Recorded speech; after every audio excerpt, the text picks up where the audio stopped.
1 minute remaining.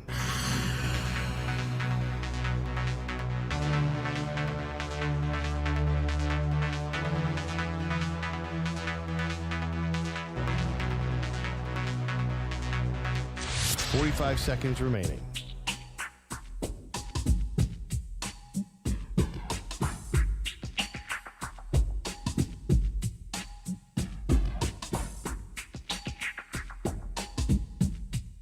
$30 seconds remaining.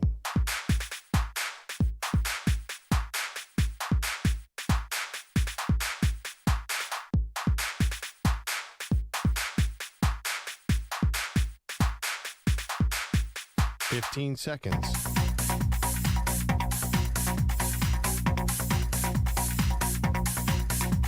Break ends in 5 seconds.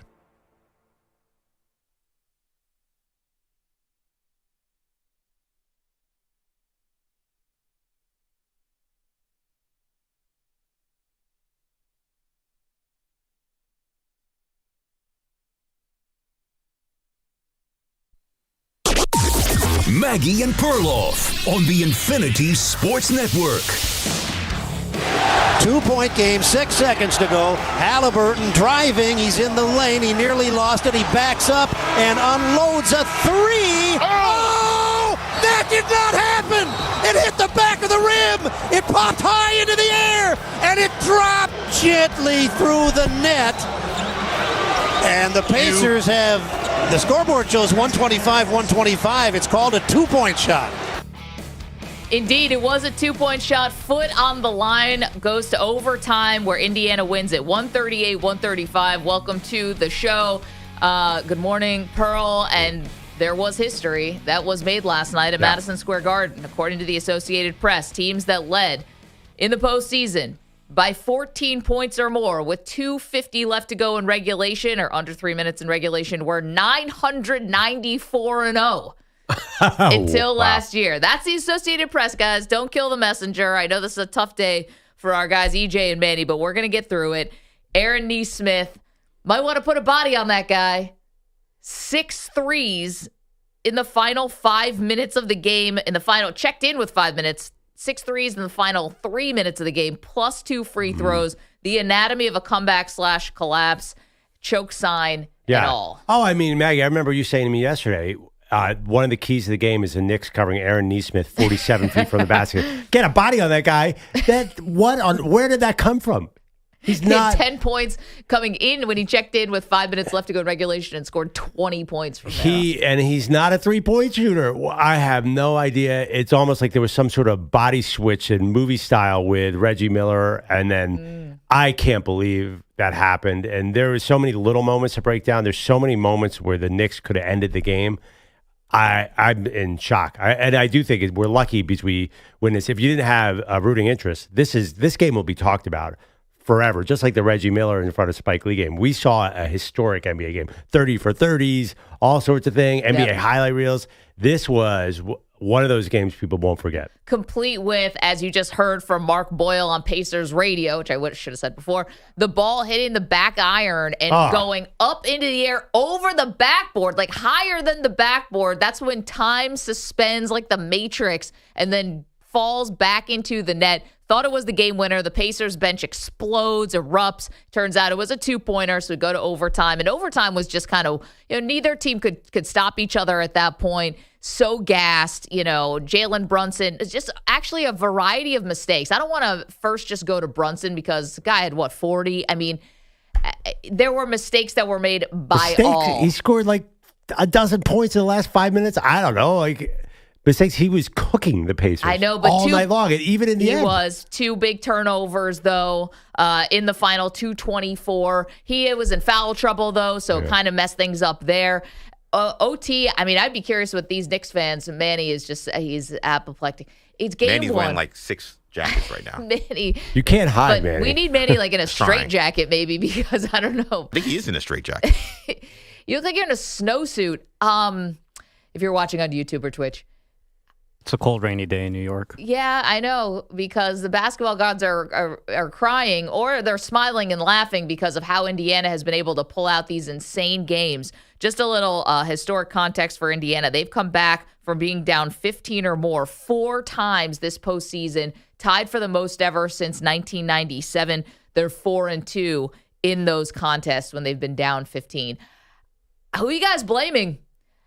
You can give the credit to the Pacers. They obviously were amazing. I think Thibodeau has to wear a lot of this. No? Well, let me just ask you, is it a blame game or is this just blind luck? I mean... No, the Knicks took their foot off the gas. I mean yes. Hart said that. But Aaron Nesmith, like, that doesn't happen. That Tyrese Haliburton shot at the end doesn't go in.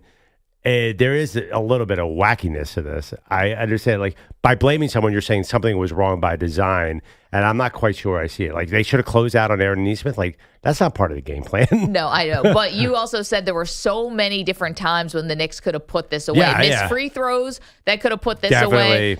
Missed a foul attempt on Obi Toppin that could have put this thing away. Why no one was guarding the inbounds in overtime, late in overtime, I thought was a mistake. They mentioned guarding that anybody on that play. They let a wide open sort of weird dunk by Obi Toppin, who's, by the way, all he can do is dunk. Does he ever make a layup? Since when is Obi Toppin good? You know why I thought the Knicks lost the game, actually, and I'm curious what you think of this. There was a stretch where Indiana looked so awful. There was basically Tyrese Haliburton shot 2 air balls in a row. Obi Toppin missed a dunk. TJ McConnell was getting cooked on both sides of the glass. And Ben Sherrod, like, they looked bad. Yeah. I actually said to myself, I mean, Cleveland must be killing themselves watching this team because they're not a high-level NBA team. But the pace was so fast. Right. And the Knicks couldn't slow it down. And then Pacers kept running despite, and they got down by double digits. But we came in, a lot of experts said the Pacers wanted to go fast and the Knicks wanted to go slow. So what happened was the Knicks got exhausted by the pace. So is that on coaching? Yeah, and I think they were settling for threes when they had the 14-point lead. It's like these are the anatomy of the comeback. They're coming up empty possessions, and they weren't stopping the Pacers on the other end. And Nesmith obviously was out of his absolute gourd, hitting 6 threes, which is just insane. I mean, who are you guys blaming? I mean, by the way, you blame Jalen Brunson. I'm looking at I'm saying Jalen Brunson had 2 turnovers. Of course, Brunson is the key to the whole thing. He had a 3-pointer with 2:51 left, hit a layup with 58 seconds left, scored in overtime. I mean, he scored he also did a lot of good things, too. I mean, airballed a 3, though, when they really needed it. I'm not putting the full blame on Brunson. He was in foul trouble. But by the way, they got the offensive rebound there, kicked it out to Towns, who short rimmed it. That was a tough spot. I mean, it's a tough spot. They needed a 3. That one. I mean, Anunoby had a bad turnover. It's just funny, and I get it too. Like, how can you blame Jalen Brunson scored 40 points? Karl Anthony Towns missed a free throw, which is uncharacteristic of him. That would have put him up 4. It's a team loss. I mean, you guys are. I think you're not dancing around it, but I think you're naming all these things. Like, everything bad that happened. That's why it was a team loss, right? Like, I don't think it was all on Tibbs. Tibbs can't tell guys, hey, don't fall down when you're closing out on a shooter or play defense. Like, there's some things he can't control. Now, can he control when you need to get the ball in your best player's hands, not have OG Anunoby throw the ball 30 feet into the corner for a guy, and then the ball gets deflected? Like, yeah, he probably should have a better play out of a timeout. But he had some mistakes. Jalen Brunson had some turnovers. And I also thought, the Knicks went on a 10-0 run when Brunson was out of the game. Yeah, they did. And Brunson came back in, and he did score. But he started getting into pounding the ball because I think he just wanted to kind of run the clock out. Yeah. And I think it almost gave the Knicks a false sense of security that the game was over. There's still a lot of time left. When they had McBride running the offense, he's not as creative as Brunson, but at least they were moving the ball. They were still playing like it was a real basketball game. That's the only way they can score. With Brunson, sometimes you get into like a false sense of security. He's like, well, he can just pound it and then he'll get a good shot at the end. He did score sometimes. Yeah, he got fouled a lot. Right, he did score at some of those moments, but I think the game kind of became they're slowing down and then they're playing at a breakneck pace to try to get you back in the game. I think the Knicks would have actually met their pace at the end of the game. A lot of that stuff doesn't happen. I mean, Brunson scored 43 points on 25 shots. His effective field goal percentage is crazy high. How many turnovers that you have, though? The turnovers were a killer. He had 7? 6? Yeah. 7? Yeah. I mean, the turnovers. And 2 bad ones, like late in the game. Yeah, I mean, and the pass to OG Anunoby that he got fouled on, that should have been a turnover. He threw the ball nowhere. Like he didn't know OG was there. He got lucky. And like Haliburton was like, "Where's the defense?" That could have been a pick six. So Brunson, he's Captain Clutch. He had some critical moments in that game, but it was a team loss. OG Anunoby and Josh Hart. The defense was just pathetic. Josh Hart gets beat on a back door when you're up one. OG Anunoby and also doesn't box out Obi Toppin on the top. Like it's the game. It's game one of the playoffs, guys. Do you want to win a championship or not? Well, big question. They think that they thought they had it. They definitely thought they had it, and that's not a good sign. And also with Josh Hart, the stuff where you're fouling, with 4 seconds left in the shot clock, 6 seconds left, like that's a killer. You've already done the work. You've played the defense, and then to bail guys out with fouls late. I don't know. It was, but it still stings. I would disagree a little bit, EJ. And to you too, Maggie. Like the Brunson thing. Yeah. If Haliburton's shot hits the back iron and rims out like it should have, then Brunson's the hero today. He's the MVP. The strong MVP. Because he dominated this game. I know he was foul merchanting a lot, but he dominated this game. They can't cover that dude. That's like they absolutely. There's not a single player, and I know Nesmith did the best job, but they haven't. I kept yelling. They threw everyone at him. Do you know that he's a lefty? I kept wondering that. Like, why are they letting he was controlling the offense like a puppeteer. So I'm not sure. It just seems funny to me. I know you're right about the turnovers, but he also played like an MVP at the same time.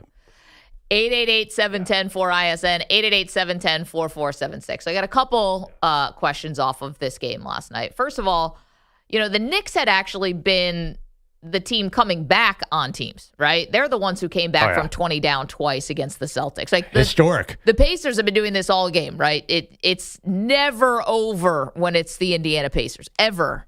And the Knicks obviously found that out.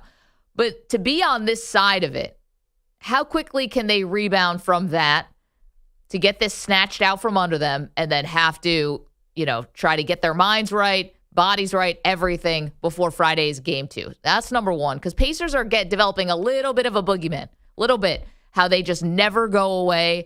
And, there was a moment last night when I looked over my husband, I'm like, the lead was big for the Knicks. It was double digits. I'm like, there's just still 7 minutes left in this game. And it almost felt like there should have been 3 minutes left, but there was still like 7 minutes left. And then with 5 minutes left to go is when Nesmith came into the game, and then the whole thing changed. Do the Knicks have the mental and the physical? I'm not saying that Brunson doesn't, but the rest of the Knicks. That'd be number one. I think it feels like the Knicks are going to win game 2. Based on this is when a road team wins a close game 1 in a playoff series, it's like, oh, the home team's definitely getting that. Because the home team's going to be satisfied getting out the road team's going to be satisfied getting out 1-1. But go ahead. But we also said that about the Knicks when they played the Celtics. We're like, wow, yeah, I know. The Celtics, they're really going to come back in game 2 and then one in the Cavs. They went down 0-2 to Indiana as well. Yeah, and last year, right, the Knicks were up 2-0. Yep. Yeah, and then they lost. But I feel like you also learned last night the Knicks are a more talented starting 5 than the Pacers. I think that was clear. The better starting 5 is the Knicks. So that's why I think the better team is the Knicks. The Knicks pummeled them for 46 minutes. minutes. Yeah, the Knicks are the better team. You look at that. But the Pacers have been doing this all playoffs. But here's what I'll say, though, Maggie. I think, and I'm trying not to be Knicks homer here, but I feel like when I watched those games against the Bucks and I watched those games against the Cavs, those games were seesaw games where it felt like those teams never really had control of the game. And then the Pacers won in the last minute. The Knicks had control of that entire game. Yeah, and they let go. Right. So when I say that to say, I feel like I never watched those games against the Cavs and the Bucks and felt like the Pacers were not the better team still. I felt like this game is in the balance and these teams aren't putting them away. The Knicks were up 17 with 7 minutes left. The Knicks, they put them into submission and then they just stopped playing. So I think the only silver lining, you say, well, this was a game where it clearly looked like the better team lost. So if we are the better team, are you able to then rebound? And that's going to be the big question. And I just don't know. To be honest, though, we just said this about the Celtics, that they were the better team. Yeah. And they looked like the better team on paper. And it was, well, if they just, had played in the full 48 and they had control of the game until they didn't. We just did this. And then you know what happened? Bleep happened. Guys got more hurt. Tatum got very hurt. You never know. And so the Knicks wear down. And this is where, I know you're not being Knicks homer, and you got to call out the team when something like this happens. You're right. It is a team loss, and we can nitpick on guys, but, none of that stuff matters because the Knicks just took advantage of it in the last round. I think, but I think if you look on paper, actually, Monday morning quarterback, like the Knicks match up. At least we knew the starting five of the Knicks could match up with the Celtics. It's just Celtics have more depth, but then that depth sort of fell apart. The Knicks, I mean, Cat's way better than Miles Turner. Jalen Brunson's way better than anybody on the court.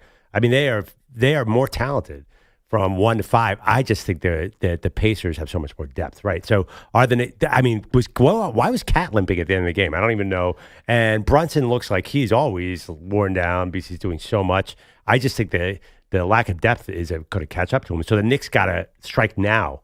If they don't win, this is obvious. If they don't win game 2, they're in big trouble because they're the better team. They just can't get into a marathon here with a deeper team. I'm curious where from the Indiana fans now, where's the hope factor? Because you guys have been able to do this. You're underdogs in the series, but this is a statement. And then obviously from our resident Knicks fans here, how you feeling? EJ, I don't mean to rub salt in the wound on this one, but this thought did cross my mind. Should I tell you now or should I wait? No, let's do it. What was a tougher moment?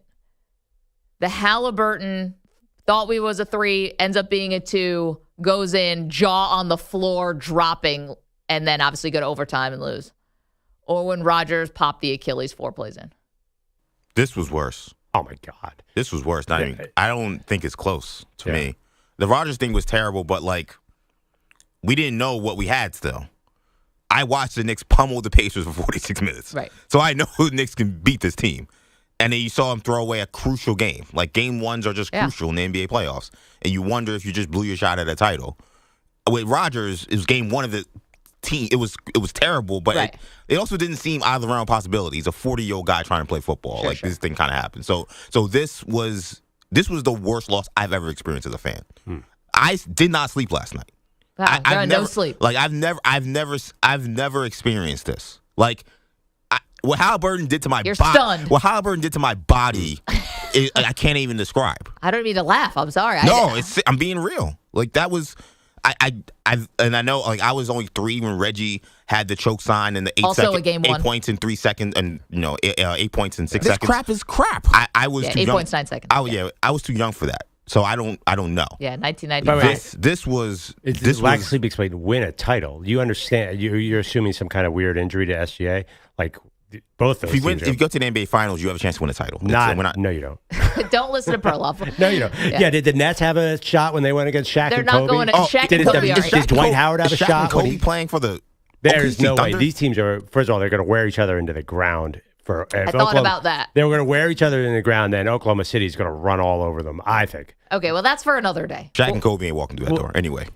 I'm with EJ on that one. It's that there's not the Thunder had a really dominant season. Then. Get in the bet. Take the Eastern Conference team because the Thunder are watching last night. I had to convince you all season that the Thunder and OKC it was serious and Shea was serious, and you didn't believe me. Now you're saying that Shaq and Kobe? Come on. They had the. I mean, no. I just think the Pacers Knicks is a very weak conference finals historically. Well, I saw T.J. McConnell in key moments on the court. I mean, the Pacers are not a great team by any stretch of the imagination. Why the Knicks should have killed them, which they were, again, for 46 minutes. Well, let's leave it on what happened last night because we got a long way to go here. I do agree with you. I think these two teams are going to beat each other up. There were moments last night where you just had straight up bodies on the floor. I mean, Eastern Conference has been really, really chippy. A lot of series have.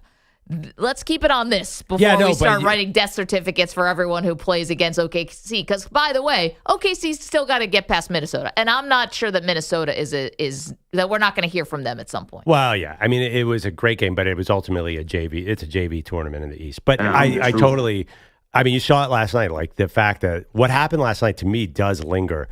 I'm like, God, I mean, either of these, I don't know who's good after last night. That's a fight thing. The Pacers, Aaron Nesmith's not going to hit. You can break down the Knicks failures all you want. Aaron Nesmith's not going to hit 8 and 9 threes ever again for the rest of his entire life. I will say they just needed it that one time. He shot the ball very well in these postseasons. That's the one thing I'll disagree with. 8 and 9. Oh, okay. Okay. When did I say that he shot 8 for 9? I said he shot very well this postseason, which is true. He's a very good shooter. That was the most shocking performance probably in the history of the NBA. Of course. But my point is, as the Knicks, the guy, that's the only thing he can do. He can't drive. He can't dribble. He plays defense. He fouls and he shoots threes. So I don't know. I don't know how. Again, OG Anunoby and Josh Hart and Brunson just lost the scouting report. Yeah, that's why I said Thibodeau deserves to be blamed. But that's the players. No, see, I totally disagree. I think there's no rhyme or reason to this. I don't think there's any. You can't blame Thibodeau. Nobody would see what happened last night coming. Well, how about in the moment? 888-710-4ISN, 888-710-4476. Okay, so you're welcome to weigh in on what we saw last night. If you guys are watching on the stream, youtube.com/InfinitySportsNet and twitch.tv/InfinitySportsNetwork, Manny, you might not even get this reference. South Park is still on. Manny looks like Kenny. He's not saying anything. He's nonverbal as well, just like Kenny. He's wearing a hood up like that. I'm worried an anvil's going to fall on your head. Well, don't tempt me with a good time. They killed Kenny. 888-710-4ISN. Series over? It's game one. Yeah, which way? What do you mean, the Pacers? I don't think it's over. I don't think it's over. Yeah. I mean, I agree. Like, the Knicks are the better team. Will they wear down? All right. Catching our breath here after what was an insane game last night. Got a couple nitpicks also on last night's performance. We'll get to that in a moment. You are welcome to weigh in. An all-time moment at the NFL owners' meetings. I didn't even know these older guys could be this entertaining. But NFL owners, who I think are a wild bunch. We've got details because the tush push lives. Come on, man. Perfectly said. Also, we've got Belichick news for you. So much to do. It's the Maggie Perloff Show. What? You're in a 5-minute break.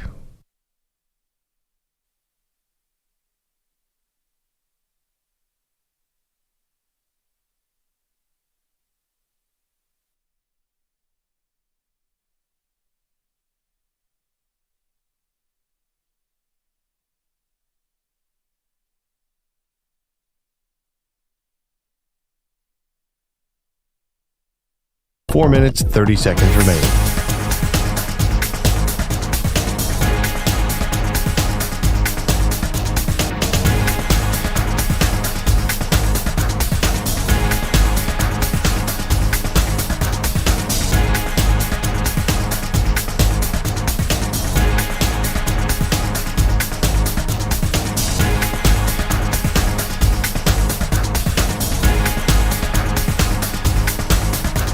Four minutes remaining.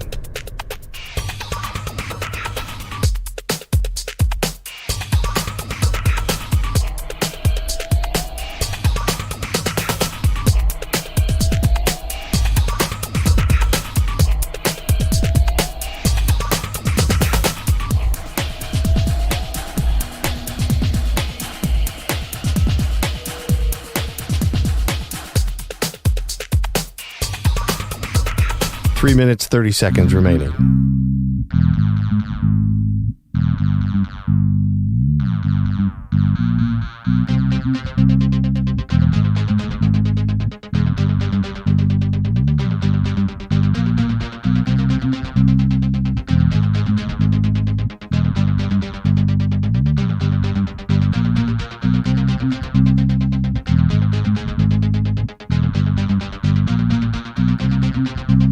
Three minutes remaining.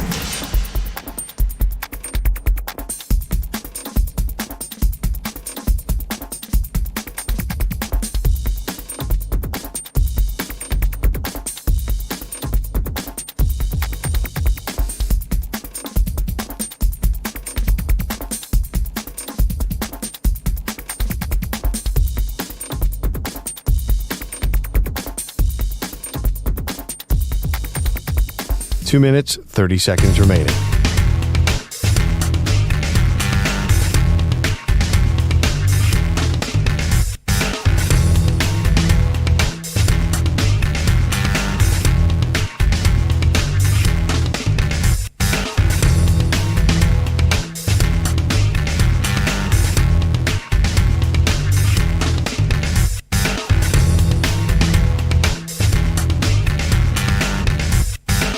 Two minutes remaining.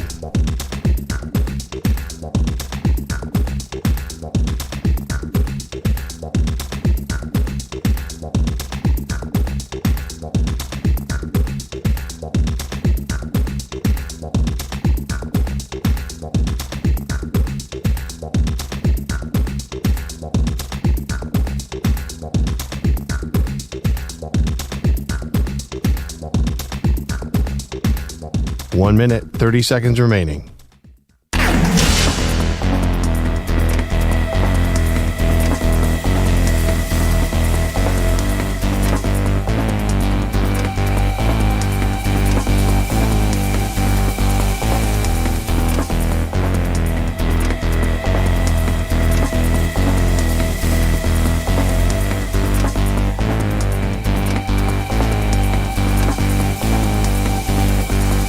One minute remaining.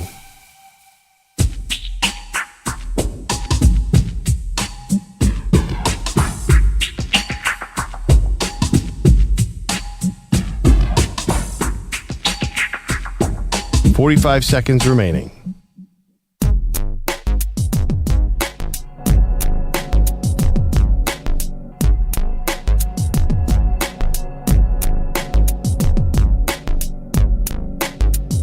.30 seconds remaining.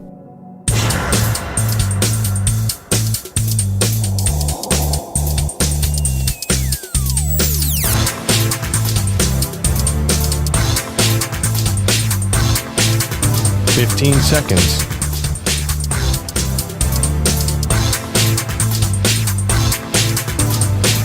Break ends in 5 seconds.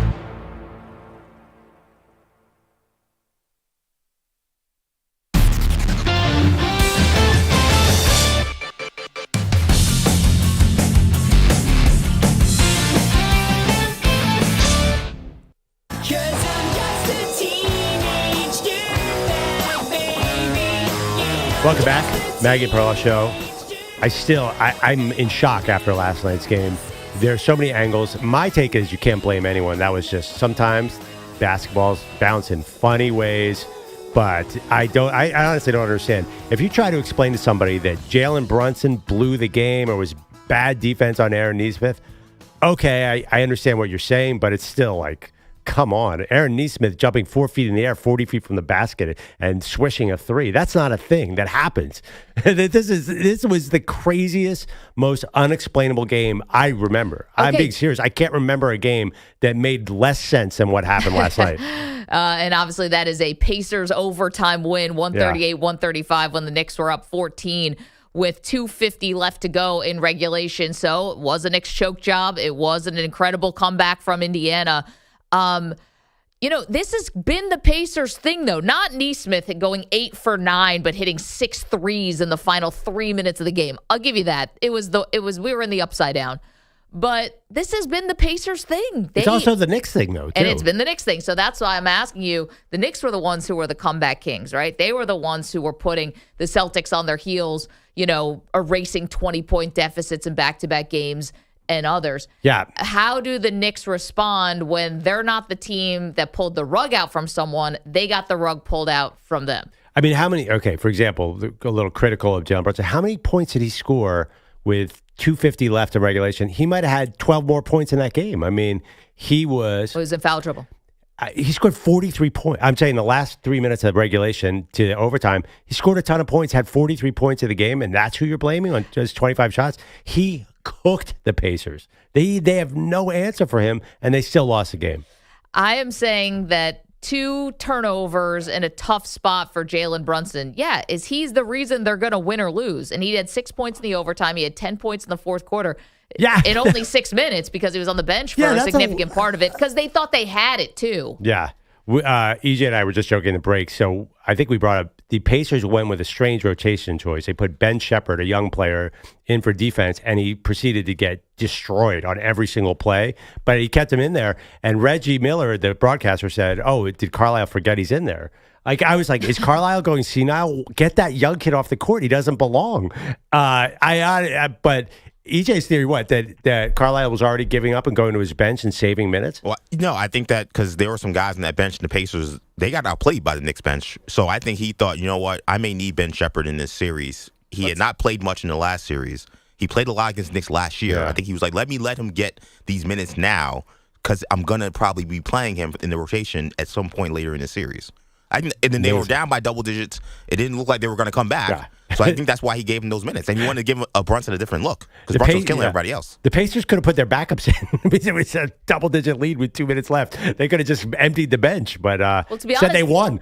The Knicks had Jalen Brunson on the bench and went on a 10-0 run. Yeah, it was unbelievable. It's a weird game. It was a weird game, and it's one that's going to sting big time for the Knicks for sure. We'll see how they regroup. That's game 2 on Friday. I mean, Haliburton gave the choke sign and then didn't win. That could have been an all-time NBA mistake, like one of the greatest mistakes in NBA history, and instead it worked out just fine. It's amazing. So that was going to be one of my nitpicks, and Chris LoPresti is in with us today for Andrew Bogish, and we're all just kind of smiling about this. Haliburton hits the celly too early. That's what he said, right? Yeah. He hit the celebration. He said people had been telling him to do the choke sign, and he hits what he thinks is a game winner. He's not wrong. It would have been the perfect moment. But his foot was on the line. His toe was on the line. So they got to go to overtime. You're right, Pro. That could have been, now it's going to be kind of forgotten, I think. That could have been like. It could have been an all-time embarrassing, celebrating too early. Do you remember, I think it was Kentucky and LSU, where they dumped Gatorade on the coach who ended up losing the game eventually?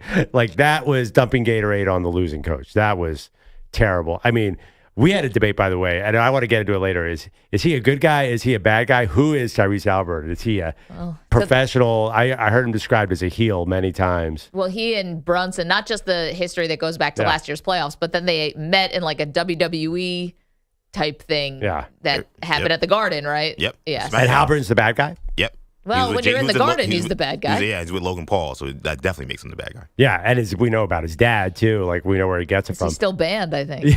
Indefinitely banned, Mr. Haliburton. Yeah, he has not showed up yet, To be honest, though, probably better off. His son has been on this all-time tear, and now is it a superstition thing? Yeah, no, he should stay away. You're absolutely right.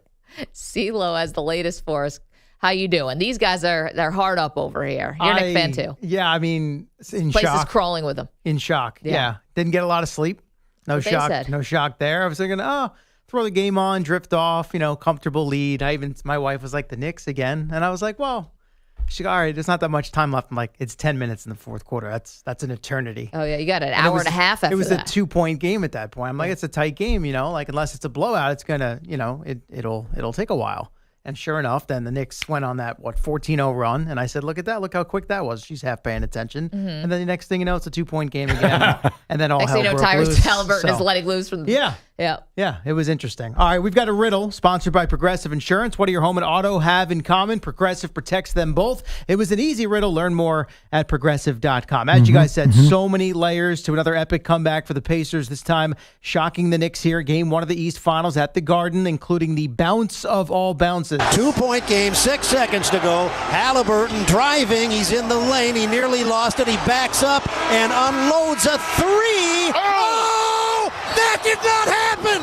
It hit the back of the rim! It popped high into the air! And it dropped gently through the net. Felt like it didn't even touch the net watching it at home, and it was incredible. Well described by Mark Boyle on Pacers Radio. Turned out it was a 2, as Haliburton's foot was on the line, but for the moment it felt like the game was over. He hit the choke celebration and everything directed right at Spike Lee. Thankfully for Haliburton, the Pacers finish off the comeback in overtime, winning a wild one, 138-135. Afterwards, a sense of relief for Haliburton with the choke when the game actually wasn't over. Everybody's been wanting me to do it. I was going to hold it for the right time. That felt appropriate.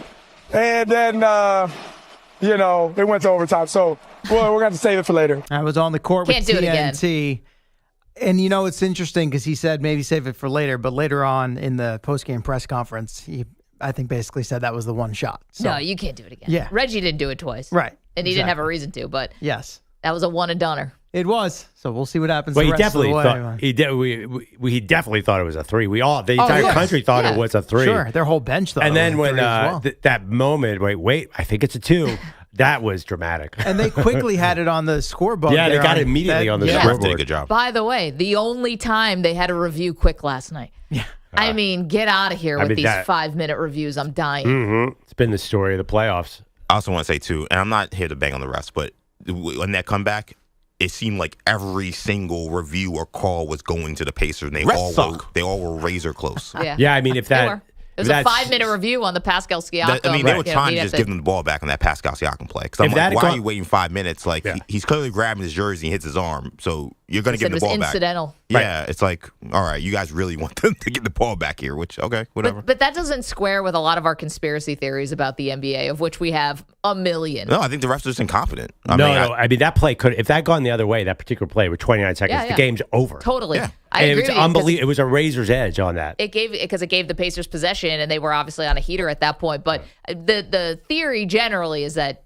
the NBA wants the big market team in. Yeah. This is what Rick Carlisle said last year. Which explains the Spurs and Cavs dynasties. I can't explain all of them. Can't explain all of them or any of them. They haven't had, they had the Lakers in the bubble, and that's about it. Well, the Lakers got gifted Luka Doncic, so, they're trying. They can't actually go out on the court and swat a shot away. Yeah, the Bucks-Suns finals, I don't really know if they had that. But the funny thing is, both teams foul on every play. I mean, Brunson's using his off arm like a hammer, and there was so much contact at the end of the game. If the officials call that tighter, I think the Pacers lose again. I mean, they were letting them arm wrestle. Yeah. I mean, Brunson got called for a charge where, again, Neesmith hit him in the face. And then they both fall, and they called the charge, and they upheld the charge. I mean, there were so many calls where, again, these are razor edge calls, and it seemed like they all went to the Pacers. They're close. I'm not here to say, Knicks got screwed. They did get screwed on a goaltend. I mean, I think you can look at him. If you look at a guy's foot and look at Haliburton and say, "Oh, you know what? His foot was on the line." You should be able to say, "Okay, the ball hit the backboard." I don't know, like that's. But they didn't call it, so they can't review it. Right, but that to me seems flimsy because they could also, there's threes where you can just say, "Oh, we're gonna review it," and they do the whole hand signal on the next dead ball. I don't know why you can't do that for a goaltend. Should be like Belichick, review everything. There's a play where quickly. Where Mr. Robinson got a rebound offensive, and the Pacer guy just pushed him with both hands out of bounds, just like a football play. Yeah. And the officials are like, "We've just called too many penalties. We got to keep going." I know that was a foul, but they're like, "We're not going to finish this game before midnight Eastern if we keep calling everything." It was Seahawks style. It was Legion of Boom style, like the Thunder. It's Cam Chancellor out there. Yeah, have you heard this theory that the Oklahoma City Thunder are like the Legion of Boom, where if you foul on every play, the officials just wear down and stop calling it? Right. That happened last night, clearly. I mean, by the end, they were just like, I'm just going to punch Brunson in the ribs about 16 times a play. It really got so physical. That helped the Pacers, I think. Poor Mitchell Robinson, some friendly fire, too, and that Obi Toppin dunk late when Bridges clearly fouled him. It could have been an N1, and one didn't. And Robinson caught, I don't know if it was an elbow or like right in the throat from his own teammate. He's like, Brunson got Brunson got hit in the throat, too. And he kind of let the ball go. He had to give the ball up. But it's like a Bruce Lee move by Smith. Judy chop. But seriously, I mean, that was crazy because Obi Toppin is incapable of hitting a layup. Yeah. He must dunk everything. He missed the dunk. He missed the dunk. That was early on, And that dunk was a clutch double. What was that dunk? It was like he double clutched in air like Michael Jordan or something. Like, where did that come from? Yeah. The one guy who didn't miss last night, Aaron Nesmith, 8 of 9 from 3, including 6 down the stretch as the Pacers erased the 17-point deficit, 14 across the final 259 in the final minute. Here was Nesmith and what it feels like to be that hot. It's unreal. It's probably the best feeling in the world for me. I love it. Like when that basket feels like an ocean and anything you toss up, you feel like it's going to go in. It's just so much fun. That was like NBA Jam, Sega Genesis-esque, where the net was on fire, and no matter where you threw it up from, it went in. I mean, that was unbelievable. On the other side, massive collapse for the Knicks on their home floor. Here's Josh Hart. We didn't close the game out. I feel like our intensity dropped. We started playing slower, playing more into their hands. So, we let that one slip. It's been said quite a bit. Diagnosed the problem. Yeah, in the New York area at least, Knicks have never won a playoff series when they dropped Game 1 at home, so they will need to overcome that with Game 2 on the way tomorrow night. Game 2 of the West Finals tonight in Oklahoma City, and in between a series opening win over the Timberwolves, Thunder guard Shai Gilgeous-Alexander named league MVP for the first time. We try so hard throughout the season to not think about it and just worry about playing basketball and getting better and trying to win games. But as a competitor and as a kid dreaming about the game, it's always in the back of your mind. And he said he was motivated after finishing as the runner-up to Nikola Jokic last year, beat him in Game 7 over the weekend, and now finishes ahead of him in the MVP vote. Stanley Cup playoffs, Western Conference Final Game 1. The Edmonton Oilers took a 3-1 lead into the third period in Dallas, but it would not hold. Duchesne, left wing side for Heiskanen. Right side shot! Just wide of the net. Kept alive. Duchesne, second effort. He scores! It is raining power play goals at American Airlines Center. And Dallas has taken the lead 4-3. Stars Radio 3 power play tallies in a span of about 5.5 minutes. How about 5 unanswered in the third period for a 6-3 Stars victory to take the series opener there. Tonight, Game 2 between the Panthers and the Hurricanes, with the defending champion Panthers going for a 2-0 series lead on the road. NFL, did you guys, were you still on the air when the Tush Push vote came through yesterday? We were not. No? So we were on the air when Diana Orsini and others were saying, ding dong, the Tush Push is dead. Right. And then it flipped sure after did. Jeffrey Lurie made an impassioned speech. Yes, which apparently included a crude analogy, which he was later chastised for. So I don't know if you want to get into that at all. Oh, definitely. We are going to, yeah. Yeah. Do we want to get into that? Right. Well, he got up there, said what he had to say, which included likening people trying to get the push banned to a wet dream for a teenage boy. So that didn't necessarily go over so well. We're going to pull you aside and chastise you. Yeah. For saying you All right. can't Don't you realize there's a woman in the room? Right. There's a woman in the room, which is bizarre. I'm like, which is funny because I was the one who put it on the rundown. No, Troy Vincent, I think, was who's like whatever he is. Yeah, vice president. VP. Yeah, right. He got after him. How dare you? There's women in the room. I just want to be like, Troy, respectfully, the women who got all the way to that room have heard much worse. They will stab you in the eyes for $1, the women in that room. Like, they do not, those are, the people in that room are callous. They're just not, I don't think the women in the room are dumb enough to say something like that in such a large group. He's my guy, Jeffrey Lurie, so I can't say anything ill about him. I don't know. It was dumb. It worked. Well, here's the thing. You're talking for 30 minutes. Some say 40. Some say an hour. He's up there basically filibustering. I'm sure he just lost the plot at some point. Like he's just blah. Off script. It worked. They were like, oh, my God, just make him shut up. We'll let you keep the play. Keep the play. Yeah, you're talking about how the OKC Thunder foul all the time to wear down the referees. This is like what Lurie He did it, attrition. This is a pure Congress like filibuster. Yep. Mr. Smith goes to Washington. And then you bring in the likable Jason Kelsey to finish it as a cleanup hitter. Yeah, Boom. because he's not compromised in any way. There's no bias there. He's like, I'd come back if we could run the tush push 60 times in a row. Not what he was saying post game and ESPN, Amazon. Anytime they talked to him after the game, he'd be like, I'm worn out. Yeah, Go but Birds. You say he was not. What did you think? Jason Kelsey was an unbiased observer here? Of course he's compromised. Guy is how did basically he sway people? Like, oh, well, you might as well had that Eagles guy with the mohawk. You know that guy? We took a picture with that guy. Yeah. He might as well have been speaking. Jason Kelsey is an Eagle for life. It's like, let's bring Bradley Cooper in to see what he has to say about the tush push. Well, 22-10 in favor of banning it, but still a couple of votes shy, 2 to be exact, of the 75% needed. Interesting to me that the Lions were one of the teams that voted to keep it. The only one of 14 teams on the Eagles' schedule for this season that voted to keep it in place. So they did not let their own personal situation for 2025 get in the way, which is kind of interesting. They also withdrew their playoff reseeding proposal. Sounds like they're going to kick that down the road to when the season eventually expands to 18 games. Your Bills will be on training camp Hard Knocks, Maggie, and then the NFC East will do the in-season Hard Knocks, which sucks for the Giants because they have to be stuck with being on Hard Knocks yet again. Joe Shane? At least it's not off-season where they tried to prove how smart they were and revealed they may be one of the dumbest teams in the league. This is better. Yeah. Well, the one thing is, I've never met a person or talked to a person who's ever watched 1 second of an in-season Hard Knocks ever in the history of the show. So we all saw those John Marr comments last year, that's for sure. Everyone's seen that by now. Which comments?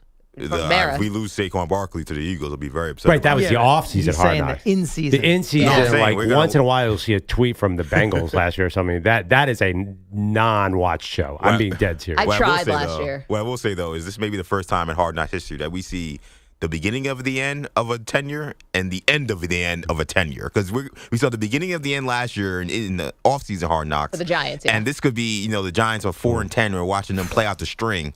This is the last games of Shane. 4 wins. Shane and what's the name? Daboll for the rest of their careers. It'll be the first time that's ever happened. Manny's taking the under on the 4 wins. Where did you get 4 wins from? Trying to help you out with here, Manny. It's a rough morning for you. Don't worry. It's the Jackson Dart era.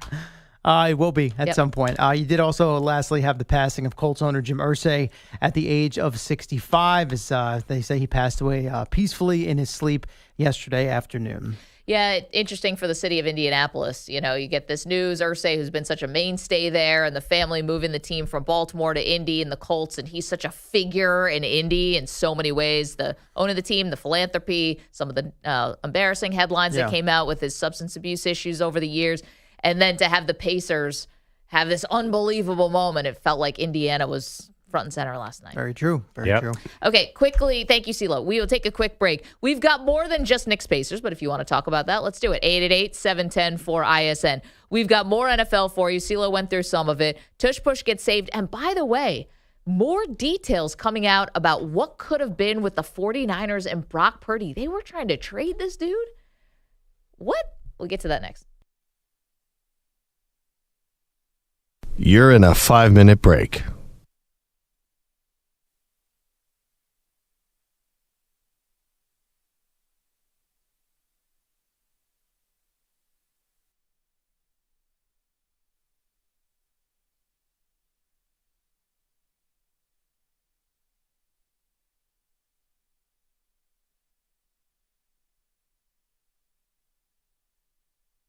Four minutes, 30 seconds remaining.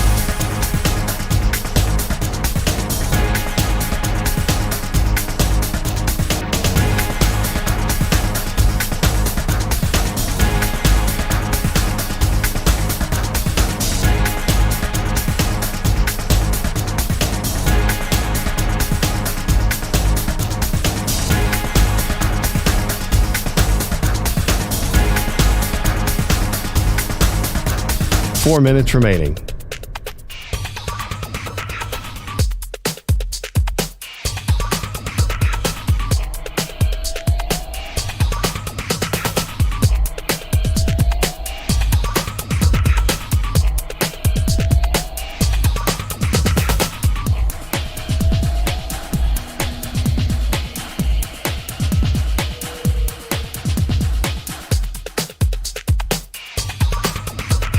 Three minutes, 30 seconds remaining.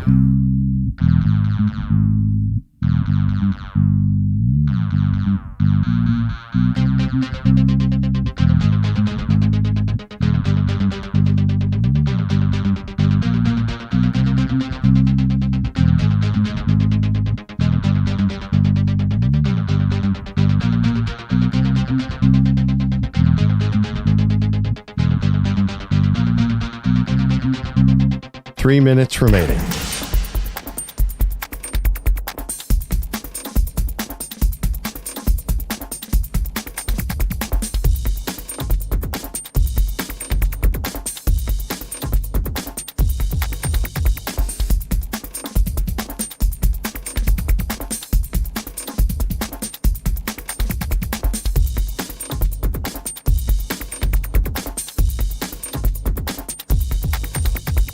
Two minutes, 30 seconds remaining.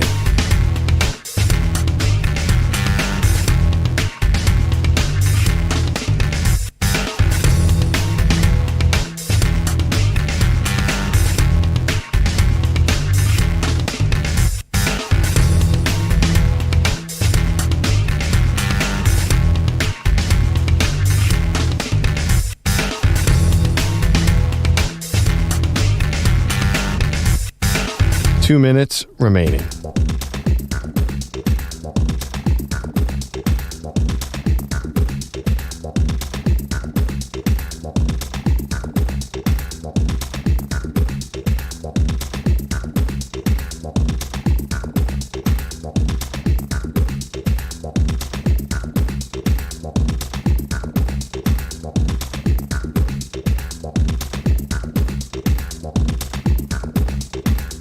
One minute, 30 seconds remaining.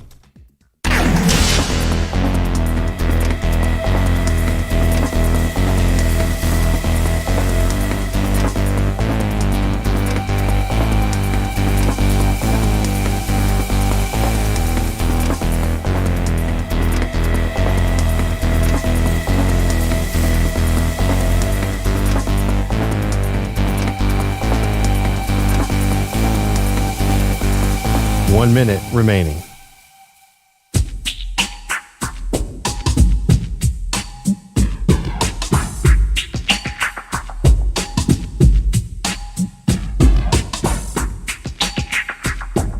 45 seconds remaining.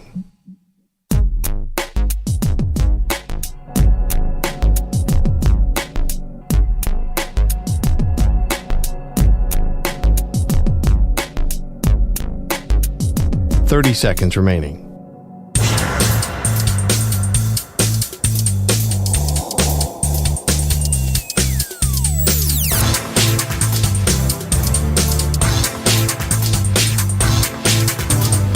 Seconds.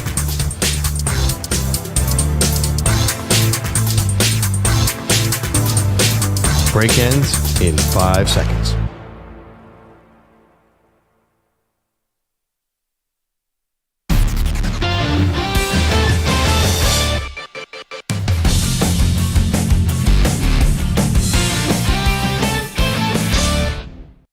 Oh my, good Lord. Someone pour me up a double shot of whiskey. They know me and Jack. Welcome back. Maggie Gray and Andrew Perloff. Speaking of whiskey, Titan Maniac was in our YouTube chat, youtube.com/InfinitySportsNet. Has Manny spoke at all, or is Jack Daniels kicking him in the head right now? Manny has not spoken. I'll drink an ounce of that right now. Technically Jack Daniels bourbon, but same thing. I love whiskey. Tough day for the Knicks fans. Jaw-dropping moment last night in the Pacers-Knicks Game 1. Tyrese Haliburton, after a barrage of threes from Aaron Nesmith, of all people, got the Pacers back into the game. Tyrese Haliburton hit what they thought was a game-winning three-pointer, hit the back of the iron, goes up, not just above the backboard, up above the shot clock, back down through the hoop. Foot was on the line. It was a two-pointer, but Pacers still win in OT. Yeah, again. My take is going to be consistent. Don't apply logic to what happened last night. It's called basketball gods.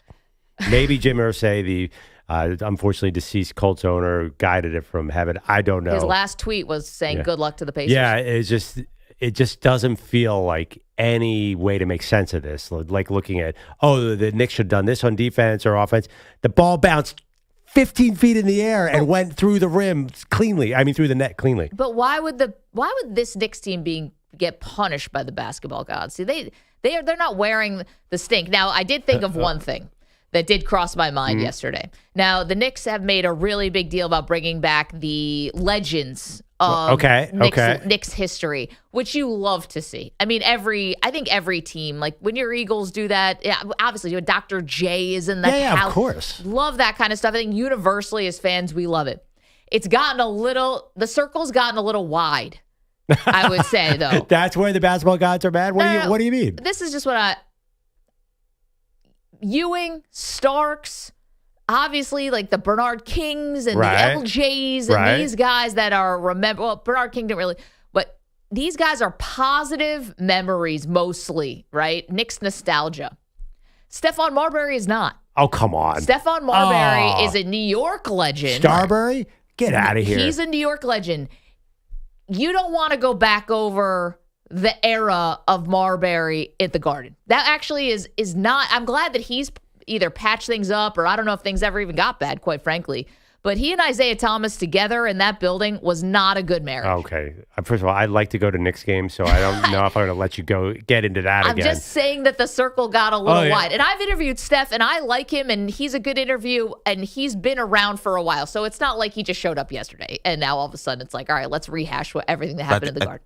It's funny, Maggie, because I feel like you should embrace this more than anybody, because the thing about being the Knicks is you embrace all of it. You embrace the good with the bad. It's why you have them celebrating after winning Game 2 of the first round. I watched Travis Ware, Maggie. Yeah, so the idea is that, Steph, yes, there were a lot of issues and there were a lot of problems, no question. It was embarrassing. It was terrible. It was a dark era. But he is a New York legend. He is important to the city, and I think in some ways it's almost cathartic to be like, you know what, even Steph is welcome back. He tried to win. He just didn't know how. He wasn't good enough to win, but he wasn't like he didn't try. So I think that's part of the reason why you're like, you know what? Yeah, why not? Bring him in. Are you sure? You just Steph don't want was your trying? guys. It was of course. He didn't know. I mean, he didn't know how to. He didn't know how to win. That's the story of his career. I think his effort was subpar as a Knick, to be honest. Effort? Yes. I don't know about that. I know that you don't want to be rehashing a time when he was had to give statements in courtrooms and things like that. Yeah, I don't think that dude was a grinder. I really don't. There was Brunson. so much excitement when he came to New York, and it was like, I remember it was an ESPN, the magazine articles, two 6-foot guards are running the Garden now. Isaiah Thomas, Stephon Took them Marbury. to the playoffs first year. And it just really fell apart from there. But Right. anyway, I'm not saying that's why. That's not why I'm saying the sports gods would be against the Knicks. I'm just saying the circle's getting a little wide. And Well, I think the celebrities were awesome, though. They had Larry David and Susie Essman from Curb Your Enthusiasm in the front row in every shot. The gods must have liked that. John Hamm's a Knicks fan? Well, yeah, no. St. Louis, that seemed man. a little new. And he also, basically was playing defense on the sideline. He took a ball away from Tyrese Haliburton at one point. I thought Haliburton overreacted there. The ball was going right to him. What's he supposed to do? It seemed like it was going out of bounds, but he should have the right to try to save it. But that was just like a funny aside. No, I think the Knicks got. I have a theory on what they were punishing. The basketball. I don't know. I think at the end of the day, foul merchanting, not their thing. I mean, Brunson was getting the line a lot there at the end. Yeah, but Shea won game 1, so I also think the basketball gods can't be. To compare Brunson to Shea, I think he was not doing what Shea was doing last night. Like, that was not the same. He gets a guy on his back and he's trying to draw a foul. I mean, it's just a thing they do, and they're amazing at it. It takes a lot of skill. But how many times did he get the line? 14 last night? But he wasn't flopping. He was taking real contact. No, like that's the thing. Foul merchanting has nothing to do with flopping. It means you are designing a play to get the defender uncomfortable and force him to foul you. And they did, because he's incredible. Anyway. 12 of 14 for the line from Brunson. And it was a lot late. I mean, the Pacers had no choice but to foul him, because otherwise he just scored. He was great. I mean, Knicks took 40 free throws last night, 40 free throw attempts to the Pacers 28. 888-710-4ISN, 888-710-4476. We will get to Brock Purdy. I thought this was fascinating detail that came out before his contract put pen to paper. Also, why did he sign his contract with a feather pen? I get hung up on the little things.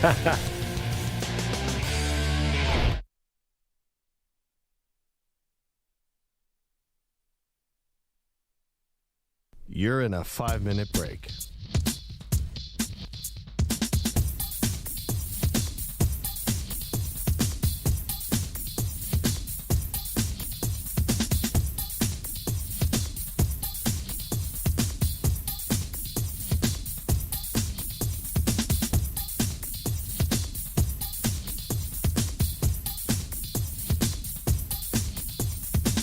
Four minutes, 30 seconds remaining.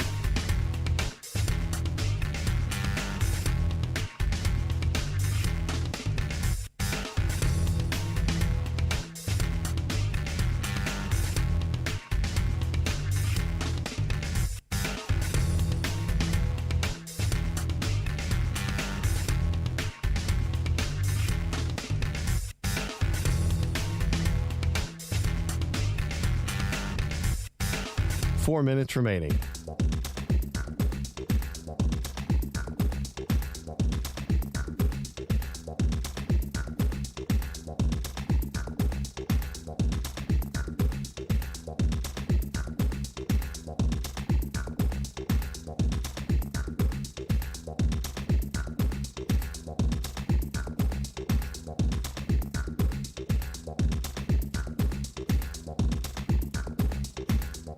Three minutes, 30 seconds remaining.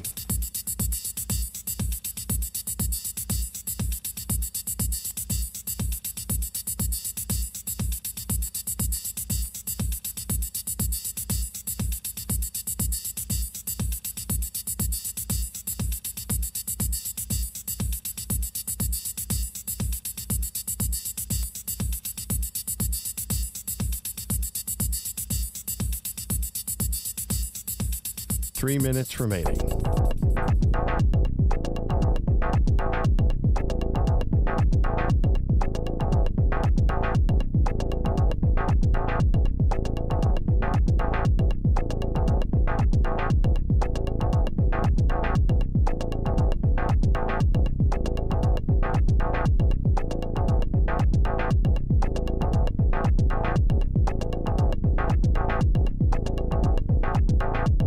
Two minutes, 30 seconds remaining.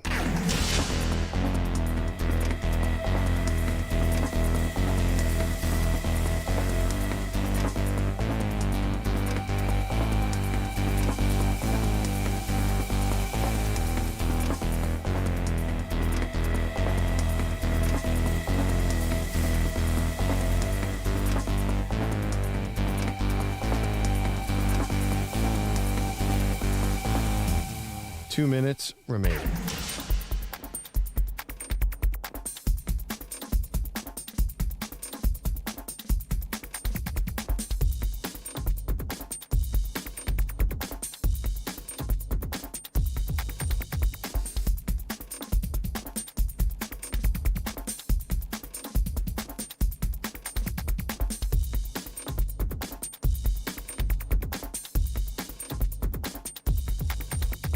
One minute, 30 seconds remaining.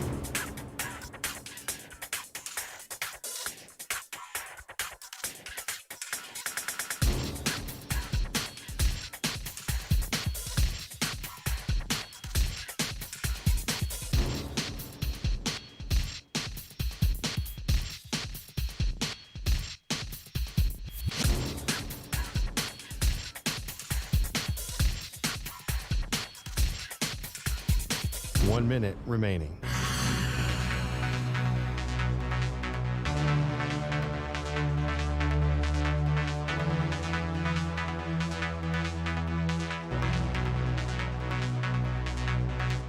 Forty-five seconds remaining.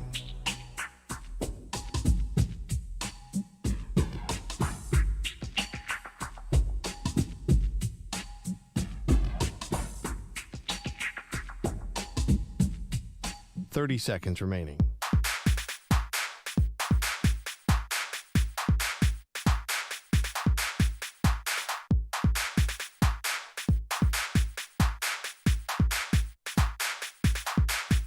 Fifteen seconds.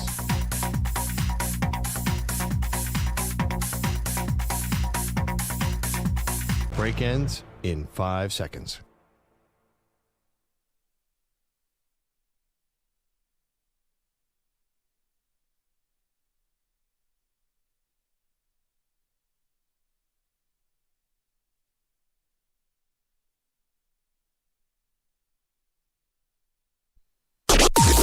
Maggie and Perloff on the Infinity Sports Network.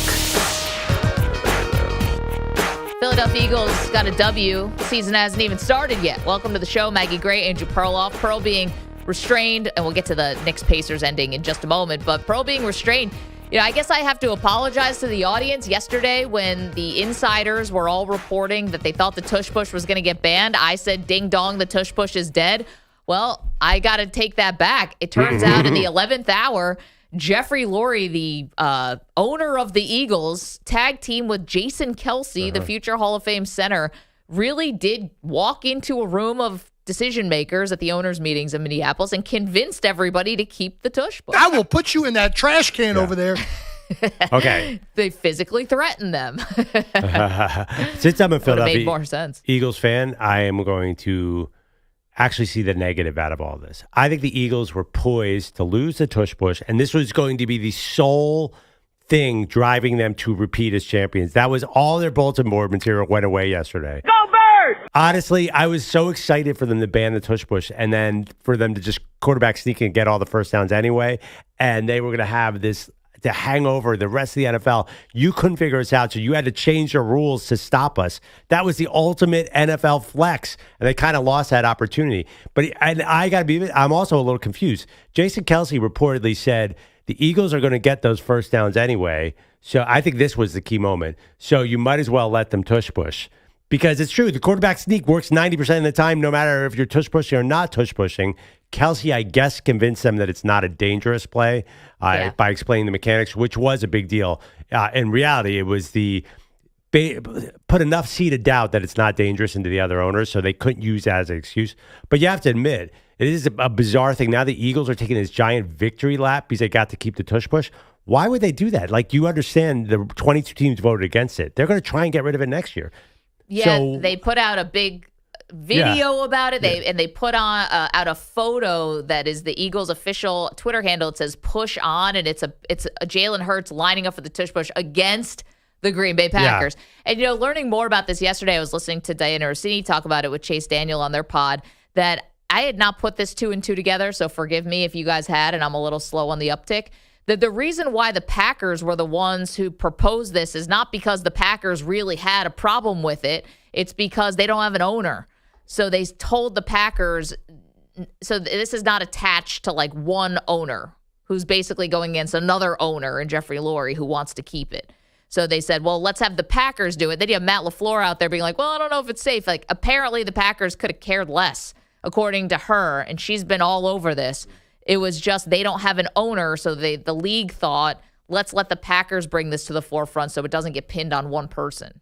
Yeah. I thought it was interesting. I didn't know that. I think at the end of the day, the argument against it just wasn't compelling enough, and I don't think they're done. I think this is a stay of execution.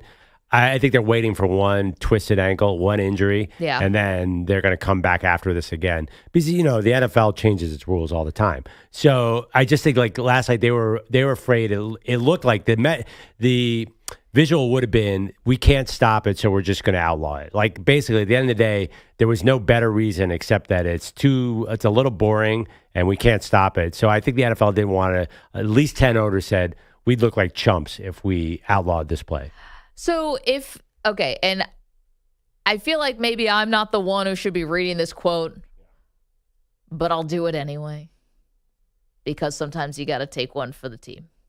So this is from Seth Wickersham's article about what happened in the room with Jeffrey Lurie making this big impassioned plea to keep the tush push. Excuse me. Thank you, Manny. Toward the end of the speech that lasted close to an hour, Lurie made an analogy, telling the room that regardless of whether the play was banned, it was a win-win for the Eagles. Adding, quote, it was like a wet dream for a teenage boy to create a play that was so successful that the only way for it to be stopped was for it to be banned. I'm not ordering a blow-up doll. Now, I got to be honest. When I think about teenage male fantasies, I wasn't sure that just being right was on the top of the list. Well, I mean, in Philadelphia. It feels like a middle-aged man fantasy, not so much a teenage man fantasy. Yeah, but being in Philadelphia, winning the Super Bowl is kind of right up there. It's porn. Yeah, I mean, sex is great and all, but I mean, come on. But go Birds. Saquon Barkley. Yeah, exactly. And listen, trust me, you're a Bills fan. You're telling me most teenage boys in Buffalo, that's about 50-50. I don't know if this is uncouth to do this, but hell, here we are. Would you give up sex for a year for your team to win the Super Bowl?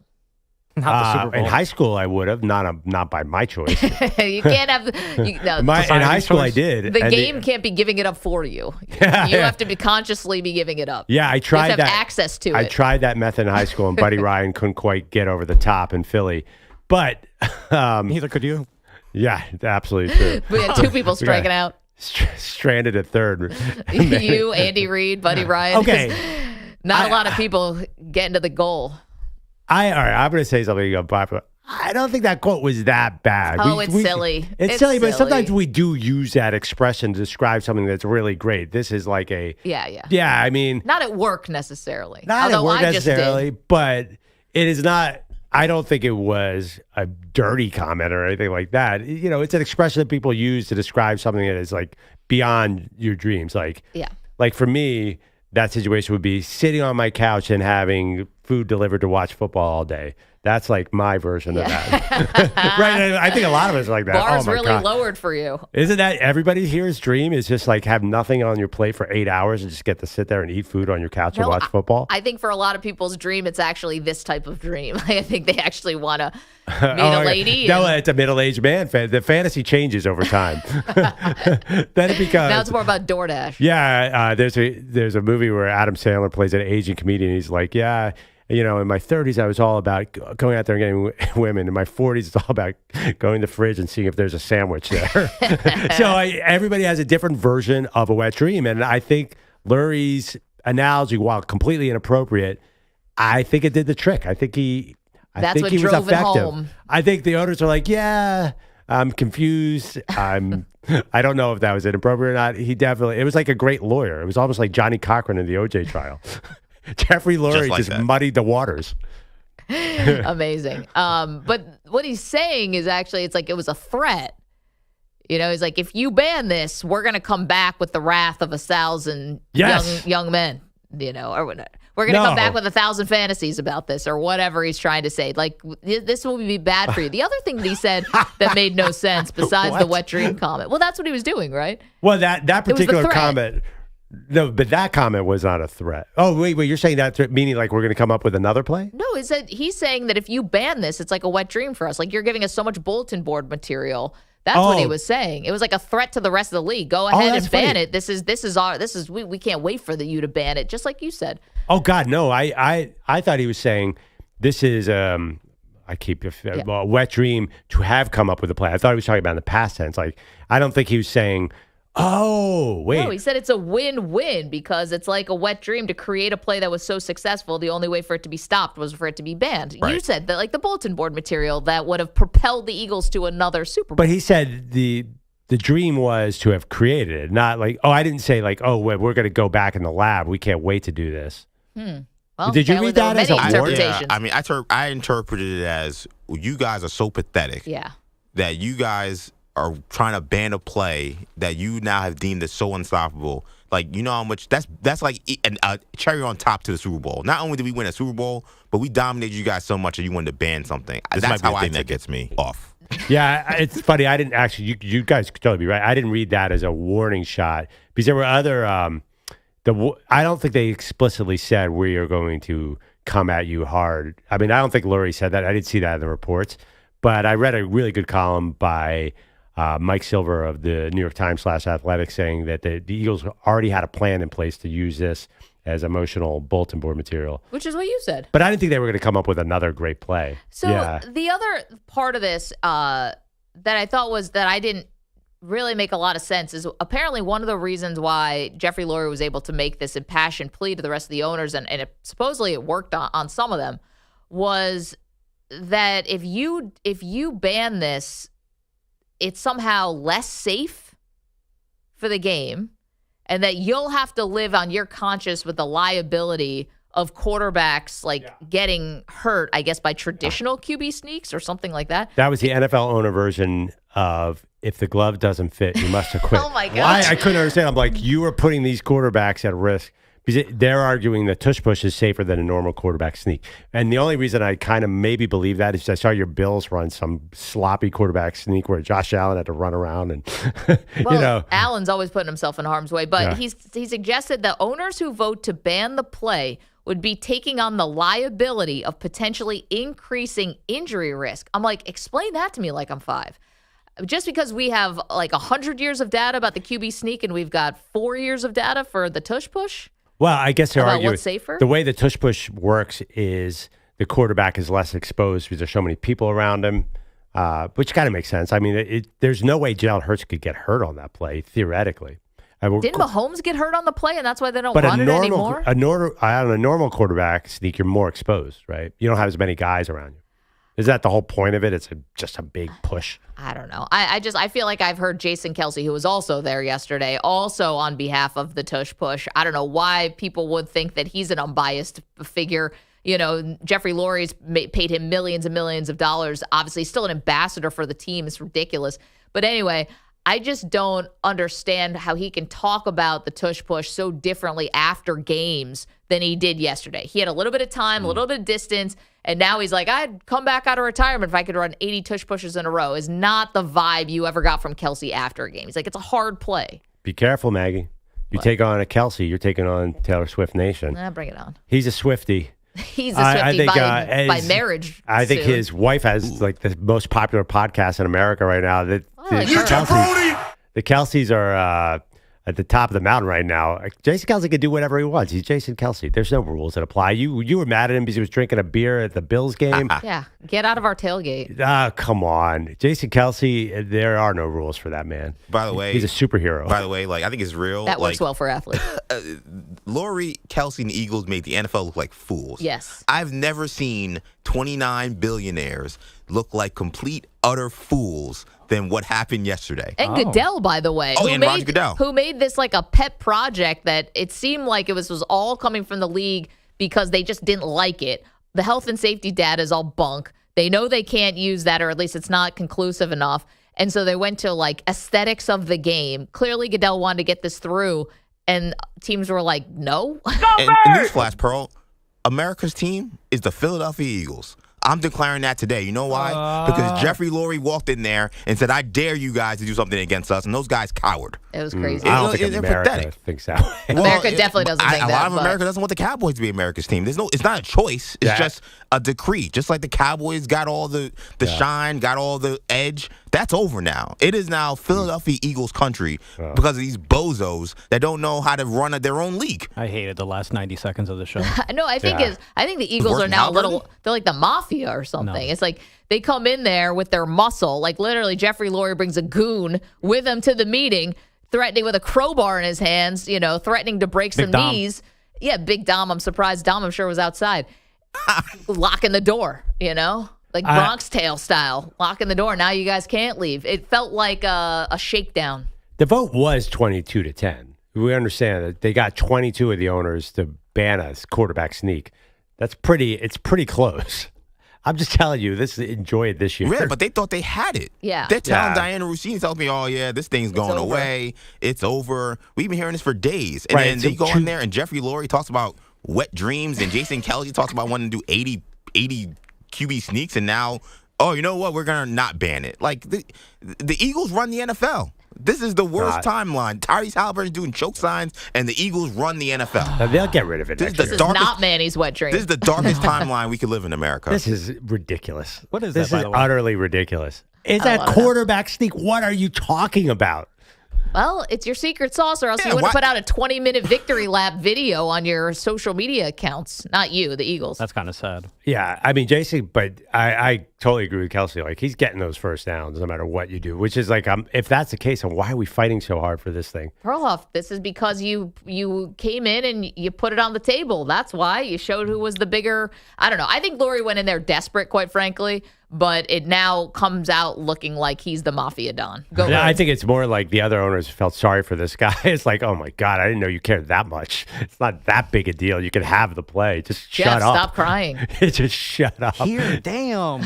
I mean, also take the cookie. Did you see the quote from the Jed York quote? Is like, dude, are you? He said a curse word, but he's like, are you done with this? Like, who cares? We have a multi-billion-dollar business. We're trying to expand into China. Just stop. I think he wore them into submission, filibuster style. I don't think it was some big power move. The funny thing too is they don't. You watch the Super Bowl. The tush push had nothing to do with it. Their defensive line destroyed the Chiefs. There's no tush push in that. Yeah, so but the funny thing is that was just the final game. No. The tush push had nothing to do with the Eagles' playoff run at all. Then why is the owner in there, defend and like dying for it? It obviously honestly, matters. It matters, but it's marginally matters. You think the Eagles' win total changes if the tush push goes away? I don't personally think so. But Pearl, if we're just looking at the evidence here, you said it yourself, and you said it was embarrassing. The Eagles are celebrating like they just got one over on the league. I don't. It's my own team, but I mean critical. Like, stop. Just like, I think they were all prepared to get. I think the social media team was probably given the direction, we're going to lose this vote, because I do think that they were. So let's be petty about it. Let's be petty about it. And then that energy, for some reason, the ownership didn't get to the social media team in time to slow them down. We won. They were too busy high-fiving. Yeah. It felt like the same energy of the schedule release day, where all the social media teams put out these really funny videos. I'm like, dude, why are you dunking on the league? You know where this goes. I've seen it before. You saw it with Al Davis and the Raiders. Like, that was a mess for 30 years. And you saw it with the Patriots. The Patriots basically gave the middle finger to the league, and the league does not forget. Yeah, it really hurt them with their 6 Super Bowls. Yeah, but they find them draft picks, millions of dollars. They made Brady go to court and destroy his phone. Like, they will come back in the most petty ways possible. If I'm Jalen Hurts, I'm basically getting a new phone, because you don't think the league is going to try. They will try to avenge this. Set up Jalen Hurts and some kind of sting operation. Prepaid phone. Who's acting like the conspiracy theorist now? I will tell you right now, for every action there is a reaction. Guarantee the NFL comes after the Eagles in the next 3 years. Guarantee. For what? For Howie anything. Roseman making what, an illegal overture to Kirk Cousins at some point? Who They turned Deflategate. They hired a former congressional aide or something to do a 7,000-word report on Deflategate. That was deflated football. So you say for what? For anything. It doesn't matter. And guess what? They're coming after the Eagles. And they won the Super Bowl that year. Yeah. And the Patriots ran the NFL for a decade. I'm telling you. But it wasn't. You need to embrace this, Perloff. I think this is a great moment for you. We are in the Eagles era. This is scary. I can't believe what happened yesterday. With it, they ran circles around those other guys. The NFL literally hired Jason Kelce to be a league partner, a broadcast partner with the NFL, and then he's in a meeting advocating for one of the NFL teams. For something the NFL wants to get rid of. Yes, the Eagles are running rings around the rest of the NFL in every aspect: draft, trades, on the field performance. Now, backdoor table kind of negotiations. They got the league on lockdown. This is Eagles football. We're done. It's over. I don't think that's what's actually happening at all. How do you not? I don't know. He's got the evidence. This is your time, this thing was actually kind of lame from the Eagles. I think it would have been better set up to get banned. Well, honestly, I really think the team would be better if it got banned. Yes, because you want to be the underdog, but you can't claim to be it because you're the top dog now. What EJ is saying, you now run the block. And that's clearly not the case, by the way. How is it not the case? Because everyone knows how the NFL works. Like, there's a lot of powerful people in that room. And I'm telling you, every action has a reaction. Just watch how the next 5 years unfold. You don't think Goodell and Jerry and all these guys are going to try to do something? Jerry Jones, that guy, he's really great at stopping other teams from beating his teams. Jerry is not the puppet master anymore. Robert Kraft is not the puppet master anymore. These guys are getting old, man. Yeah, I mean, Lurie... Honestly, I don't think Lurie is a puppet master in the way you guys think he is. Well, it's weird because the manner by which he went about doing this and getting people on his side for the vote. He openly wept in an NFL owners meeting. Seems kind of lame, but it was obviously very baller. 888-710-4ISN, 888-710-4476. Perloff's uncomfortable being top dog here. Go Birds. I think you should embrace it. I think that's right. Coming up, we do have some details about the Brock Purdy contract that we want to get into. And we also have the hits keep coming for Bill Belichick. It's all angles right now. I mean, New York Times one day, Sirius XM Radio another day, dropping some things about him. We'll get to all of that. It's M&P. Sex is great and all, but I mean... You're in a 5-minute break.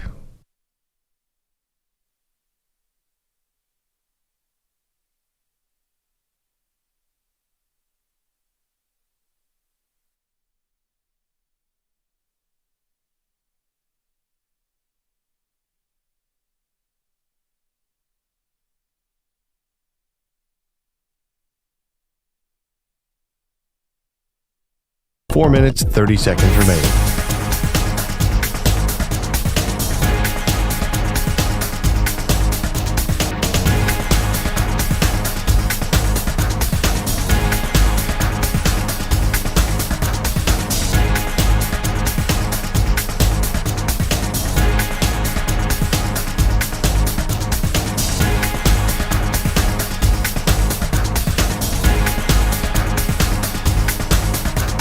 Four minutes remaining.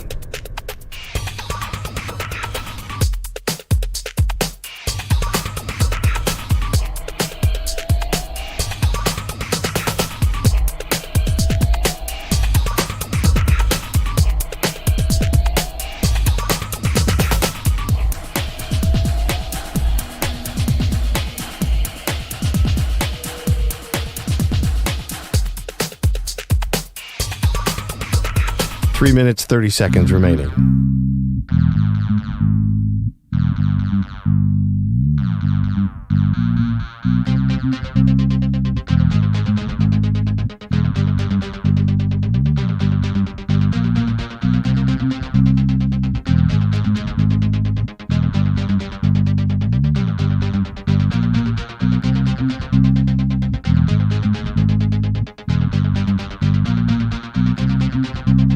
Three minutes remaining.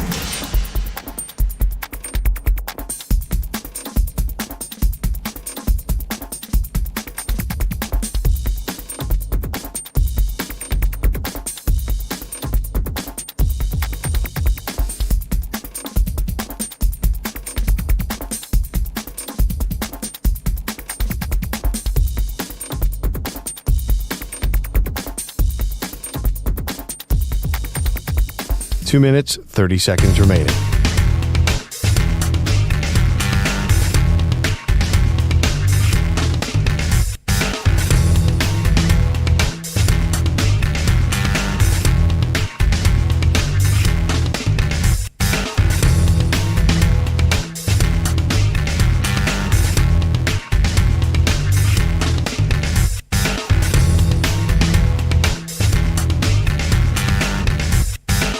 2 minutes remaining.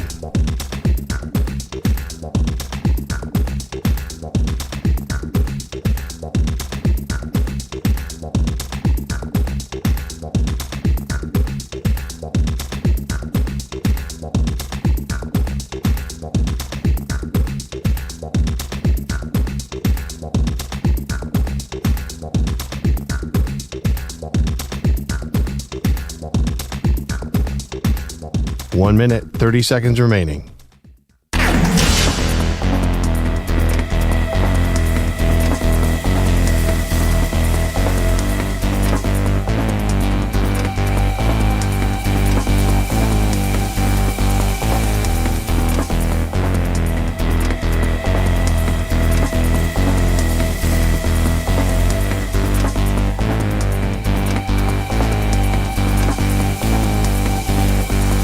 One minute remaining.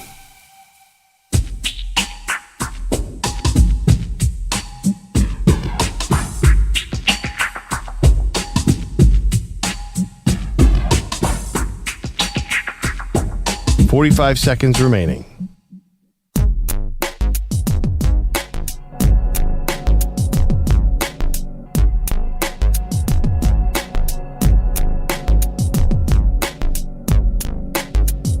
.30 seconds remaining.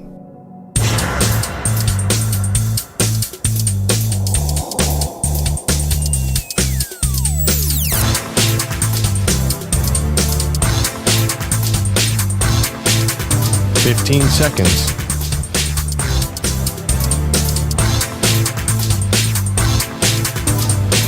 Break ends in 5 seconds.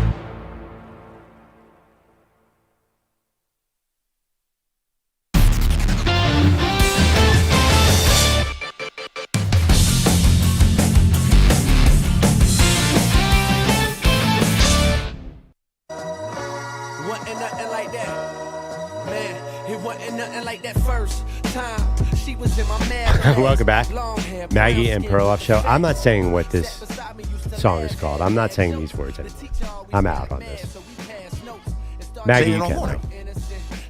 I mean, What's you the want song me to called? say it? Yeah, what's the song called? I already said it once, so Well, okay. it's called Wet Dream. That is that is a It's for scientific Jeffrey term. Lurie. Shout out. It happens. We all took health class in 7th grade. We know what this is. It's amazing that I'm the one who has to say it when this is not this is in my lane. Well, Jeffrey Lurie, the owner of the Eagles, got chastised by Troy Vincent in the NFL. We don't want to get chastised. So you want me to say it? So Yeah, that you because guys no one's going to chastise What do you you think? for that. Dave Meredith's going to bust in here and be like, "Ha I mean, he might. I don't know. I don't think so. I think he's probably home laughing. Has Dave ever yelled at anyone in his life? I'm not sure. It's porn.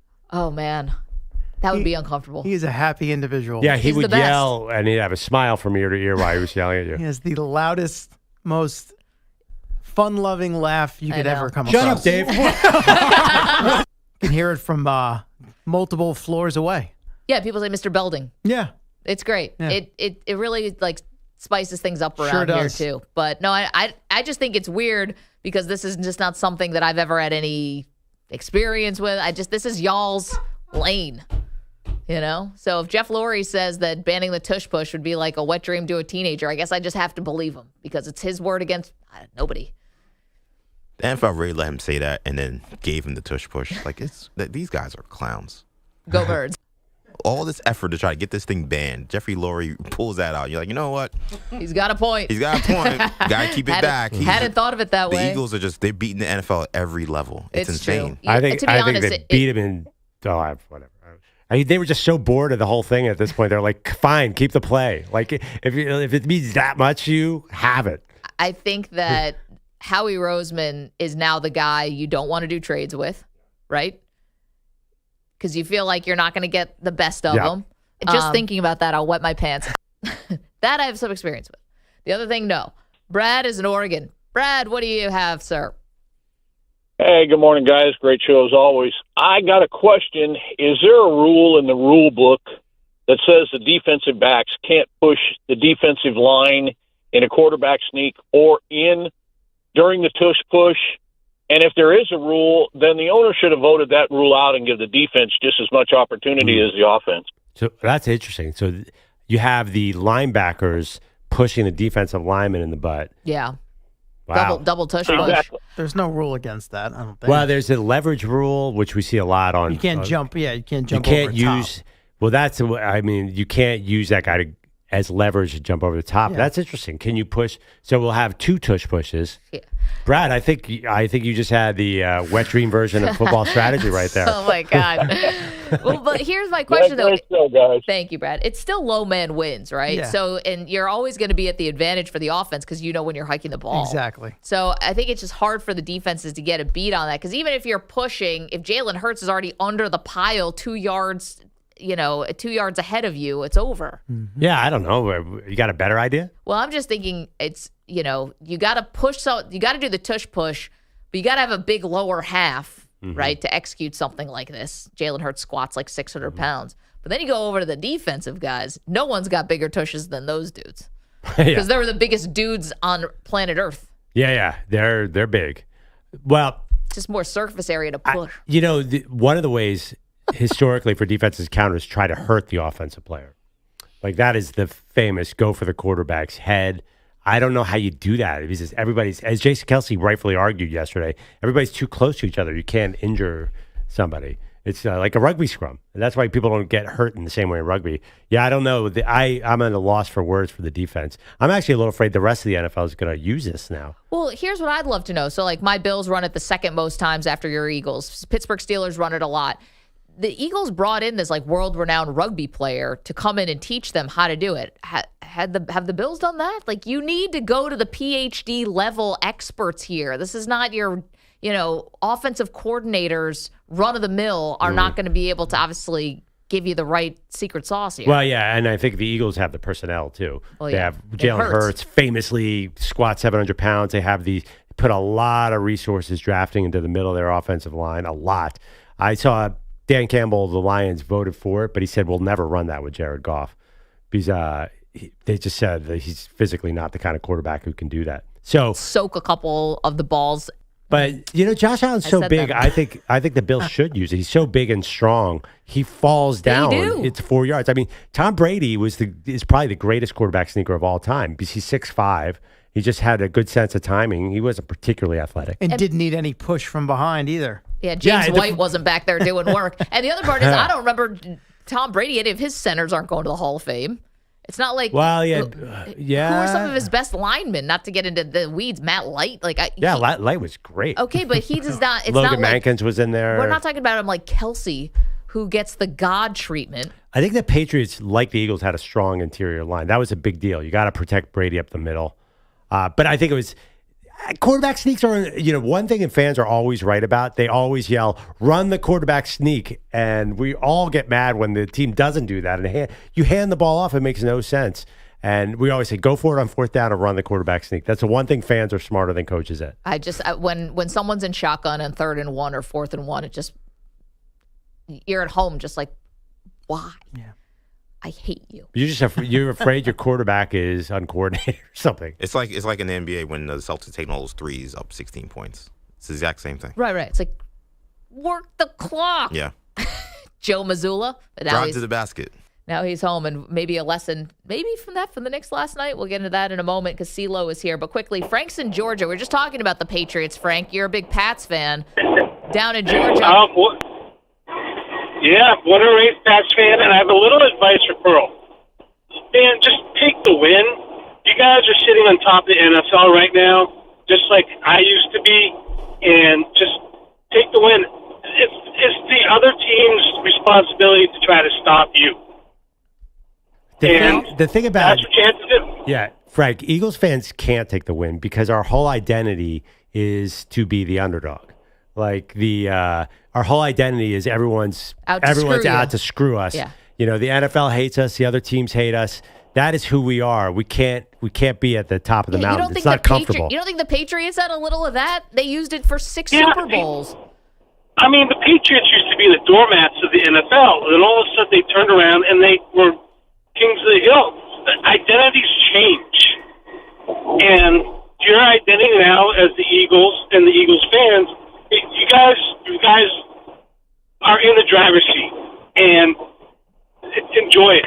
Yeah, Frank, that got oddly philosophical. I kind of like that. Patriots You don't were- have to be lumped into your box of your identity, You can be whatever you want to be.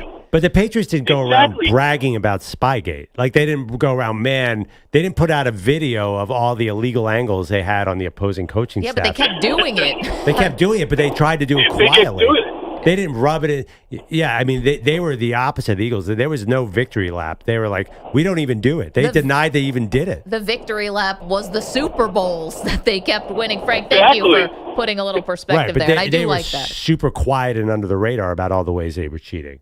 Where the Eagles are like, yeah, we got you. The Patriots were never like that. They're like, we don't deflate footballs, which they obviously did. We don't, they said it was a videotaping procedural error. Right, they were spying. Right, but the tush proposal is not illegal. Right. So you But don't again, have to they're act like you're covering up a crime. Is it really? So you guys all think the Eagles should be taking a victory lap today, like putting out that video in the Nike style ad?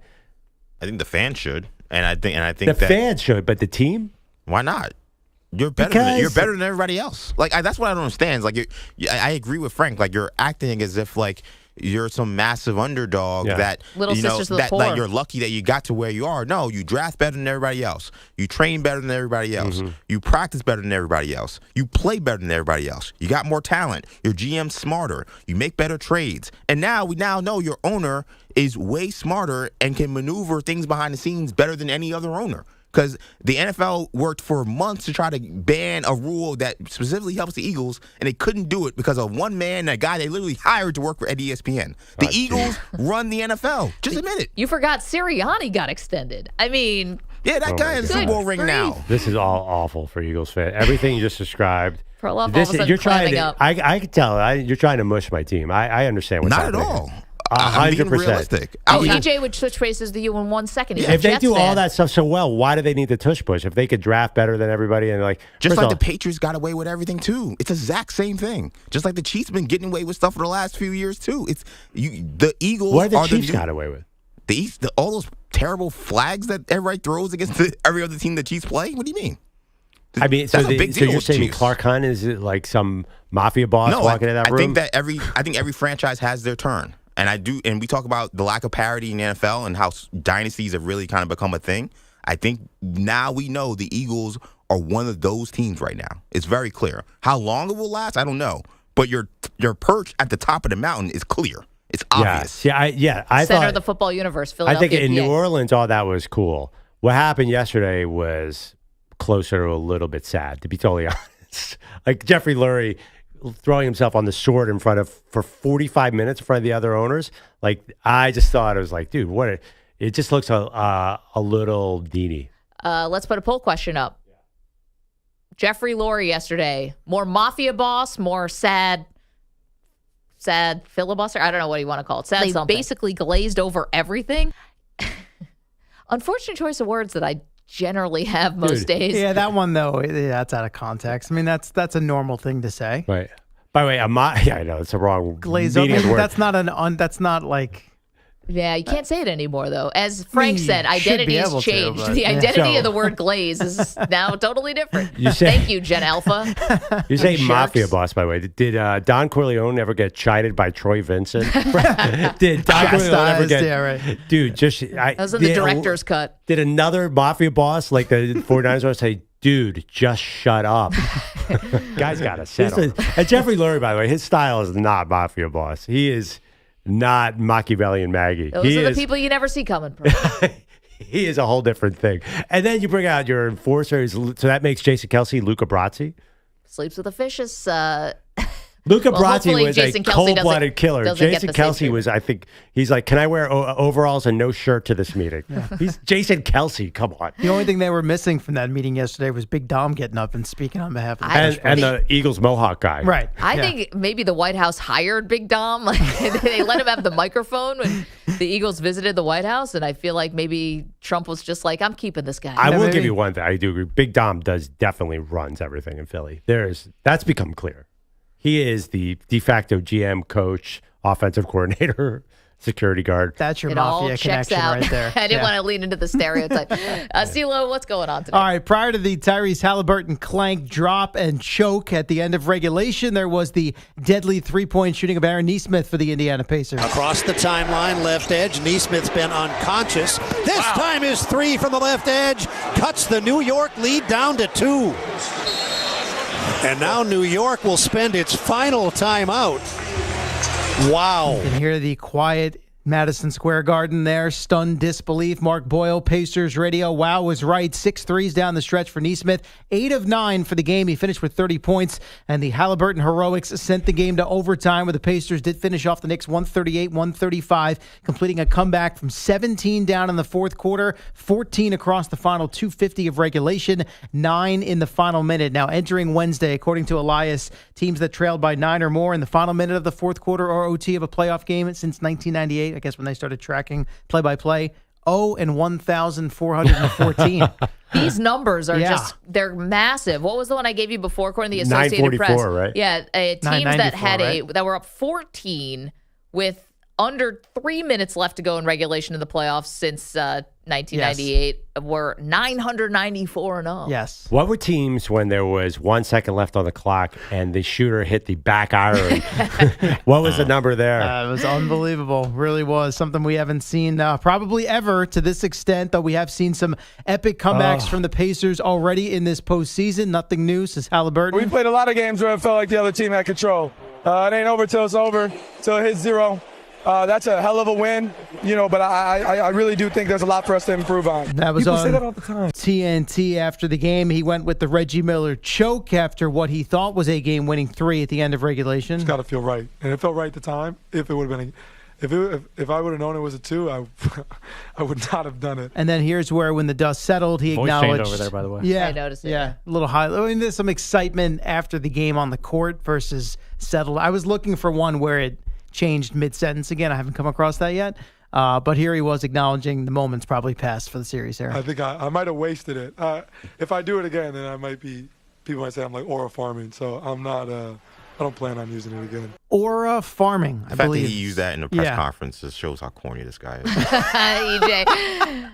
I didn't even wait. What we were just talking about? Farming. Glazing is out. Can't say that anymore, America. I can already feel the aura. Aura farming. Aura farming. Aura. Very Gen Z. Gen Z or Gen Alpha? Gen Z says it a lot. Alpha, I guess, does it too. The fact that he said that in a press conference is like, come on. I think it's how he talks. That's tough. Tough way to talk. Why? Because that's online only or text message? Yeah, it's like the fact that he's even thinking about the idea that like he wants to do it, but like he knows he'd be aura farming, which only like anyone below 25 knows what he's even talking about. Oh. He's speaking to his audience. Yeah.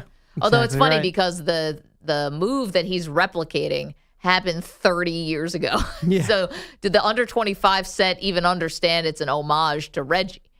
Yeah, I mean, a lot of Tyrese Haliburton stuff is copied. They only So is Tatum. Remember Tatum's whole victory tour was all other people's things that they said? He copied Tatum yesterday. He showed up to the game wearing Tim's just like Tatum did in Game 3 a couple weeks ago. Anything's possible! And they're very good friends, too, by the way. What's up with young people not having an original thought? He does. Lazy. He did the Dame. Too busy oral farming. He did the Dame time celebration after one of the in-season tournament things. Like, this is his thing. He steals someone else's thing and does it for himself. I mean, I don't think EJ could be a source today. Hey, I was thinking judging the Pacers. I think No he's offense, a EJ. fan. Give it some time. I understand. You actually felt this way before. This know. is imitation, sincerest form of flattery? Type Yeah, I don't think EJ's opinions on Tyrese Haliburton today should be taken without a grain of salt. Not a neutral observer. No, but you have been saying this, but there's some. I can't imagine Knicks fans like any Knicks fan likes that dude right now. No, but it actually makes me a little bit more. I don't know. I can't say impressed, but when John Morant did the grenade thing, at least we haven't seen that before. It was wildly inappropriate considering what he was facing at the time, but at least it was original. And it was an improvement from the other celebration. Yeah, the machine gun in Yeah. celebration, which needs to be retired permanently. And remind me, he was doing the He pulled the needle, the pin. Excuse me. There was one celebration I didn't. What was Campaign doing after he hit his threes? What's that celebration? He was like wiping his mouth. I didn't even see get your those. name out of my. What was that? I didn't even see. I didn't see it that was one. a giant slow mo, and he sort of does this with his mouth. Must be a new thing. A new thing. I'm sure he would do it all the time. He just never hits a shot until last night. I mean, first 3 he made since game 1 of the first series. Yeah. Literally. That's not. That was an epic hyperbolic. game 1. I know. The last one. Yeah, it's the best game he's ever played, and I don't know if he'll ever see Played that in the again. Finals. I mean, I know. and was good in the finals. He was okay. Yeah. When he was a son. Yeah. Yeah. It's a long time ago. A few moons ago. I love the reaction from Pearl. That Good. Was he really that good? I remember he had his moments. He had like in a Phoenix. campaign game. He was killing the Lakers in one of those games. Yeah, he had some good games in that playoffs. CeeLo, that's where we got to leave it. Yeah, I'm no sorry. worries. We will get more from you next hour. We promise. We're so busy learning new words like aura farming. Coming up, we will check on the latest critic of Bill Belichick. It's Maggie Perloff. You're in a 5-minute break.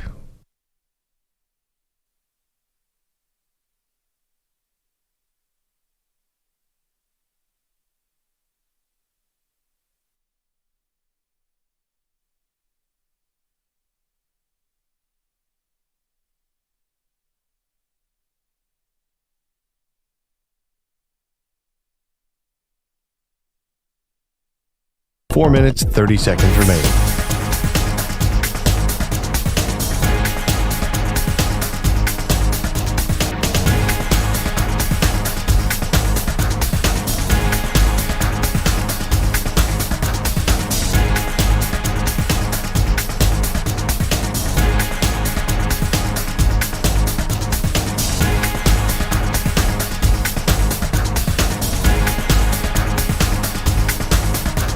Four minutes remaining.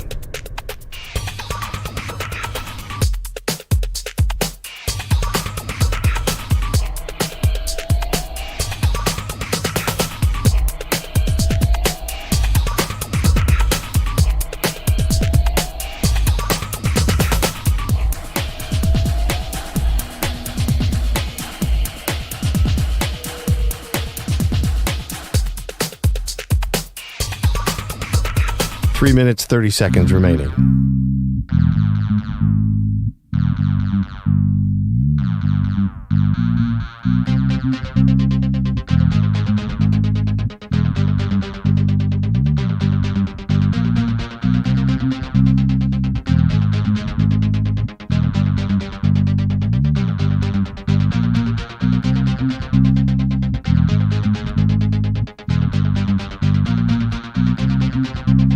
Three minutes remaining.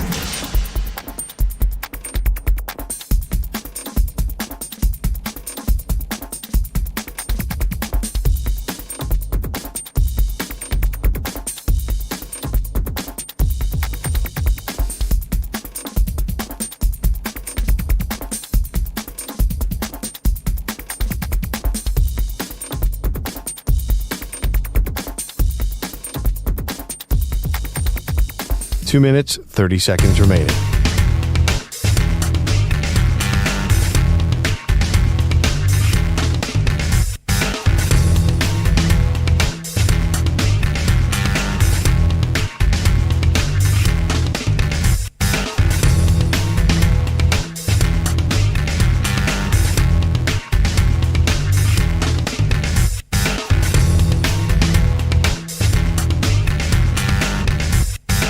Two minutes remaining.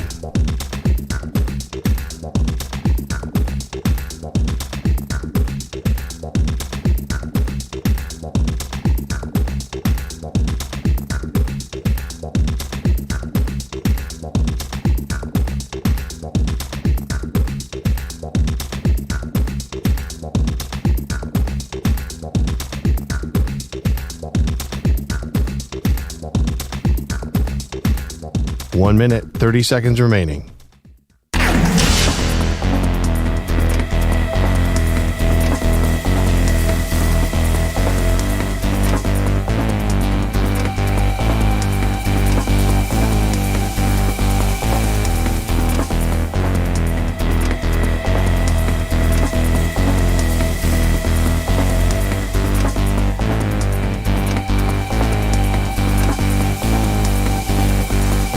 1 minute remaining.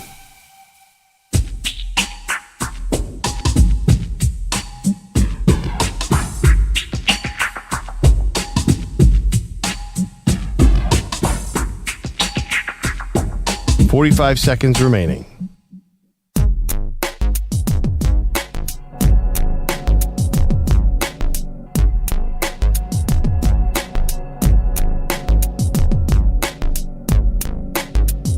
$30 seconds remaining.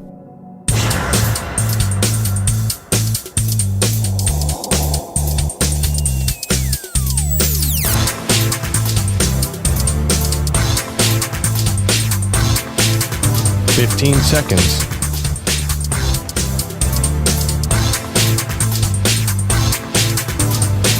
Break ends in 5 seconds.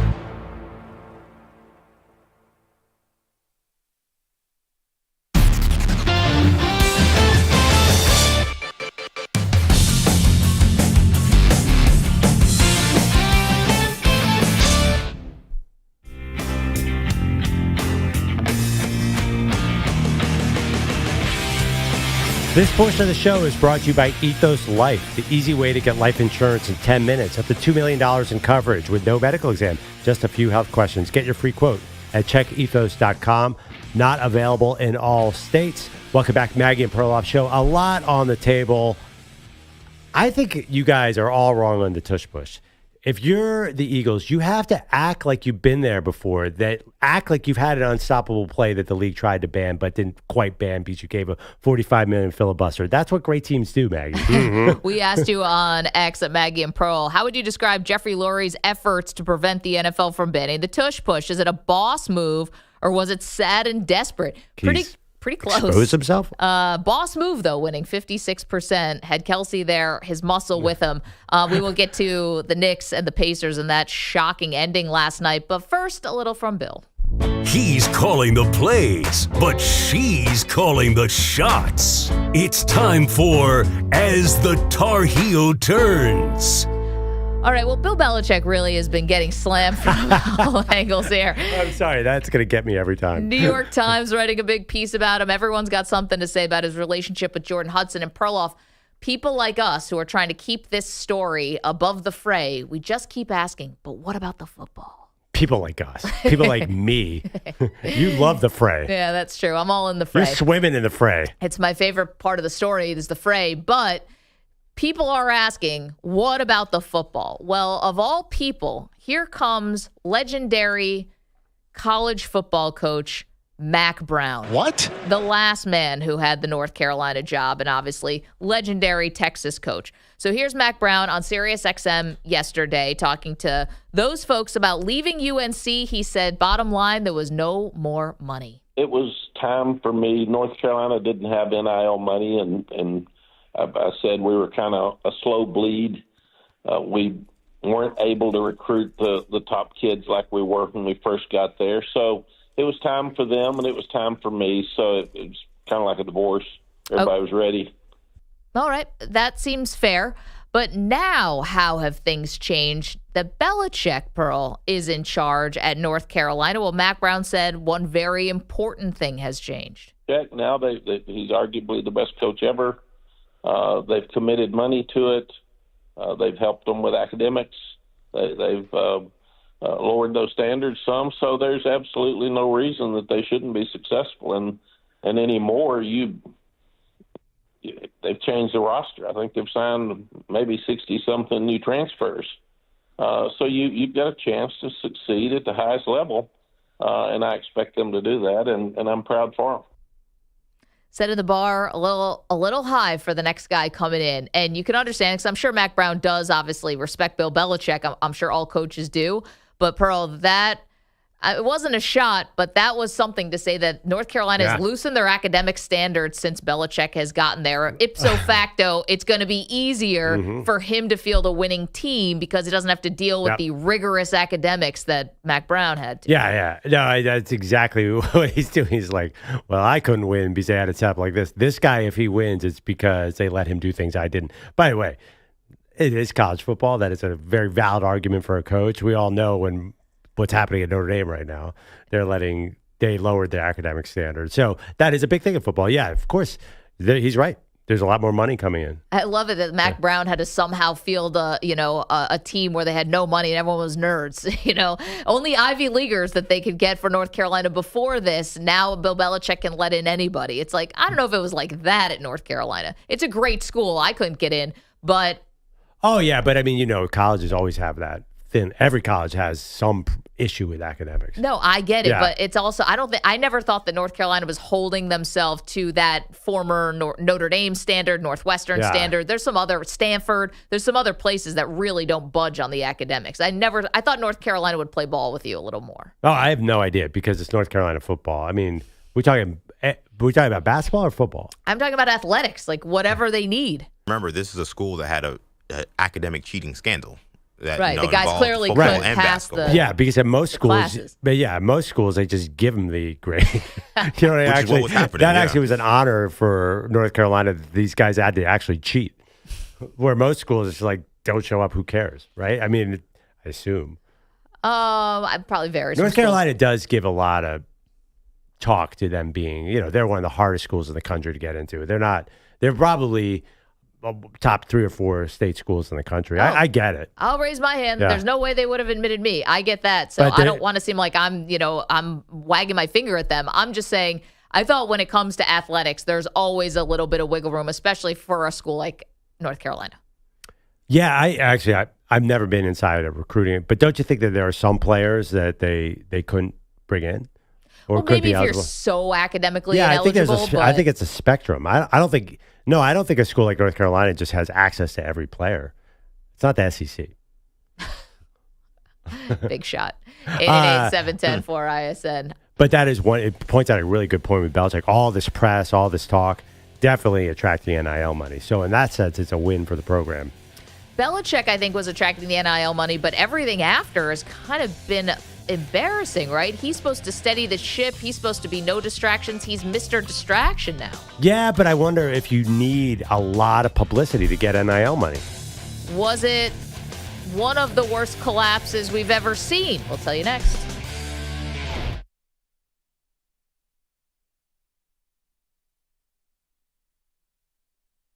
You're in a 5-minute break.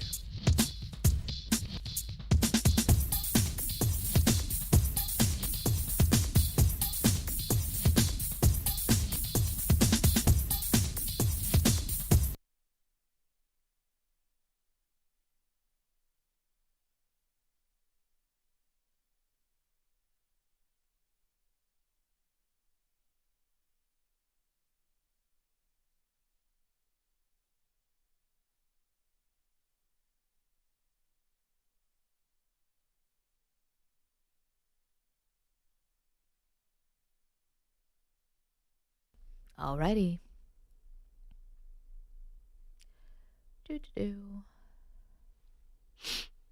This is Maggie Gray with an Odyssey Sports Minute sponsored by AutoZone. Get in the zone, AutoZone.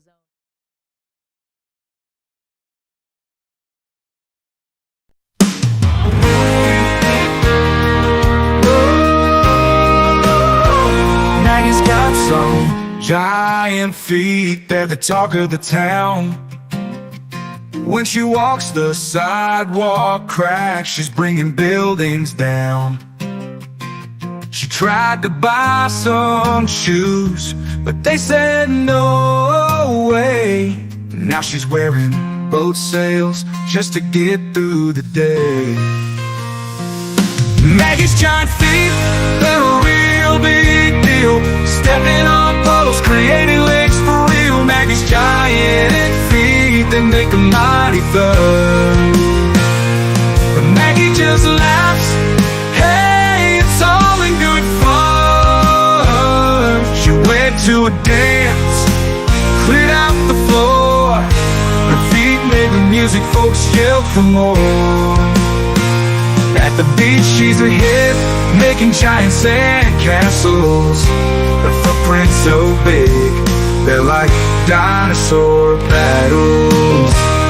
She went to a dance, cleared out the floor. Her feet made the music, folks yelled for more. At At the beach, she's a hit, making giant sand castles. Her footprint's so big, they're like dinosaur battles. Maggie's giant feet, they're a real big deal. Stepping on puddles, creating lakes for real. Maggie's giant feet, they make the mighty thud. But Maggie just laughs, hey, it's all in good fun.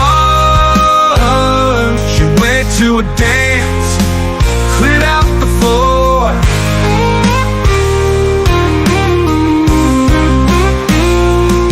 So here's to Maggie and her feet so grand. She's the funniest girl in all the land. With her giant feet, she's never beat. Maggie's big feet make a life. Andrew Bogush, lost in the fog of golf. Bogush can't see his way. Pilates voice in his ears every day. Tom Brady's glory, it's all too much. Andrew Bogush needs a break. Bogush has had enough of Pete. Freedom from Pilates, that's what Bogush needs. Pete Pilates won't leave alone. His voice keeps ringing in his headphones like a drone. Get out of Bogush's head. Pete Pilates, can't you see? Bogush trying to be free.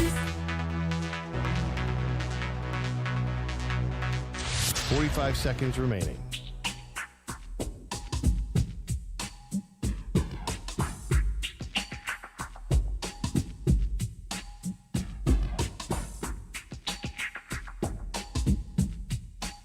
Seconds remaining.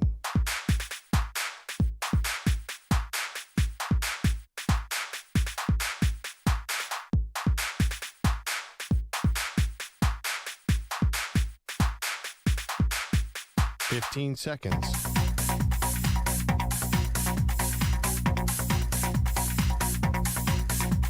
Break ends in 5 seconds.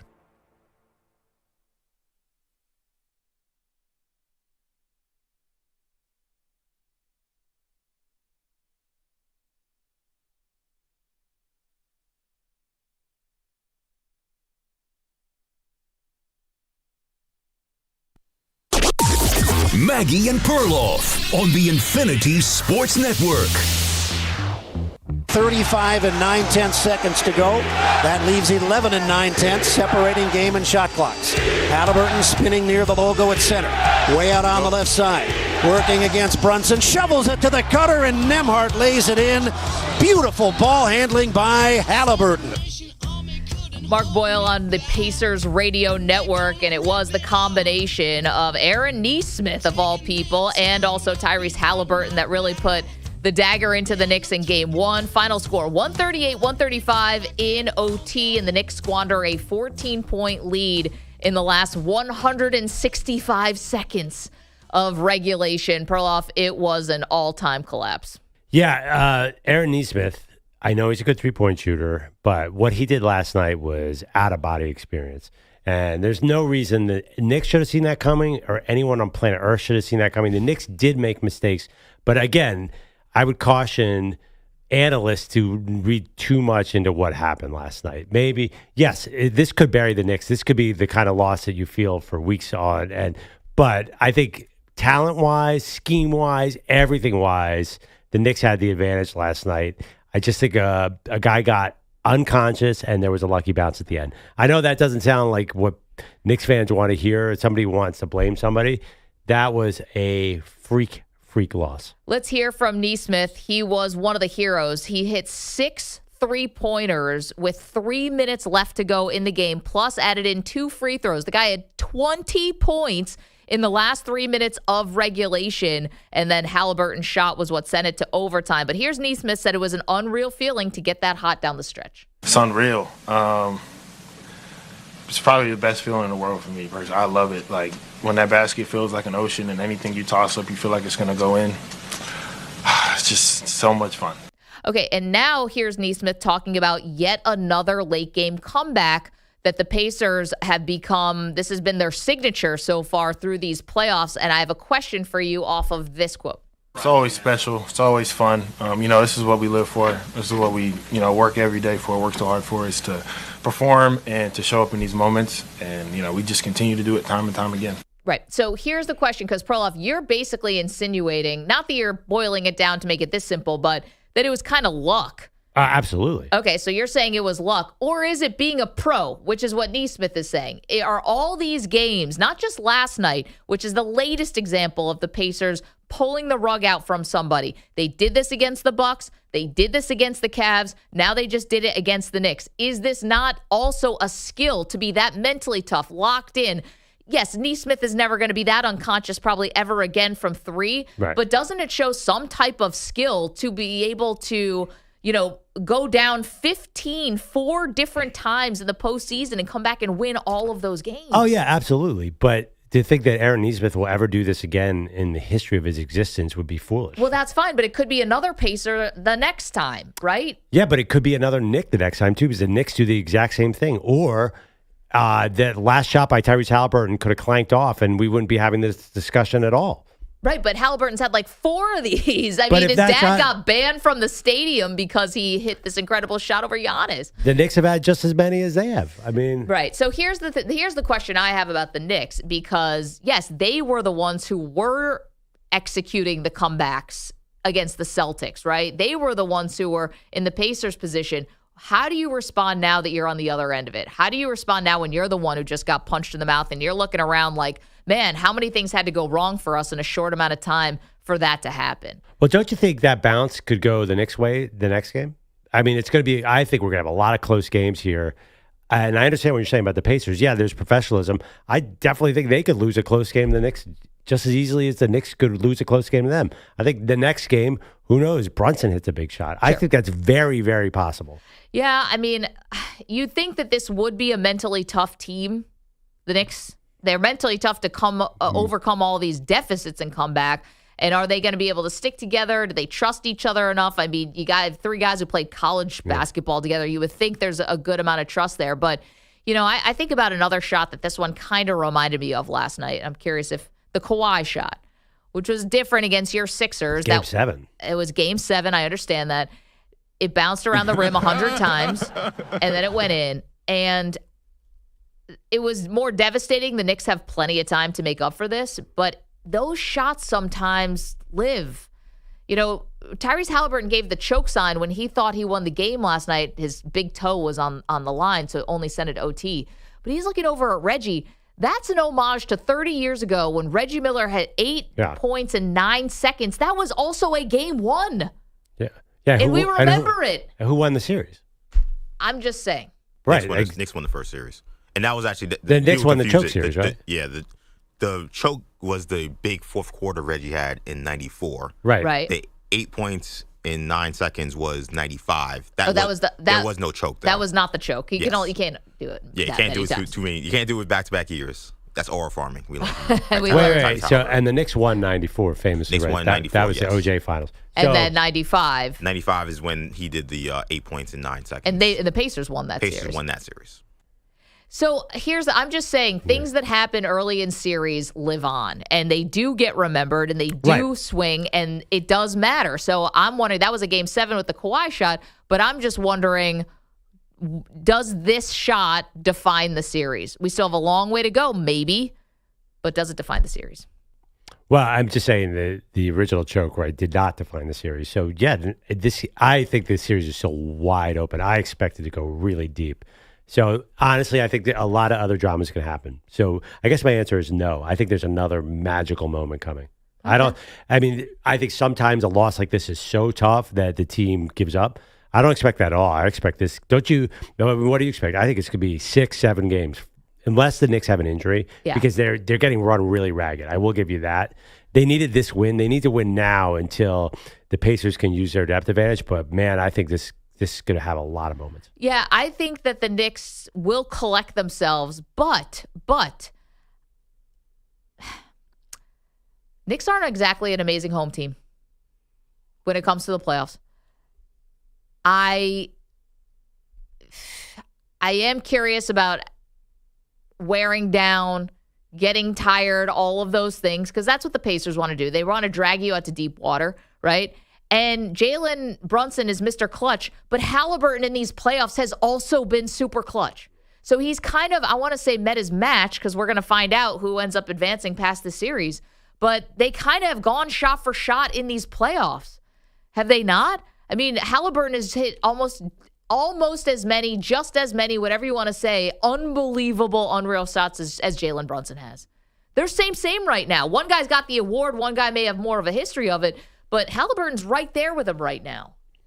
Yeah, I mean, but if you actually dig down in the X's and O's, I think the Knicks saw some things last night that they can work with for sure. The Pacers can't cover Brunson, obvious. Yep. And Miles Turner was definitely having trouble. And the offensive rebounding of the Knicks, that was the story of the game. If they had won, again, if Haliburton's shot had missed, right. I know the Pacers, there's some weird stat where the Pacers got as many second chance points, but when the game was, the Knicks got their advantage because Mitchell Robinson dominated the glass. I think there are reasons the Knicks can walk away. And if you want to convince yourself that there's a glimmer, like there are a lot of strategic advantages here. They're definitely a better starting five. Sure, but is there also the emotional toll of what just happened? You had a game. Yeah. You had the game in hand so much that Josh Hart said you took your foot off the gas. Like this game was over. I read with Stephen Bondy in the New York Post that they had this game so much in the back pocket it was collecting lint, and then this happened. Yeah, I'm not sure that. I think the Knicks could be tougher than you think. I think they. I think they're tough. I mean, there's just only so much that some teams can come back from. No. Here's the thing: if they win in game 2, then it's 1-1. Yeah, then it's totally anything serious. I think it's good. I would predict, and I could definitely be wrong, that it's closer to a 7-game series than what happened with the Pacers and the Heat and the Pacers and the Bucks. I think the greater fear I have as a Knicks fan would be, I think the Knicks will come back in this year. I think this will be a long series. Yeah. But this is a game they should have won. So you wonder, does this series go longer than it should have because the Knicks blew this game? Right. So is there a game 7 that should not be happening in theory because Knicks should have won maybe the first 2 games at home? Right. And then, game 7 is anything can happen. Last year, the Pacers basically couldn't miss from 3 in game 7. They ran the Knicks off the court. Right. Like, the problem is when you play stupid games, you win stupid prizes. The Knicks, maybe this look like a series where they were going to win in 6. Maybe now it has to go 7. Maybe now anything can happen. You just open yourself up to stupid things. Well, and that's what happened with the Knicks. Ask the Celtics how that feels. It's the exact same thing. The Celtics were the better team on paper. The Celtics were, and listen, the Celtics got all-time cold from 3, and the Knicks may have disrupted that also, their defense, but the Celtics shot themselves out of the series. They go down 0-2 at home because the Knicks have these incredible comebacks, and then Tatum gets hurt. Right. It's the same thing. It's like the Celtics were favored after losing 2 games at home. Because the thought was like, well, they're still the better team. So, like, the playoffs are so unpredictable. You don't know what could happen. So, and I'm not wishing injury obviously on anybody still. But, like, that's the problem is a game that you had in your back pocket, you lost. And it's a small margin in the postseason. So, does this become a series that's a lot longer? Or does it become a series where the Knicks blew a game they should have won? They look back on it and say, we would have won game 1. I mean, the series would have been over. They were up 2-0 last year in the same exact series, and nobody would have ever thought Indiana was coming back. Well, but the Knicks had OG Anunoby basically tore his hamstring in game 2. Like, that team was on But they fumes. won game. They basically won game 3 too. I know, and they blew that game. But again, it was a team that was on fumes. This team is not hurt. So I'm just saying, I think it's a long series. Like I think actually the Knicks are well designed to be mentally tough. I think Jalen Brunson seems a little bit above this. Like I can't see him. He's not panicked at all. He doesn't seem like a player who panics. I'm not worried about the mental side with Brunson, but you'd be a fool not to be worried about the physical side. Yeah, I know that I absolutely agree with. I mean, he broke his hand last year in the series against the Pacers. So curious if you were watching that game last night, 888-710-4ISN, 888-710-4476. Yeah, a lot of regrouping to do by the Knicks. And for the Pacers, you got to, I talk about there's a boogeyman aspect with the Chiefs. Now, this is much more like the Chiefs are a dynasty. And there's always this idea that they're going to pull it out somehow, right? The Pacers kind of have a little of that to me. And maybe the Knicks don't mess around next time if they have a 14-point lead with 3 minutes left to go and you really, start playing smarter basketball and really control the game more to make sure you win. But this has kind of become the Pacers' MO. And I know that it's razor's edge because, Haliburton could have clanged that thing off of the side iron, and we're never even talking about this. But that could have happened in 4 other games, 3 others since last night, and it didn't. That, to me, is more than luck. Yeah, I mean, what happened with the Pacers against the Celtics last year? I mean, quality, I mean, being a worse team does matter, too. It's not like this team is not great. I mean, you saw us a lot of holes last night, did you? Or am I imagining? There was definitely like remember when Obi Toppin got a shot blocked and it just happened to bounce to him and then he did a Dr. J like reverse? Like that's not something you can count on to repeat if you're Indiana. You can't count on Aaron Nesmith hitting 8 out of 9 threes. These are not possible repetitive things. There's definitely some holes on this team. Can I ask you guys a question about the Pacers and Haliburton? And this is not, I promise for people out there, this is not EJ Knicks fan coming here. I heard this take already from our friend Boomer Esiason. Okay. Big Knicks fan, but yeah. Yes, he's a big Knicks fan, but it's not coming from me. So you want to blame him, blame the former MVP. What the hell was that all about? Do you feel like it was classless for him to pull out the choke sign? No. That's what makes this fun. We talked about rivalries earlier this week with Caitlin and Angel. We asked, is this rivalry not fun anymore because it's all about society and gender and race and politics and all of that stuff? That's not fun. This is fun. That choke sign, that's fun. I know that's painful for Knicks fans, just like when people bring up wide right to me. I don't love hearing about that either, even if it's 30 years ago. These things are painful, but that makes it fun. Even Spike Lee would tell you that's fun. To be fair, Maggie, you did say Steph Curry hitting the night Petty King is classless against France. So. He did it in the Olympics, dude. Well, I'm the Petty King. Just asking questions here. I think it was super lame. The Olympics was dumb. Haliburton was super lame. That wasn't just lame; it was incredibly lame because it wasn't a 3-pointer. If they had lost in overtime, it would be the biggest gaffe of the last 15 years. You can't call him lame. He didn't know that his toenail was on the line. He thought he won the game. I'm more like an act like you've been there before guy. I'm not an talking about an over celebration. It would have been the ultimate over celebration. If they had lost a game, we'd be shredding that dude right now. Well, it's like there was a famous, speaking of the Olympics, an Olympic moment with the snowboarder, Lindsay Jacob Ellis, and she was celebrating prematurely and lost the gold medal. Right. Someone passed her. Yeah. It would have been like one of those moments, but he didn't know it was a 2. The bench clears out. He thinks it's a 3, and it's not like he was that far off. Yeah, it may have been a centimeter, I don't know. millimeter. I got to be honest, the whole thing felt a little cheesy. Like he'd clearly rehearsed that. I mean, it kind of was like Reggie because he backed up just like Reggie. But I kind of lean towards cheesy. I'm not a huge over celebration guy. I like Larry Bird taking the shot, turning around and putting his finger up in the air. That's more my style. I don't know. I mean, this makes the rivalry fun. People are begging for rivalries. We get this now 30 years later. Reggie's in the building. Yeah, I mean, listen, I don't have either team in this, but I find him a bit annoying. I'm sorry. Reggie or Tyrese? Tyrese. He's a bit annoying. But that's what you need a heel. That's the thing. Not everyone can be likable. By the way, in Indiana, they like him. It's fun to watch, but do I like that celebration? I'm like, I don't know. Game 1, dude, you clearly like rehearses. My dog. Okay, how about this? Yeah. Would you rather have the choke celebration or who did the big cojones celebration? Tyrese Haliburton. Right. I'd rather have the choke than the cojones. I'd rather have that than the Marshawn Lynch grabbing his junk going backwards into an end zone. But maybe that's just the woman's point of view. It's a little like, but it's a little cringe. But I'd rather do the choke than the grab my junk. I always fantasize about hitting the big shot. When I do it, I hit the shot and I run straight to the locker room because I'm so cold that like it doesn't even affect me. Like I knew I was gonna hit that shot. Well, at this point, you had to come back into the court. You would have to come back out there and play over. That's a Derek Fisher. I hope they don't review it. I definitely would have had to run back. Or my favorite celebration of all time was Randall Thrill Hill at Miami.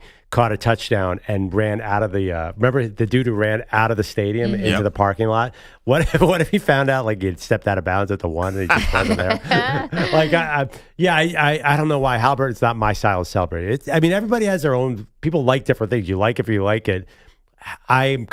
He is being an effective heel. I'm rooting against him a little bit. For these very same reasons, which he probably loves. And this is what Giannis was talking about in that first series, basically. He was like, when you win, you're supposed to be humble. and he had the issue with his dad, and I think he had an issue with Haliburton and a lot of the things he does. Right. Yeah. And the dad, like Haliburton can do it. The dad really can't. Can't get on the court. No, definitely not. Giannis is my style. Stitches. Giannis is my style of superstar. Like he is. I like quote unquote the humble superstar. I know there are no humble superstars. Giannis Antetokounmpo. Mm-hmm. I'm not a huge fan. I mean, I always say I think this whole generation of basketball guys are over celebrates. I'm old school like that. Well, some are more understated than others, like the 3 to the head, 3 in the veins. Like these are small celebrations. They're not even. I went to a high school game. I couldn't believe it. A team was losing by 20, and some kid comes off the bench and hits a 3, and it's doing like a full hand sign. I'm like, dude, get back on defense and shut up. Like if I was a coach, these whippersnappers are celebrating. I definitely think we're in a phase where I blame Fortnite, where celebrating, they put a little too much energy into celebrating in basketball. In football, it's awesome. I was going to say, what the hell you doing? Also coming from the man who did the gritty for Justin Jefferson at the Super Bowl. Oh, are you kidding me? In football, getting the end zone is so special, but I don't like celebrating a 3-pointer. I'll tell you, my ultimate celebration, I hate when you get a first down and you do a celebration. When you're down 2 touchdowns. Yeah. Or if you're a cornerback who gets basically knocks a pass away and celebrate like you just did something when you're about to get torched by Justin Jefferson on the next play. I don't like in-drive celebrations. Yeah, I guess I'm old school. The seatbelt, which I always thought was a sword. Yeah, I mean, for like 6 months, I thought that was a sword going into some kind of sheath, but it turns out it's a seatbelt. Yeah, I know. I was right with you, Maggie. I had no idea. I thought it was a sword. I think the sword, quite frankly, is cooler. I don't think cornerbacks should celebrate at all because you are there to get torched. You're about to get torched on the next play. It's modern NFL. It's like big men. You're going to get dunked on, whether you're Shaq or Hakeem or whether you're doing the dunking or whether you are the dunker. You always get dunked on. You always be the lame guy on the poster at some point. At some point, comes for everybody. But if Haliburton had done that sign and then lost the game, we would be making so much fun of that guy right now. No doubt.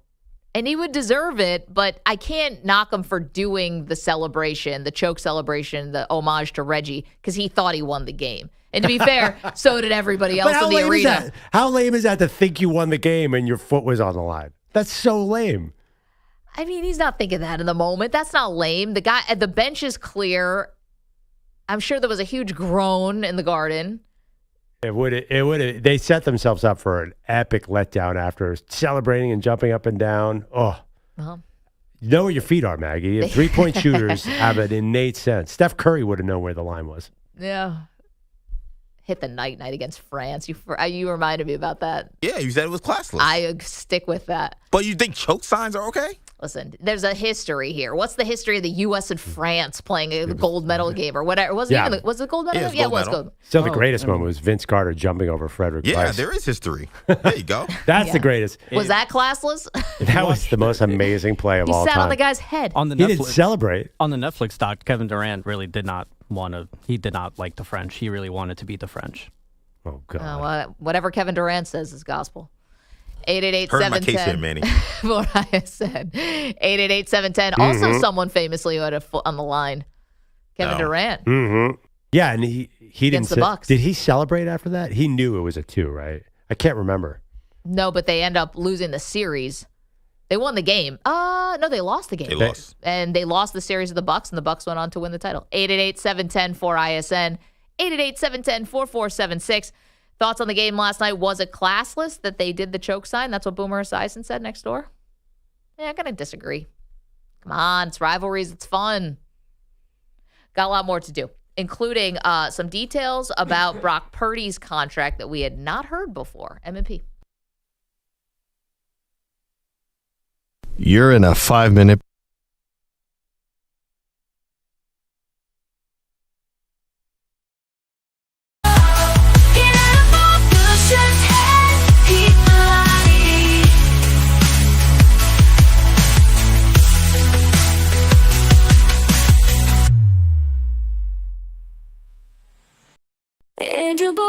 Manny and EJ, they're diehard Knicks fans, living in the Big Apple. They're part of the grand plan, but they just witnessed the crushing defeat. 76ers taking the victory, man. That's hard to beat.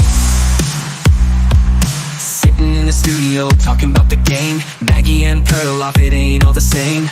Perloff's a Philly fan. It's hard to stand when your team's on top and your heart's in your hand. Man, May and EJ, they lost and confused. Knicks played hard, but it wasn't what they used to. Every missed shot, every turn, oh, they saw leaving them shocked. They can't believe what they're in for. Manny and EJ, they're diehard Knicks fans, living in the Big Apple. They're part of the grand plan, but they just witnessed the crushing defeat. 76ers taking the victory, man. That's hard to beat.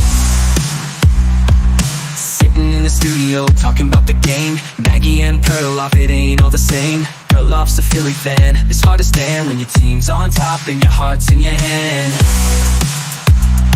Man, May and EJ, they lost and confused. Knicks played hard, but it wasn't what they used to. Every missed shot, every turn, oh, they saw leaving them shocked. They can't believe what they're in for. Manny and EJ, they're diehard Knicks fans, living in the Big Apple. They're part of the grand plan, but they just witnessed the crushing defeat. 76ers taking the victory, man. That's hard to beat.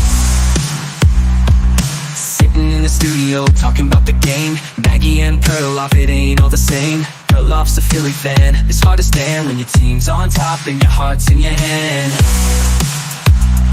Man, May and EJ, they lost and confused. Knicks played hard, but it wasn't what they used to. Every missed shot, every turn, oh, they saw leaving them shocked. They can't believe what they're in for. Manny and EJ, they're diehard Knicks fans, living in the Big Apple. They're part of the grand plan, but they just witnessed the crushing defeat. Peter Bellotti, he made a prediction, said that he gonna win. Celtics got no conviction, but now he's hiding, running away, won't own up to his words, can't face the dismay. He thought Miami would rise like the sun in the sky, but now he's got excuses, got no alibi. He thought the Heat had it, it was a sure bet, but they couldn't handle 1 minute, Boston, 30 seconds remaining. not just yet. Peter Bellotti, where you at now? You made a bold choice, but where's your wow? Can't stand the heat in the kitchen. Your predictions cold. You're playing hide and seek, leaving us in the fold.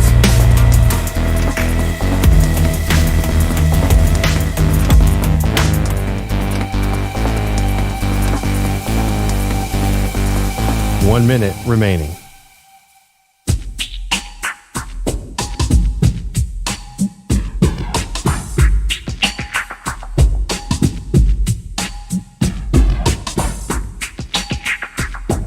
$45 seconds remaining.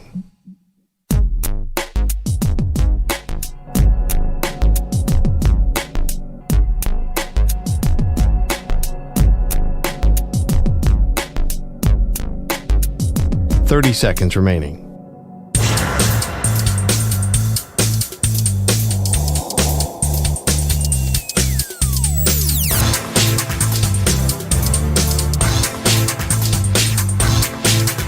$15 seconds.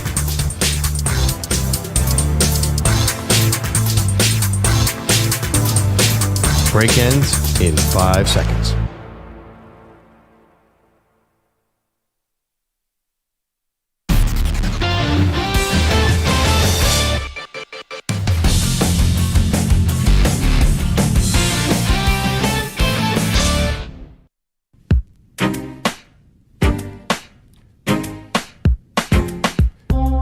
Welcome back, Maggie and Perloff Show, breaking down the Pacers' dramatic 138-135 OT win over the Knicks.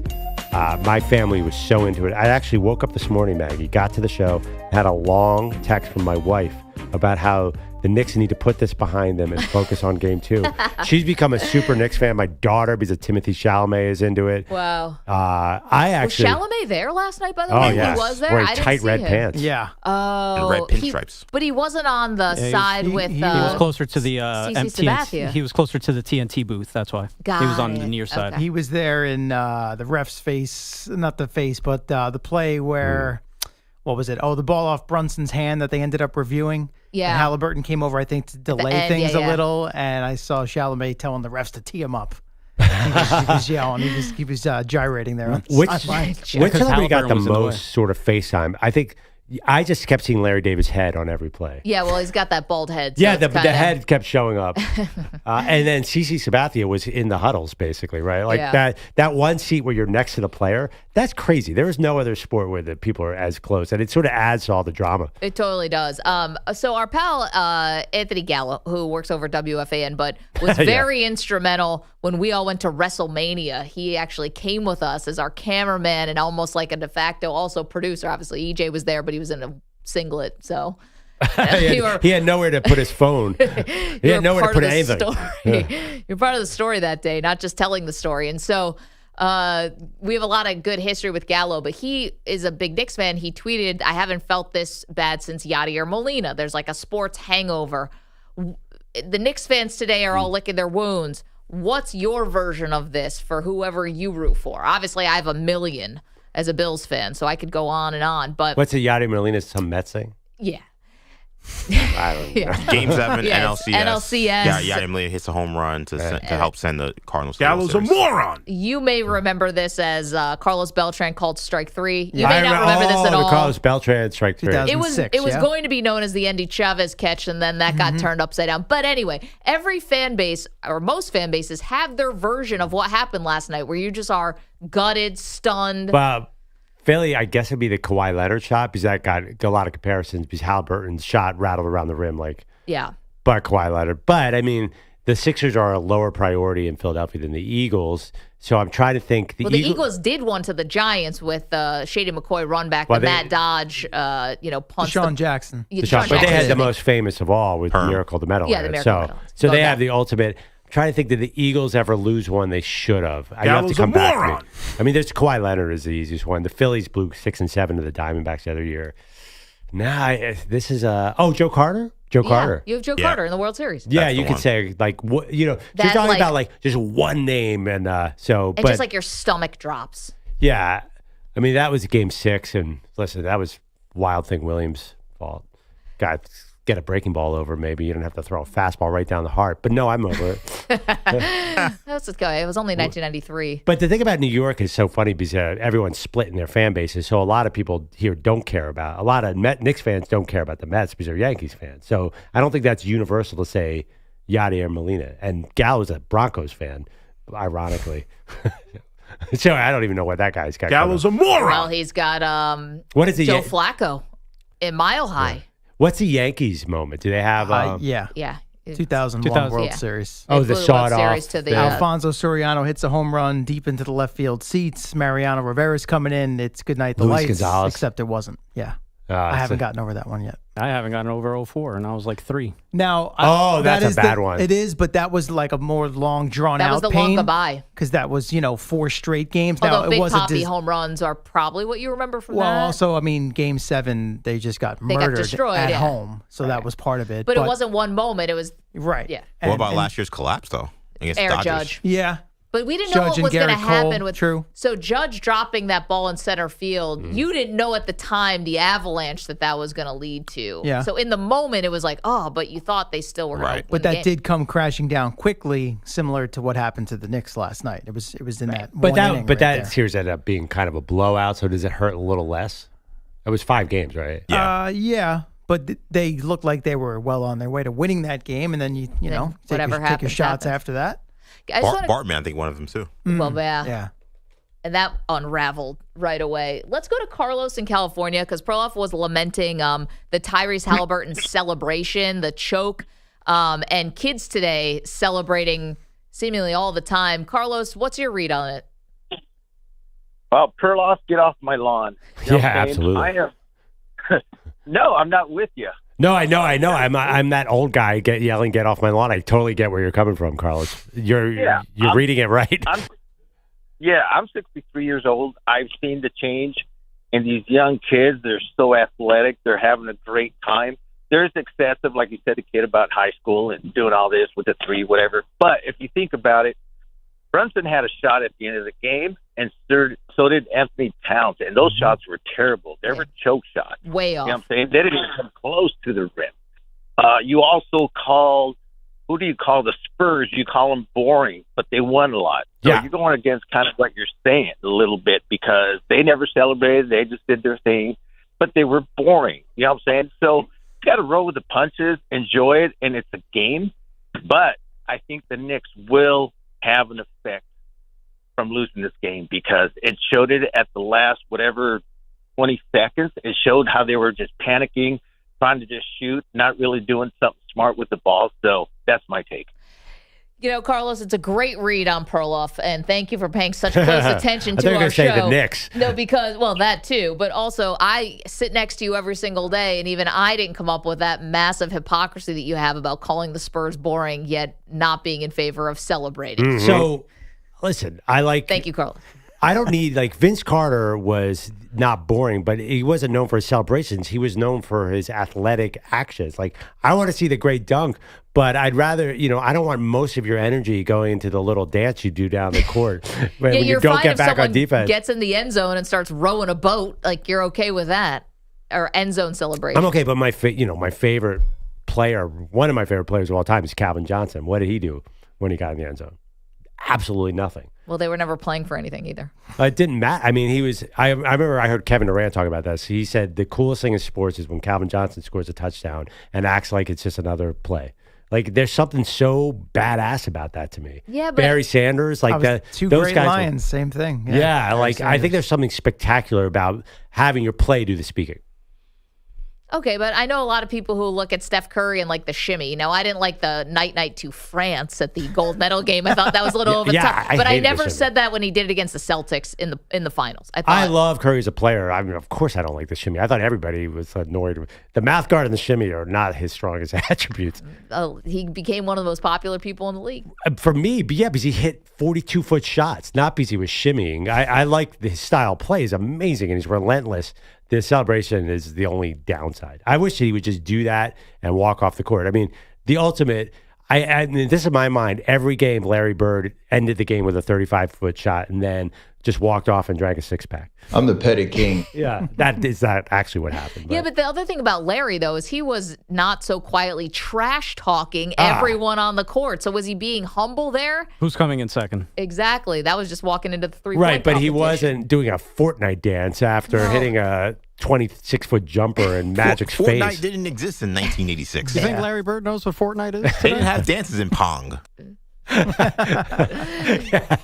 have done a John Travolta, staying alive. I don't know. I don't know what you could have done. Bogus isn't it today, but I actually went to see one of his kids play baseball, and they lost 13-2. But some kid hit basically a little dribbler for a single. Was celebrating like he just won Game 7 of the World Series. I'm telling you, the youth today over celebrates. I see that sometimes in baseball, and I just assume guys are so superstitious that they have to do this, whatever they do when they get on first, they've got to do it every single time, or somehow their bats are going to go cold. There are two things. They're in prisons of their own routine. You're going to say, well, this is because you're seeing yourself in this, but I hate hypocrisy. I don't like people who stand up on a soapbox and then are really jerks behind the scenes. That's one of my least favorite things.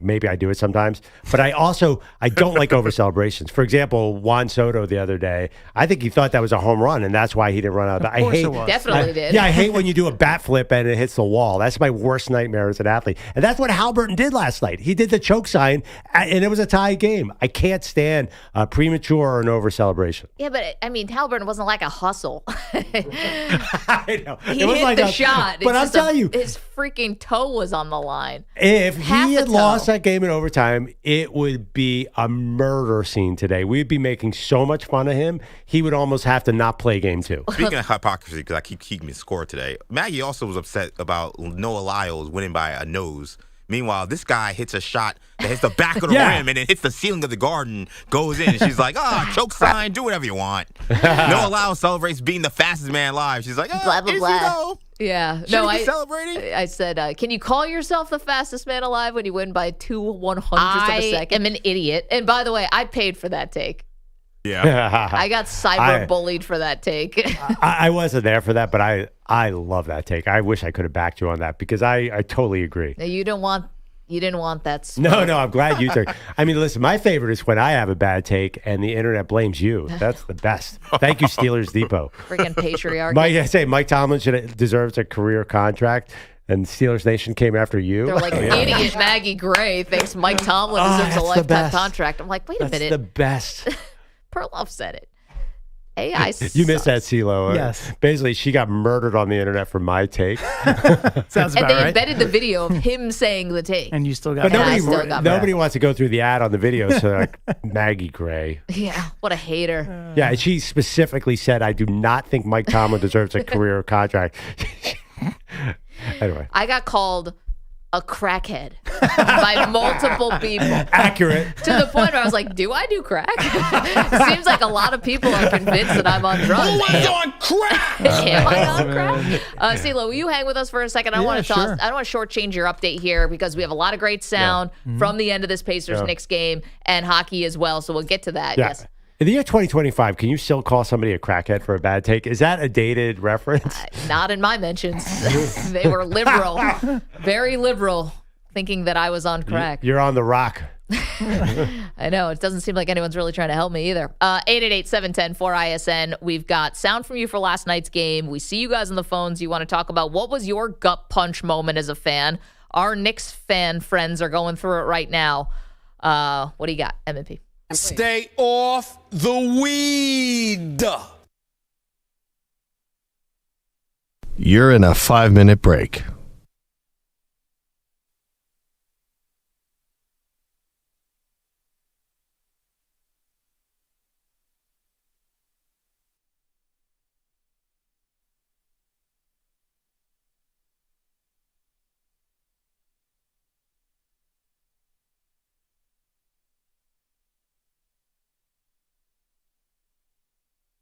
Four minutes, 30 seconds remaining.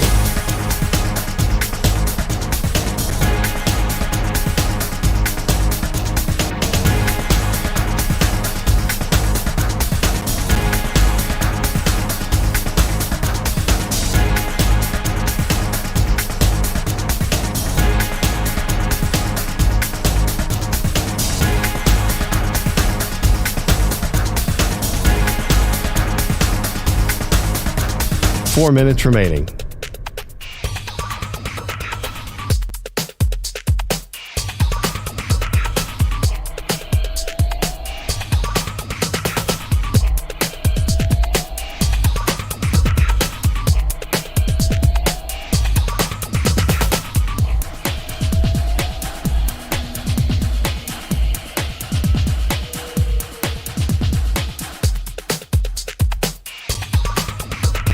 Three minutes, 30 seconds remaining.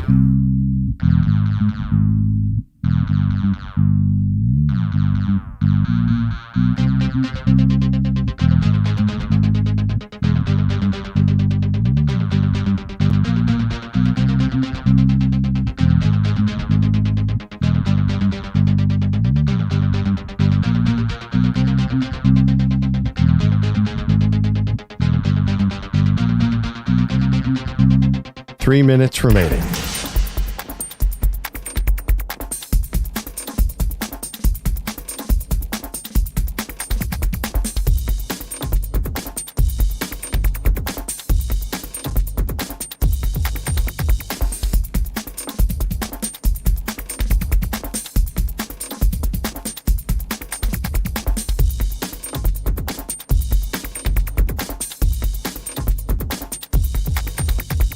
Two minutes, 30 seconds remaining.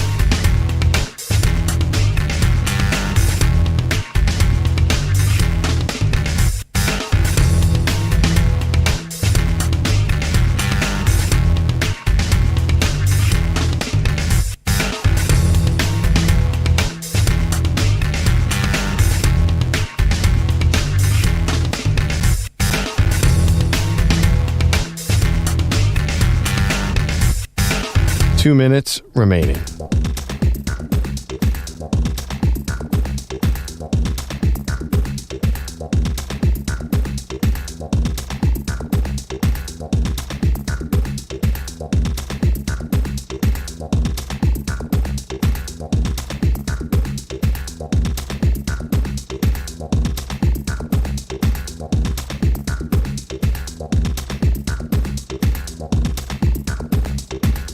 One minute, 30 seconds remaining.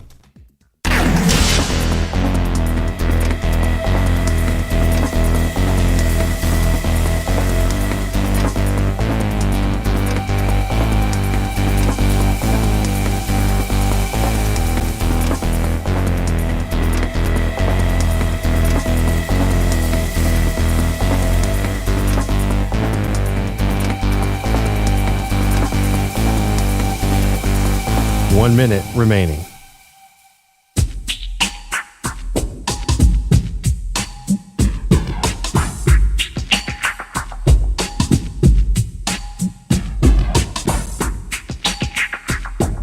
.45 seconds remaining.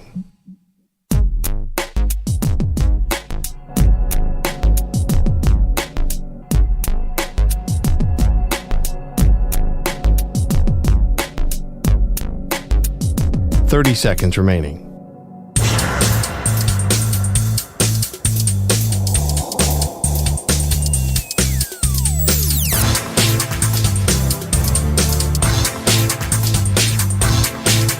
.15 seconds.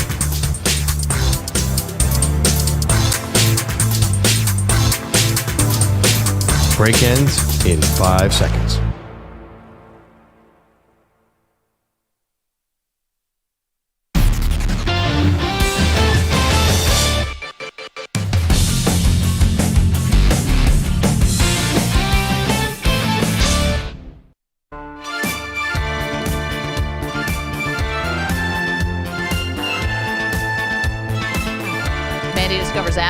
Welcome to the show. Maggie and Perloff. We'll get to in just a moment. Asking a couple questions today. Can the Knicks regroup after the gut punch of the Pacers overcoming a 14-point deficit to force a game to overtime and take game one of the series? We're also asking, as our Knicks fans here today, Manny, EJ, CeeLo, really just gutted off of what they saw. What was that moment for you, for your fandom? Everyone's got one. I've got several. CeeLo, what is going on today? All right, well, even after everything fell apart for the Knicks last night, and in the prior segment, Carlos alluded to this, they still had a couple of looks to retie the game and perhaps force double overtime in Madison Square Garden. Brunson working, looking for a three. He got a three, and it's an air ball, but it's rescued by Hart on the baseline. Out to Towns, hit the front of the rim. Loose ball in the lane. Bridges has it. It's still loose. He got it back. It went off of his hands and out of bounds with 0.2 of a second to play. This game, folks, is over. Mark Boyle, Pacers Radio, 138-135, Indiana, after trailing by 14 with under 3 minutes to go in regulation. Now, there was still one last inbounds play, and I give credit to Stan Van Gundy on the TNT broadcast for nailing this prediction. Yep, he did. did. He's like, Haliburton, I think, should just hand the ball to Karl Anthony Towns because there wasn't enough time to get a shot off, and that's exactly what he did. I got to tell you, I was thinking more about that than the Tyrese Haliburton shot, the actual logistics of that. Yeah. What if Karl Anthony Towns had stepped back and volleyballed it 60 feet for because you're not allowed to get in shooting form, but you can tap it. Yeah, but so it's not dude tap. Perfect. Like, there's no way he'd be able to do that. Well, I just think that three-quarter court it felt wrong. It just felt wrong handing them the ball. And he did get off a shot. I mean, who knows? Maybe the timekeeper. I have no idea. They waved it off, even had it gone down. I think as soon as he shot. Yeah, I know. It was just kind of a funny way to do that. Just throw the ball to Aaron Nesmith and be done with it. I think that he probably enjoyed. That was definitely being able to, hey, I'm just handing you the ball, and here's you a question. Do anything about it? So a million and one things went wrong for the Knicks last night for this to happen, right? And a million and one things went right for Indiana for this type of comeback to happen. But in overtime, when you don't guard the inbounds play, I'm curious from the Knicks fans here, because we put a poll up right now at Maggie and Pearl on X or Twitter. We're asking you, who do you blame the most for what happened last night? And there's a couple Knicks options here. And one of them is Tom Thibodeau. And he's actually winning this poll. 53%. Jalen Brunson, 25. OG Anunoby, 15. Josh Hart, 7. Why not guard the inbounds? Like, they've been talking about it. First of all, we've seen this going back to the national championship game against Florida and Houston. I feel like we've seen it in the NBA. It's hard for guys to get the ball in bounds lately, and usually because there's someone right in front of you jumping all around in your face, and the Knicks decided not to cover the inbounds. Is there any reason why? Wait, so is this you talking about the Haliburton shot or No, I'm talking about the Obi top and dunk. Obi top and dunk. It's the inbounds play, and for some reason they just let the Pacers inbound the ball when Stan Van Gundy and Reggie had been talking on the broadcast about how challenging it can be just to get the ball in play. I think the Knicks typically how they play that, and the Knicks are actually, Manny would test this, they're very good at causing 5-second violations. Yeah, they Since are. Thibodeau. They did it against the Celtics. But I don't think they normally put a guy on the inbounds guy. I think they prefer that fifth guy to play free safety and run at the first cutter. It seemed like everybody was just in a malaise during that play. I think that they had been shell-shocked at what happened. Yeah. But they were that guarding was against the three, too, by the way. They were all really focused on Nesmith there. They did not think that the Pacers were going to go for a 2. Yeah. And they still, by the way, if they hit a foul shot, then this isn't even a discussion. And then Bridges fouled Obi Toppin on the dunk. They didn't call they just lost their minds. And then chopped And Mitchell what about when Robinson Josh in Hart the fell throat? and that? I mean, the Pacers almost won in regulation when Josh Hart fell. Yeah, you're throwing an With inbound 7 pass. seconds left. Yeah, No, throwing that an wasn't. inbound pass in. It looked to me like he was getting held there. I don't know if they let that go. Oh, but- it got so physical in the last minute. That helped They the had his Pacers a arm lot. there as he was going down. He was fortunate to recover. He but- slipped on offense and on defense. Yeah, definitely on one of the Nesmith threes. Yeah. Get some new sneakers, man. Come on. He was terrible. Sounds like you're blaming Josh Hart. Yeah, that's why I put him on the poll because and Josh has a tendency to be the most pugnacious after games in terms of like team effort and things like that. Dude, like you gave up 2 threes to Nesmith. You let Nembhard backdoor cut you with 1 minute left in the game. That was a bad one. Where I saw it wasn't that. a play. Nesmith wasn't even cutting to the basket. He was kind of just clearing out. He's like, Right. oh wait, he's gonna let me just get a layup. It's like a slow jog to the basket. Yeah, like that. Like Josh Hart, you need to be more focused. You need to be more locked in. Well, Don't talk about sometimes he team. plays out of control because he's on the ground. He's everywhere now. It's like, it's hustle plays too. So I want to give him credit. I mean, we're talking about blaming Mikal Bridges. I mean, guy hit 8 jump shots. I mean, everybody on the Knicks, they did enough to win that game. Again, I think we're playing the result here. If Haliburton's, we would be saying something completely different if the ball just landed an inch to the right. But we like, would have despite been all those praising all these people. Yeah, despite all things happened before that, again, the Knicks, Jalen Brunson, to your point, how well he played, he got the go-ahead basket with less than a minute left. Yeah. And the Knicks just won 2 games in Boston where they won on their defense. And the next defensive possession, Haliburton doesn't even make a move. Like, Nembhard just walks right to the underneath the basket and you get a layup. Yeah. They didn't even, like...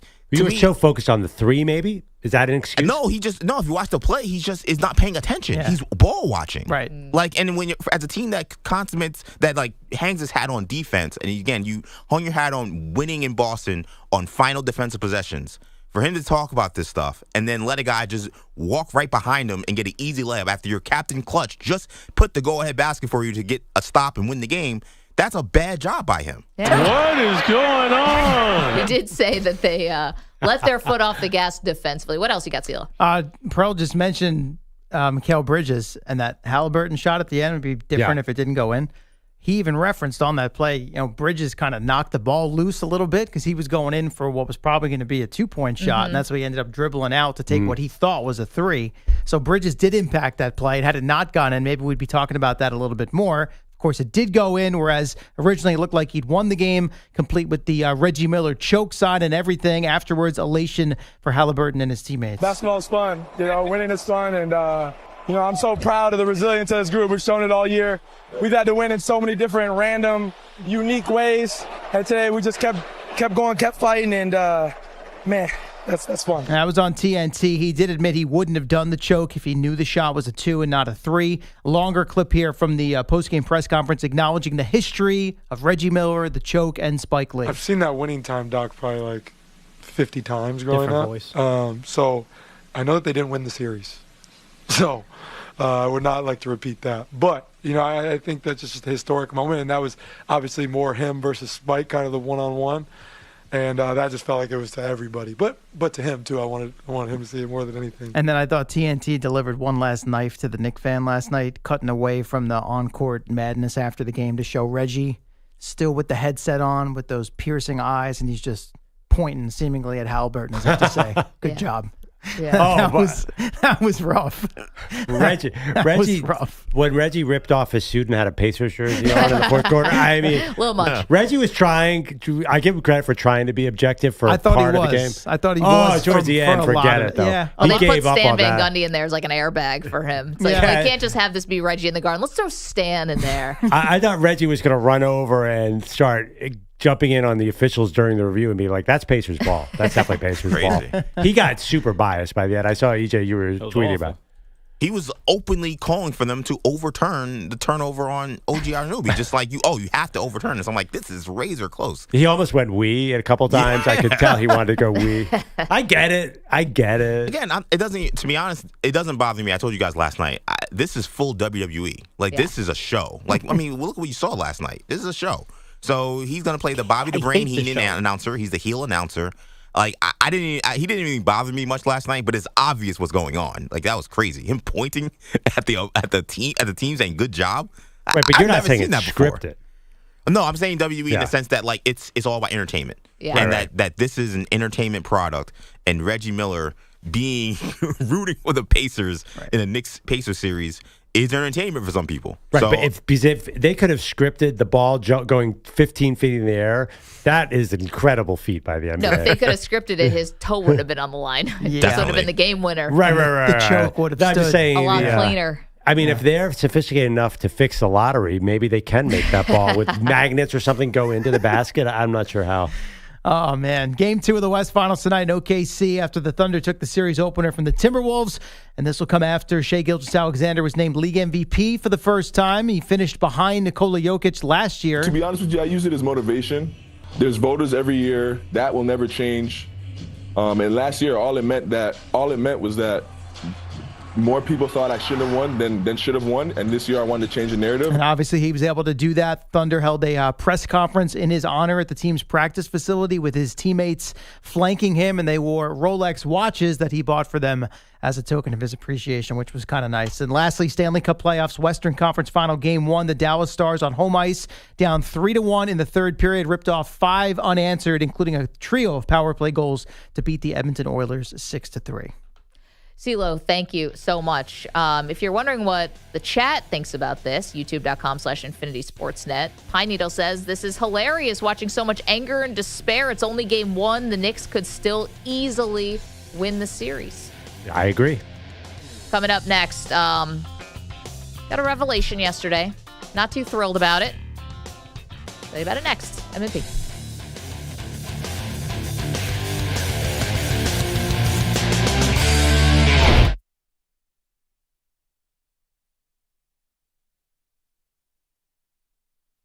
You're in a 5-minute break.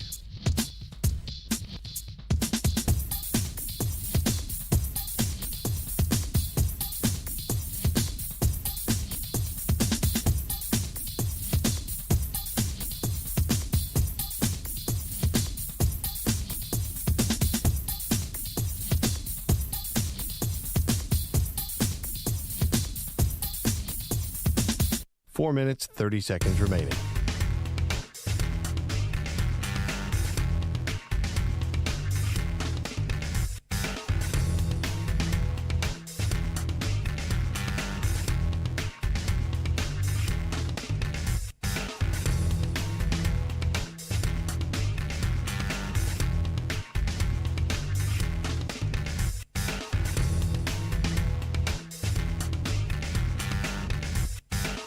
Four minutes remaining.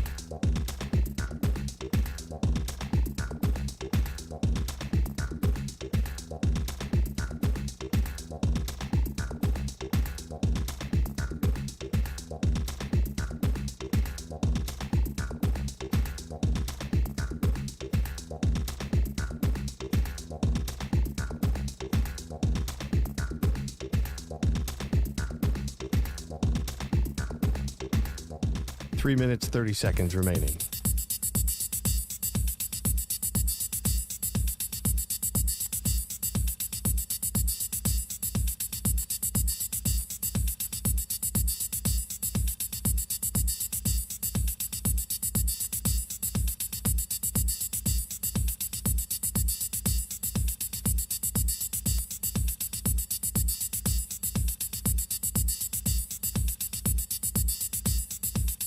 3 minutes remaining.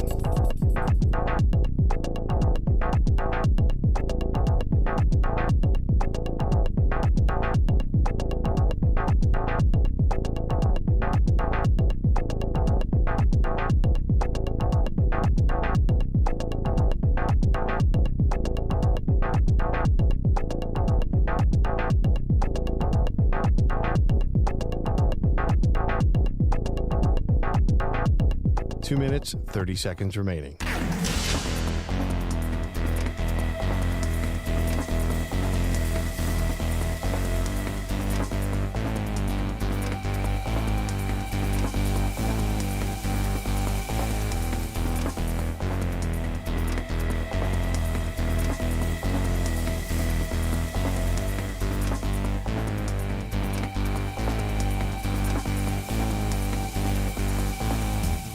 Two minutes remaining.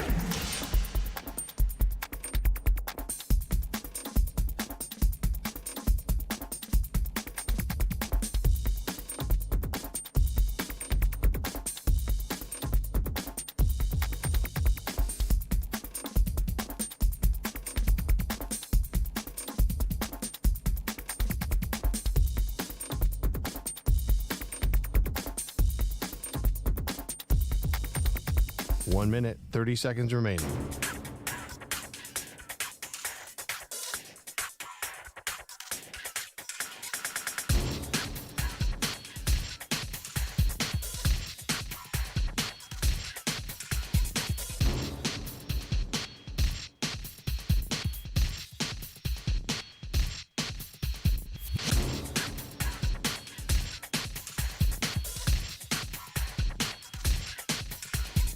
One minute remaining.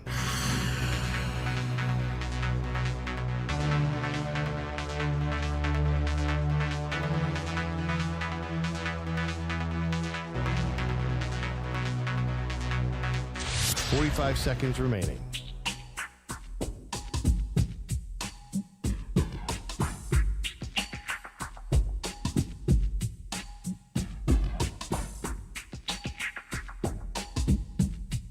$30 seconds remaining.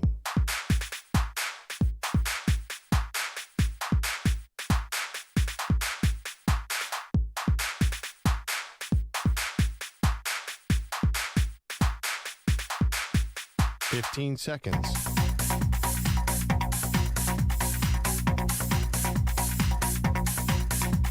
Break ends in 5 seconds.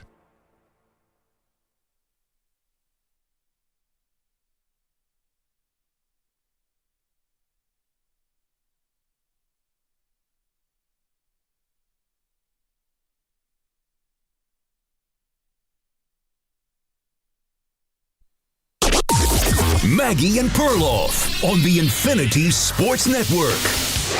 2-point game, 6 seconds to go. Haliburton driving. He's in the lane. He nearly lost it. He backs up and unloads a three. Oh! That did not happen!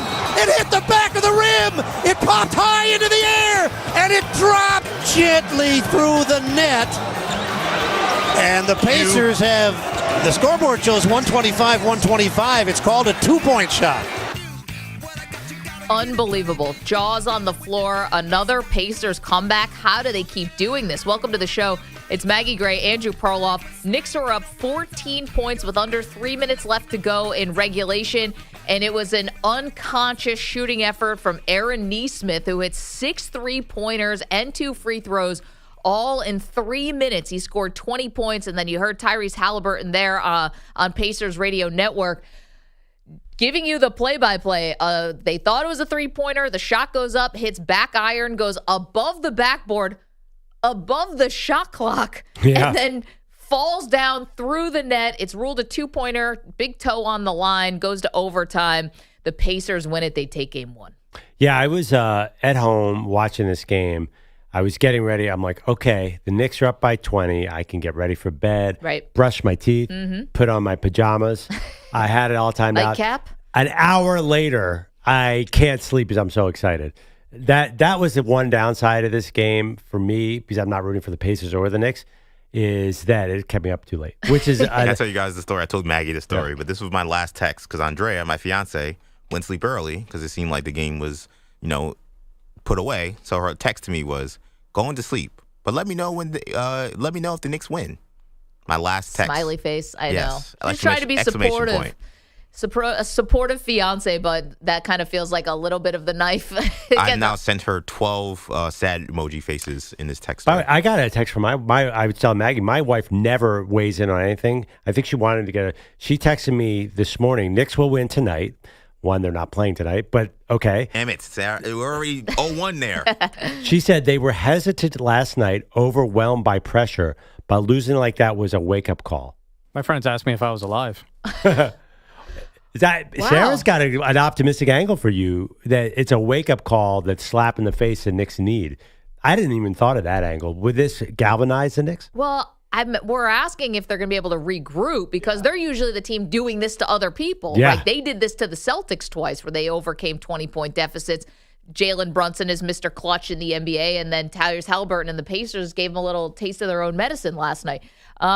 Is it a wake-up call? I didn't think they needed a wake-up call. I thought the Knicks were ready for this series. Well, I think there were points of the game they underestimated the Pacers. I think they were like, wow, this team can't hang with us. They got overconfident, clearly. I know one thing. The fans is definitely very sobering. If you're one of those people out there, and there are a lot of them out there who have been tired of seeing Knicks fans flooding the streets on 7th Avenue after a win, I think you were like, there's some humble pie for you. Yeah. Well, I mean, but don't you that'd think be any fan base, by the way. Maybe, especially the Knicks, because of how they've been celebrating like they've been winning the fans, like they've been winning the title when it's just getting to the Eastern Conference Finals, which is still a big accomplishment. But any fan base that over-celebrates, we'd be doing that to Philadelphia if we could. We'd be taking down Bills fans for jumping through tables. Sure. We would like to, we like it when people get a dose of humble pie. Yeah, I think actually the players, I think they really thought they had Indiana's number last night. And you could see their energy drained at the end. Why? Were they tired or were they shell-shocked? I expect them to win game two. I mean, you should, right? I mean, they're at home. The Pacers just want to come out of here 1-1 and get back to Indy. So I'm picking the Knicks big time because my wife has an instinct for these things. Does she? No, I don't know. She actually, she tells me you gave him hope and then he just took it away. No, she has really, really strong instincts. But she basically about halfway through the game said, wait, the Knicks are wearing white, right? So she's not exactly an NBA expert. Yeah, they were wearing white. She was rooting for the yellow team for a while. Oh, my gosh. Yeah, she's not an NBA fan. That's amazing. I'd love to have that level of detachment. It'd be great. Jalen Indiana under chest. Details, Manny. Here's Jalen Brunson. Half watching. Says the Knicks need to stay level-headed after this loss. In the playoffs, when you win, it's the best thing ever. When you lose, the worst thing ever. And so the best way to deal with all that is just stay level-headed and making sure we have each other's backs. Obviously, not the way we wanted to finish the game. But I mean, like you said, tomorrow we have to watch film and get better and just making sure that we're ready for game two. And, it's going to be on him, right? Because everyone looks to Brunson, and his shoulders are the big ones who are going to have to carry this thing. And, he was carrying him, obviously, for stretches last night, too, even though he got in foul trouble. Is he going to have the energy to put up another 43-point game? Definitely. He'll have the energy. It's just Really? the ankles hold up. Yeah, I just thought that was getting to be a lot on him. Again, it's worked. By the end, it was getting harder and harder for him to breathe. They were doubling him the second he got over half court. I think you need more from Bridges. You need more from Hart. You need guys to help him a little bit. Well, we said that after they lost a bad game in Boston. Also, when we thought they were going to close out the series, and it was like, where's the bench guys, and then they put together one of the best playoff games that's probably ever existed at Madison Square Garden. Right after that to cap off the Celtics. From the chat again, Titan Maniac. Wish there was a recording of Manny and EJ as this was happening last night. It would have been mostly beeps to play in radio. Manny still has not removed his jacket today. We're 3 hours into the show. It's a sad day. It's game one though, Manny. Jason Dominguez hit a walk-off home run, though, yesterday, so that's nice. Sweet. Yeah. Only been waiting for that guy to come through for a decade. The video for me would just be nothing because I was just standing. I was literally sitting there on my couch just like, that just happened. So Okay. stunned more than curse words. Yeah. It's happened. I mean, you guys when we were on CBS Sports Network and they used to play on repeat the moment the 13 seconds game, just head in your hands. We've all been there. Andy in Pittsburgh wants to weigh in on this. Andy, good morning. Hi, how's it going? It's going great. What did last night Good. remind you of? It reminded me of Game 1 of the 2015 World Series for the Mets. When, ouch. Yeah, when they were up going the ninth inning, and then Familia gave the home run, and then they lost in 14 innings, and then that kind of knocked the air out of them. But I wanted to say, because obviously there's a 76ers fan on the cast, it's also reminded me of the Tyrese Maxey game. Yep. And after that happened, I was like, I could easily see just changing the entire series. The Knicks somehow regrouped and won Game 6. What do you think they were able to do that time, and what do you think they need to do this time? By the way, that night, Thanks, Andy. I had one of my greatest social media victory tours ever, giving crap to Jerry Ferrara when Tyrese Maxey went up. It was Turtle from Entourage? Yeah, who's a super Knicks fan. Does he work for the Knicks still? Or used to work for them. And then he got me the next game because, of course, Embiid. I mean, whatever. That's a great point. I'm telling you, the famous joke game, the Pacers lost that series. Yeah. So this is not over. I think there's a sense out there that the Pacers just won the series. I mean, I get it, but I don't think that. I think there's going to be more drama. I think this could be one of the great all-time series because I think the Knicks have their moment too. Well, I mean, Andy had to go out there and bring up Mets World Series Game 1 against the Royals. I didn't see that one coming. I forgot about that painful memory. Bad. You guys lost to the Royals at a World Series. Yeah, that's rough. You lost a Canadian team. Come on. That was a repeat champion. They had Paul Molitor and Joe Carter. Still Canada. Who? What's his anti-Canada? What are you? Former Twins manager Paul Molitor? Is that what you mean? Yes. The Toronto Blue Jays, there was a time when they were a dream team. Yeah, with Jose Bautista, I remember that era. Speaking of celebrating, that guy made it an art form. Andy is in Michigan. Got another Andy. What's up, Andy? Hey, guys. Love the show. Sorry I'm not feeling too well, so I'll try to get through this. So you're talking about gut punches. Mine was the 2013 World Series, the ALCS. Tigers up 1-0, and Game 2, they're up 5-1 in the 8th inning, and they give up a grand slam to Big Papi. You know, this was just a gut punch for me because they end up losing that game. Obviously, end up losing the series, but the Tigers had 3 Cy Young pitchers on that team. They had Cabrera and Fielder. Fielder just coming off the Triple Crown year in 2012. This was their best chance to win the World Series. And what infuriates me even more is seeing an interview with Big Papi later on. And he said, yeah, you know, the Cardinals were tough and all, but, man, Detroit's starting pitching. And he always lamented that. And the Tigers really, now they're doing amazing this year, but it took them a while to get there because they had to blow up their whole cast. You know, Andy, I was wondering about that. Isn't it more painful, though, when you lose the World Series to, San Francisco? Because you guys had that really long layoff and San Francisco came in really hot. Am I remembering that right? I think it was St. Louis. Or St. Louis. Am I getting the right year?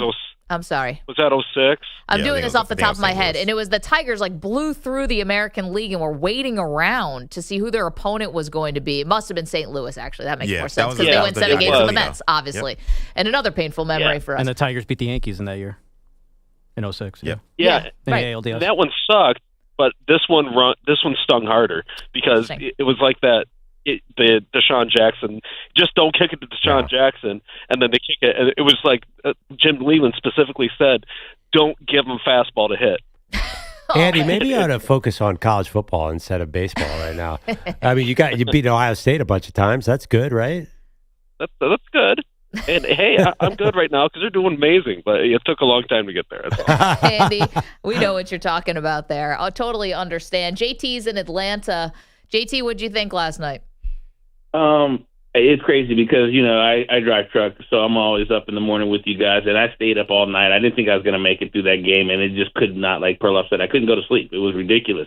And I did think it was over at one point, and then to watch what had happened, there is a sense almost of inevitability about these Pacers. I mean, if you just kind of following their whole thing through the playoffs, these games that they keep winning, and I don't know if it has to do with the curse of the ballot of Mr. Overrated or not, but this guy has been playing out of his mind. I mean, I know Brunson's Mr. Clutch, but I could argue that Haliburton has been equally as clutch throughout these playoffs. And, I mean, just the physics of that shot don't make any sense. I mean, you right. shoot it from 23, 25 feet away, and instead of it long shots, long rebounds. What? It goes straight up in the air and comes right back down. I mean, what are the? It's just this whole game yesterday was insane. I can't wait to see where this series goes. The choke thing was kind of that was kind of bogus because it didn't kind of fit the moment. But other than that, I think this was just another crazy game. And as a Knicks fan, like we were saying, yeah, we're tired of seeing that all that celebration out in the streets. Just like you guys were rooting against the Eagles yesterday, yeah. and just didn't want us to win. But you know what? Just like in the regular season, in the offseason, the Tush push is just as effective. It can't be stopped as well. So it can't be stopped on the field, in meetings. It can't be stopped. Thank you for that. Great call. I said the Eagles already started off with they're 1-0 right now. You got a W yesterday, and we're deep into the offseason. Yeah. Tush push lives. Winning franchises don't win in May. They win in December and you January. do both. You win in May or winning in February. So yeah, it's more like EJ's team to win in May. You know who? So this is a little inside. Damn. It's a little insider for you, but we're talking about how did that shot go in, right? Like sports gods, physics, defying everything. How did Aaron Nesmith all of a sudden hit 6 threes, you know? One of them was insane. Yeah, I have no idea. Some of them were like line drives. Some of them Yeah, were he more was like up looping. in the air and he kind of kicked his legs out. Incredible. It's like, was he shooting blindfolded at one point? Every shot went in. And we're talking about, well, what did the Knicks do to anger the sports gods, right? I mean, my stuff with James Dolan aside, but like, what did they really do? This is a likable team for most people, right? Jalen Brunson. How do you not like Jalen Brunson? I mean, this guy's an incredible story. Took less money so they could sign everyone. Foul merchant, but okay.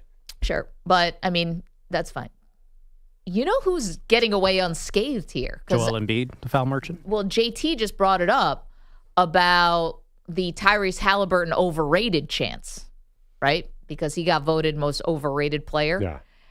Do you remember when Wally Zerbiak, who does Knicks games for the Knicks locally, called Tyrese Haliburton a fake all-star? Oh, I remember. That kind of started this whole thing. And Wally is great. I think he's fantastic. But he kind of started the anti-Haliburton when he called him a fake all-star before he got the overrated moniker. So you're saying it's on him? I'm just saying, if the Pacers lose, did they poke the bear a little bit with the Knicks? I mean, listen, the Pacers also beat the Knicks last year, so there's history that's brewing. It's the same thing with Haliburton, though, because Haliburton started that because he wouldn't stop talking about the Knicks, even when he was on the Kings, because he thought the Knicks would draft him, they didn't. Right. And he made it a point in the first season, rookie year, they beat the Knicks on the road or at home. He was like, yeah, I thought this team would draft me, and he kept talking about it. Like a scoring lover. So Zerbiak had that waiting in the tuck as soon as they lost to him. And then he's now made them pay ever since. So credit to him. But that's the thing with Haliburton is he's always the guy that's igniting the feud. The problem is he can back it up. Well, I didn't know that he wanted to be drafted by the Knicks, so maybe that's what maybe it is lovers. I don't know if it's necessarily wanted, but he definitely he was a guy that people thought Knicks would draft, and they drafted Obi Toppin instead. And he mentioned that he thought that the Knicks would draft him.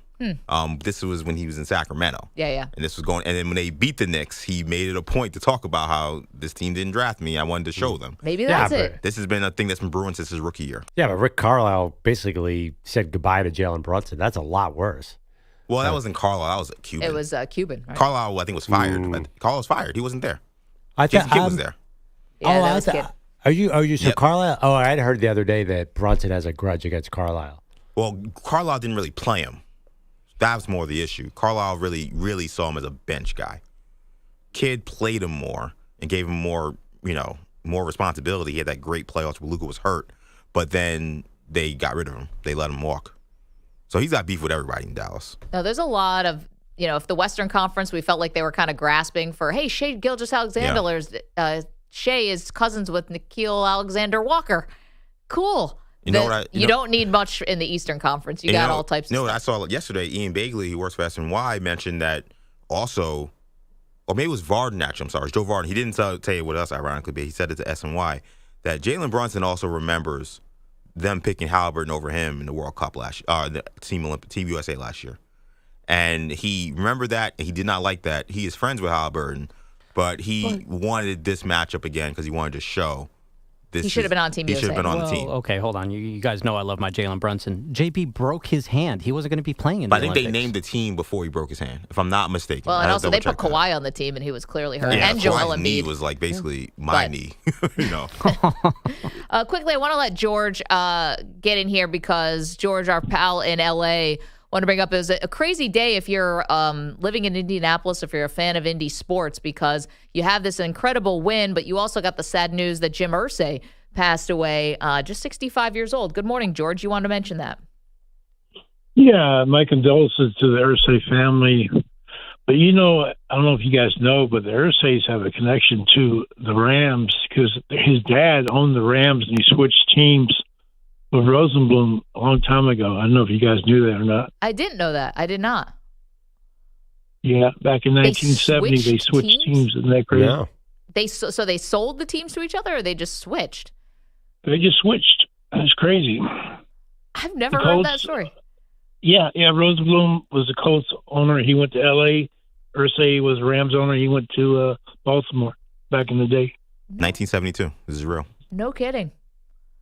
I didn't even know you could do that. Like legally, doesn't have to be like $1, at least something. Doesn't something have to change hands? That's crazy. Obviously, and Jim Irsay's dad, was not a popular person because of how they left Baltimore to go to Indy, and it was, Pearl, what was that, the Mayflower trucks and like under the cover of night, and it felt really underhanded and stuff. And, Jim Irsay I think took over as GM like in the 80s. I mean, he's been running that team for a long, long time. You've met him, Pearl, or no? No, I have a lot of friends who know him. One of my good friends, Jerry, Thank you, I know is best friends with, was best friends with him. Feeling it today, feel bad. He has had an incredible up and down life because he got really down low and it's had really good ups. I was really surprised. I did not know how many friends in the media he had. Like longtime NFL reporters who said he's been so generous to me. I actually was. I did not know that. Like, for example, our friend Mike Silver, our friend Albert Breer, a lot of people said that he would, behind the scenes, just be very open to reporters and stuff. Because he's a guy whose life was definitely, he bottomed out hard. Very hard. And he was dedicated to recovery. And also the emotion of Peyton Manning and so many former Colts. I think we misunderstood him a little bit.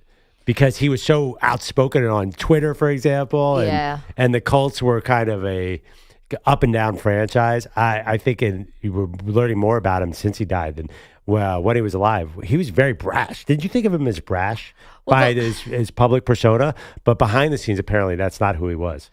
Well, it's funny because the last kind of public thing with him was really like a big contract dispute with Jonathan Taylor. Remember how that got pretty bad with the agents and Jonathan Taylor wanted to get paid? I always thought one of the two interesting things about Irsay, one is the collection he has of music memorabilia that apparently is second to none, and he was very generous about, displaying it so people could see like Prince's guitars and all these cool things that he's bought.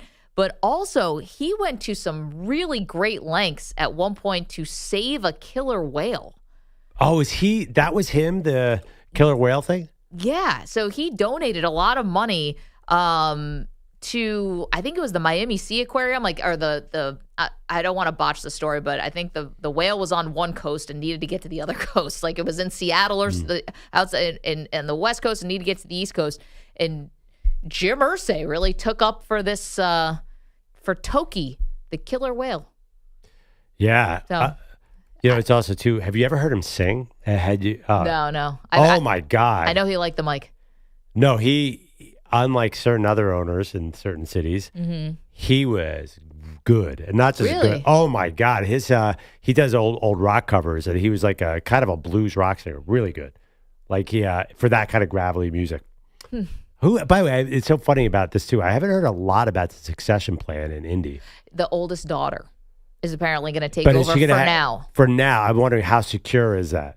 Because what happens. Look at the Paul Allen family. Yeah, are they going to sell it? I feel like the Irsays of the Colts are so intertwined. I can't ever imagine that particular franchise leaving the family. Yeah, I know he's got a lot of daughters, and so the oldest daughter is going to take over now. But I don't know. If I'm in the NFL business right now, do you sell? You could get, how much do you think the Colts would go for with the stadium? You're getting $6 billion for that? Yeah, I mean, here's what you can do, though. You can sell chunks of it, like the Niners just did, so you can profit off of it and still keep the team. Just lose a little bit of control. Yeah, I mean, but rest in peace. This is a huge change for what I mean. The Colts are not going to be the same team. That's true. 888-710-4ISN, 888-710-4476. Okay, we have more for you, including somebody is pining over someone.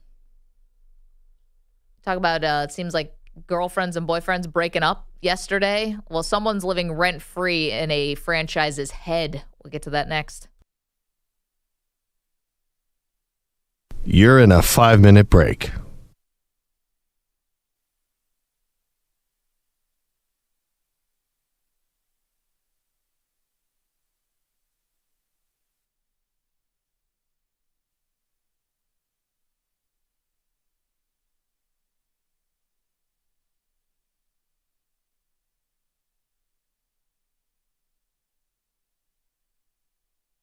Four minutes, 30 seconds remaining.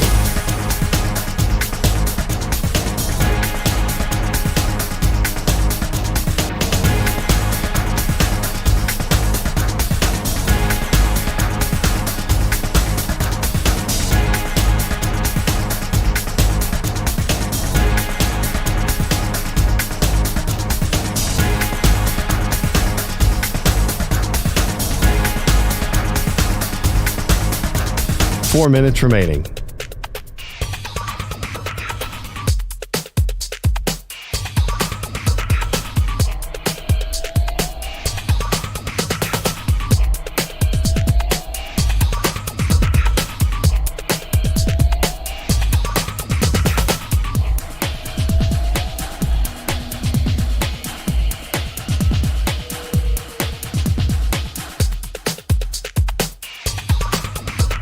Three minutes, 30 seconds remaining.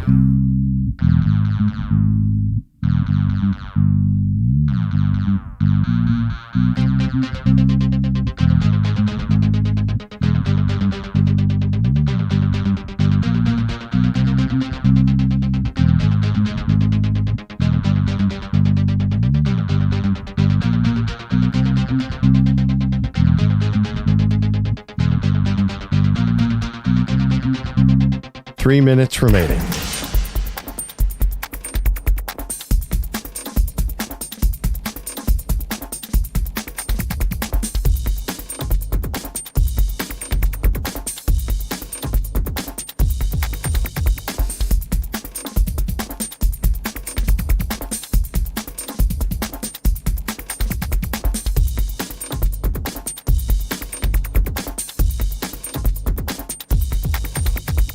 Two minutes, 30 seconds remaining.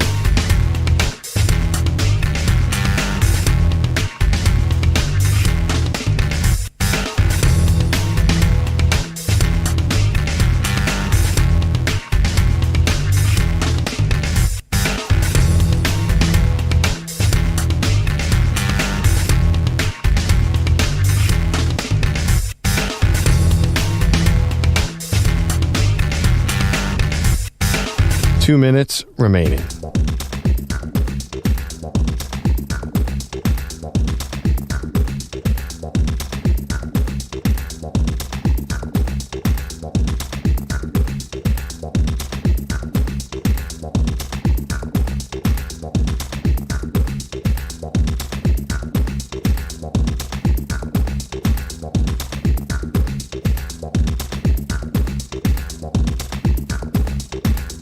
One minute, 30 seconds remaining.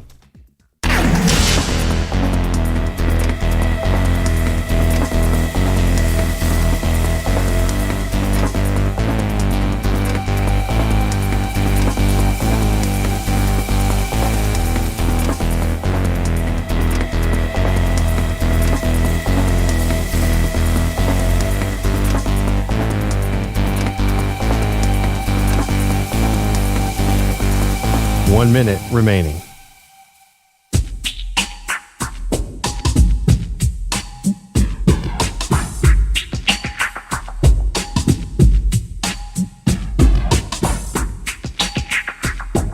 $45 seconds remaining.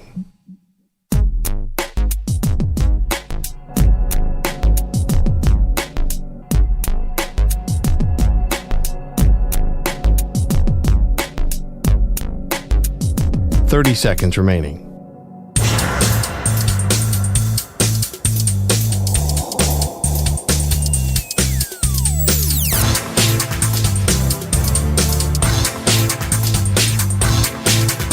$15 seconds.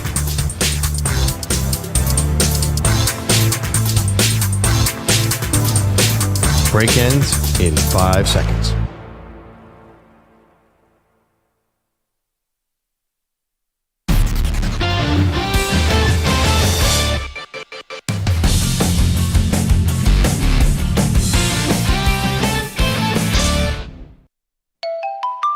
What the is Aaron Rodgers up to today? Oh my gosh, we got an Aaron Rodgers center. Maggie, welcome back to Maggie Perloff Show. Does that mean, did he sign today? No. Ah. What's up with Aaron Rodgers today is he's living rent-free in the Jets' heads.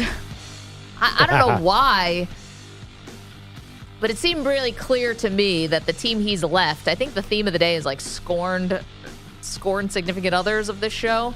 But here is Aaron Glenn, Jets' new coach, Manny, I'll haircut 19, please, on saying Justin Fields, much unlike Aaron Rodgers, not a celebrity quarterback.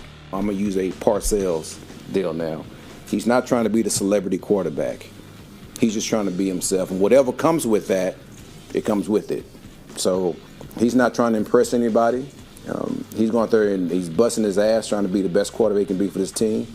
And everybody see that. And I like that. I said, you don't know me. So not courtside at the Garden last night?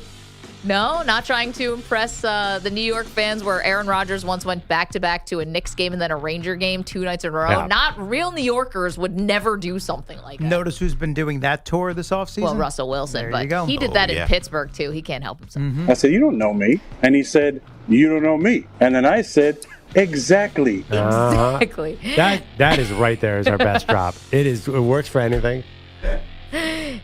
And then Exactly. he said, and then I said, it's an all-time. If it actually went down that way between Rodgers and Aaron Glenn, it's an all-timer. So, wait, does anybody here have a problem with Aaron Glenn? Are we saying that the Jets are being a little weak? So I'm worried about Aaron Glenn. I'll tell you right now. Why? Their win total, I just looked it up last night. They are predicted to be the second worst team in the NFL. Are they tanking? What's happening here? Like, what if he's terrible? Are people going to immediately be calling for his job? Is he threatening to be one and done? Like, they didn't invest in quarterback. No, this is a teardown. I mean, they've basically released almost every veteran. It's got to be the youngest roster in the NFL or close to it. Oh, I didn't even know that. Yeah. They got rid of all the punters, but kickers. Some of their defensive players. Well, Quinnen Williams is still there. That's the one. But he's not he's still He's in not his young. 20s. Or he's not old, I mean. You know, I'm talking, they don't have a ton of like CJ Mosley's gone. veteran guys. Alan Lazard's there for now, but that could come to an end once Rodgers makes up So his they're mind. good to lose this year. I would think so. This is a team a rebuild. This Again. is a team also that has executed a full season tank. It didn't work. They were trying to get Trevor Lawrence. Right. They ended up with Zach Wilson. But that's so is life as a Jet. I just think that coaches who take jobs where they're tanking, it always sounds like it's going to be okay, but the actual losing is pervasive. It's going to stink. And Aaron Glenn, if they're really built to lose, Aaron Glenn is going to melt down. Well, so 2 things on that. First of all, I think Aaron Glenn was choosing between Jets and Saints, right? Those head coaching opportunities. So I probably would have went Jets too. And Don't then be a freaking weirdo. The other thing is, this is where I worry for Aaron Glenn. I've said this before. He's like, I'm going to go with a Parcells-ism, right? He don't a celebrity quarterback. And that's fine. And Parcells is a huge influence on him, and I'd expect him to be a big influence. Why not? But I saw this with Belichick disciples. They try to do this Bill Belichick impersonation, and it just never worked because you're not Parcells. You played for Parcells. You don't have the rings. You don't have the gravitas as a head coach yet. Certainly, Aaron Glenn was a great player, but I worry about him just kind of being his own guy. Let's not just nostalgia bomb the fans back to the Parcells days because those were successful. Yeah. Aaron Glenn hasn't done anything yet. I hear you. I mean, bottom line, I think he has to win. I think you're a little too.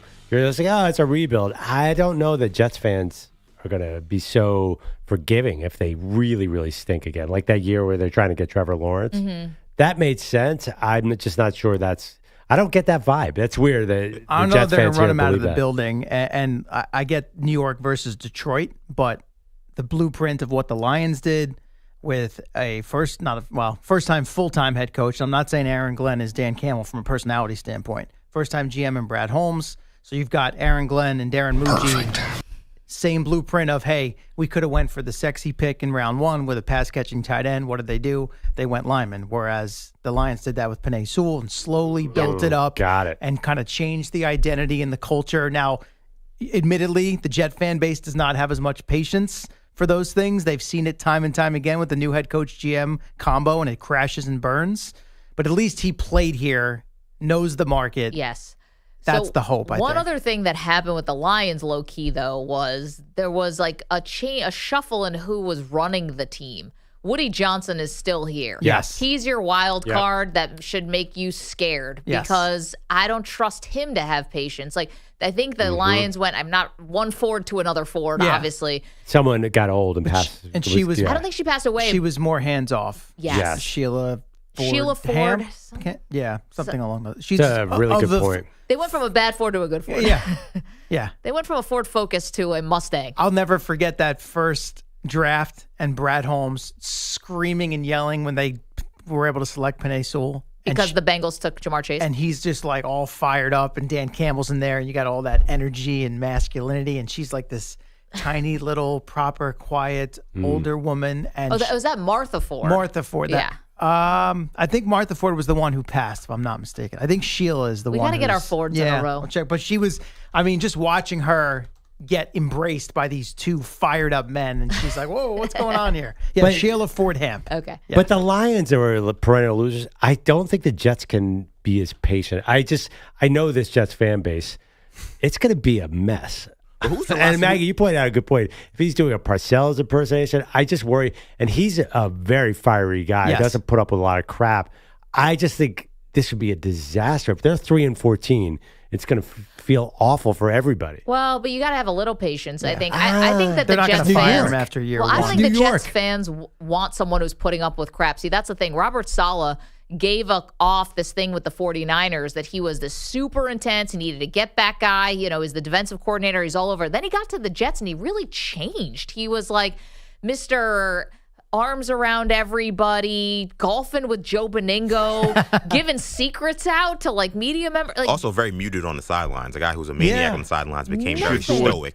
And it was like, why are you kicking off? Why are you allowing kickoff to the Patriots when you're up in Foxborough about to win this game, and you basically pulled these bonehead moves? But what was the problem? What was the main problem for Robert Saleh? He never had a quarterback. Yeah. What's the main problem for Aaron Glenn right now? He does not have his. Maybe Justin Fields can be great, but it's a risk. He's not putting any money into him. I don't know. If you don't have a quarterback, I don't care if you do have the original Bill Parcells. Yeah. This is going to go bad. To be fair, though, the Jets have had Robert Saleh, Adam Gase, and Todd Bowles the last 3 coaches. None of those guys were one-and-dones. Yeah, I don't think they were all bad. Yeah, well, Jets not fans, Bowles. Yeah, but there was all. These are all disasters. Yeah, but they all got at least multiple seasons. Yeah, and Robert Saleh's first year was 4-13, and they kept him. I think he'll get at least a year. Maggie hit on the bigger issue is the owner. As long as he's there, you can bring through pretty much any coach you want, and things seem to go badly or wrong. Yeah, listen, we're watching what's happening with the Knicks now. It's a miracle that, after 20 years of bad and Dolan and meddling and all that, they've actually let this regime just sort of do their thing. Mm-hmm. And look at the awesome results. Take away game 1, but you're still in the Eastern Conference final. Yeah, because the Celtics got hurt. He can't resist. He's wearing a Sixer hat. What's the biggest sign of loserdom right now than the Philadelphia 76ers? Listen, I'd rather be home on the couch. I'd rather be in Acapulco like the Sixers than lose the way you did last night. Loser mentality, just like the entire city of Philadelphia. A bunch of losers. Except for the football team. Let's get Manny's to awake. CeeLo. Poor Manny. He's going through it this morning. And EJ. What? take it out on the poor Sixers. All they're trying to do is trade the number 3 pick for Kevin Durant. Can't you let them have their fun? What an awesome idea. Sure, that's going to work out. How did we not think That's of going that? to work out just as well as the Jets quarterback room. You know what? Maybe.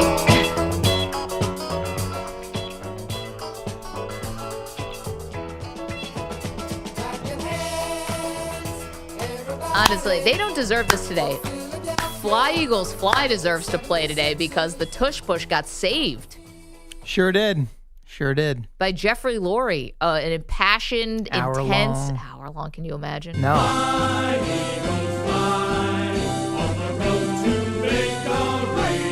Think about it.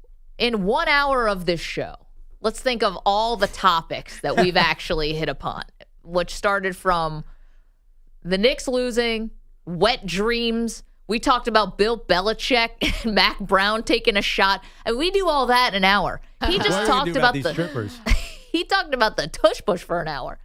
We couldn't even, EJ, if you put the tush push on the show for an hour on the rundown, we'd be like, you've lost your mind. Yeah, I'd be like, I'm looking for a new executive producer. I could easily talk about the tush push for an hour. Yeah, well, that's why you have your Philly text threads. You could have been in there with them yesterday. I was Back basically it up, Kelsey. Yeah. But you know what's funny?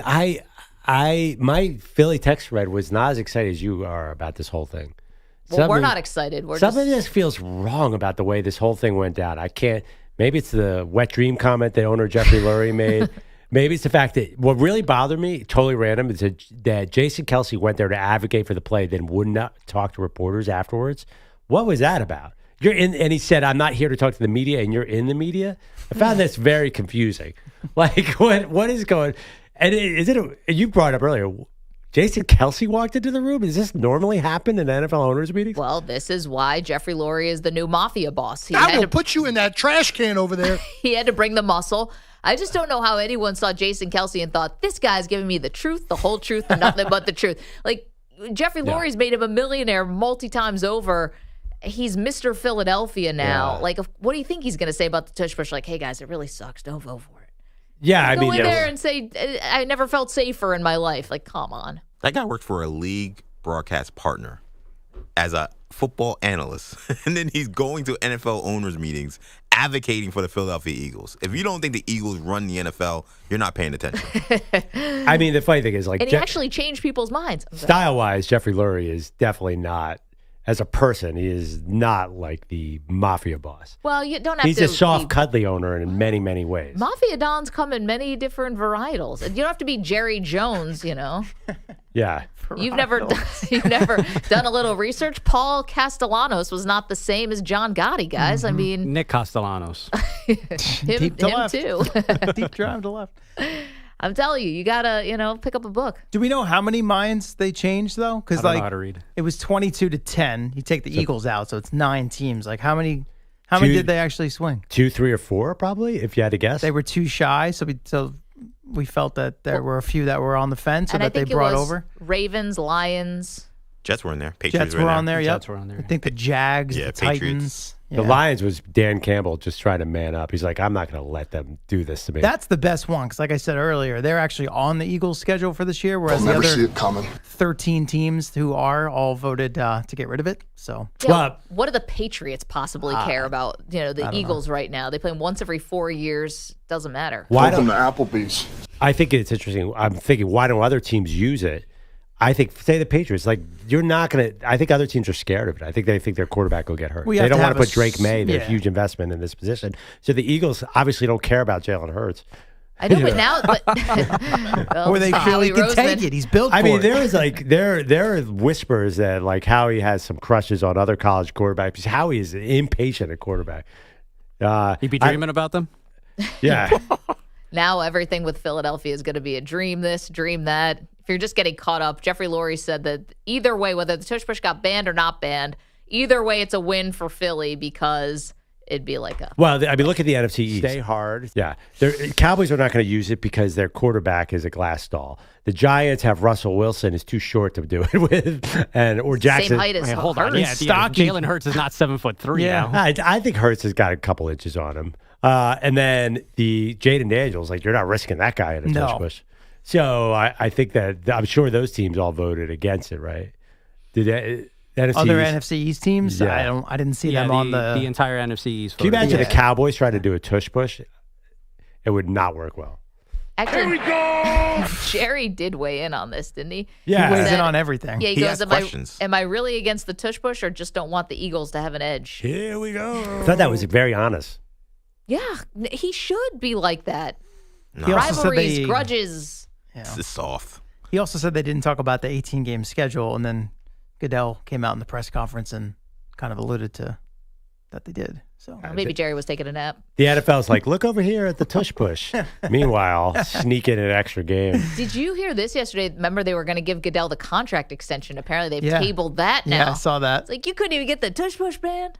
That was another thing Jerry revealed afterwards, or at least that was Oh, the was about first. Goodell? Maybe others did as well, but I specifically saw some. He said that we didn't talk 18-game schedule or Goodell's extension. So, CeeLo, can you hang? I do Yeah. want to get some sound from last night's game. It was epic. The Pacers take game 1 at Madison Square Garden. We got some hockey for you as well. Don't move. It's M&P. I don't know his name. You're in a 5-minute break.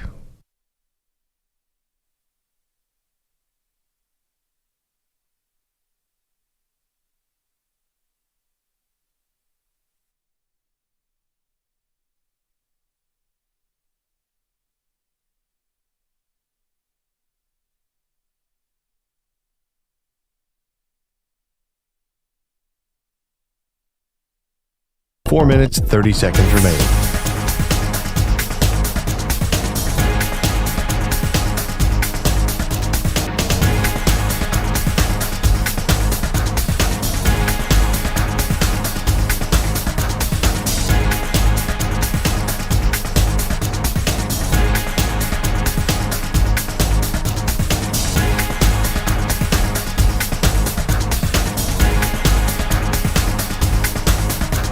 Four minutes remaining.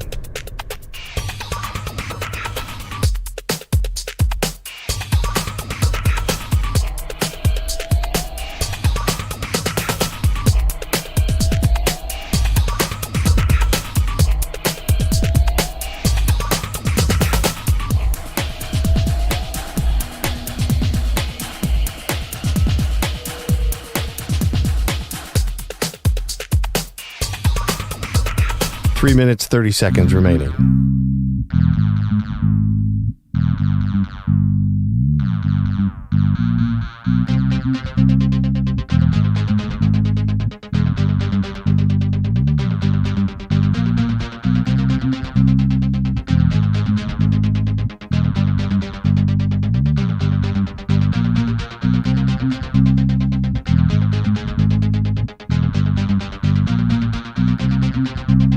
Three minutes remaining.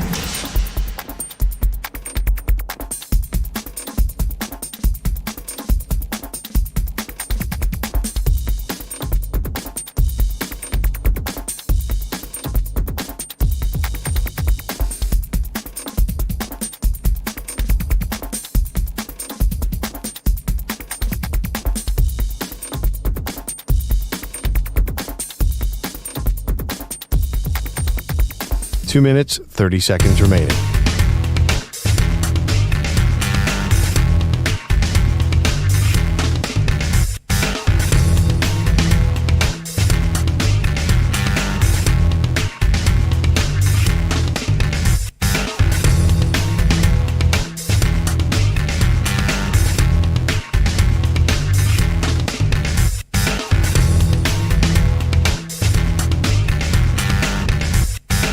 Two minutes remaining.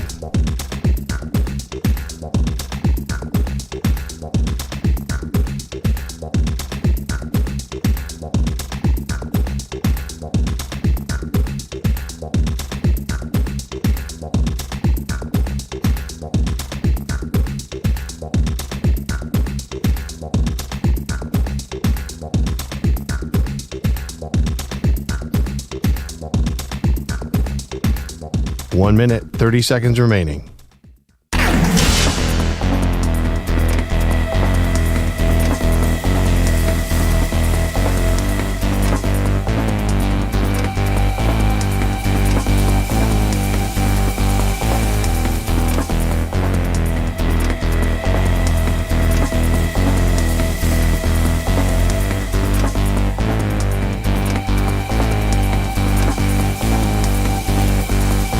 1 minute remaining.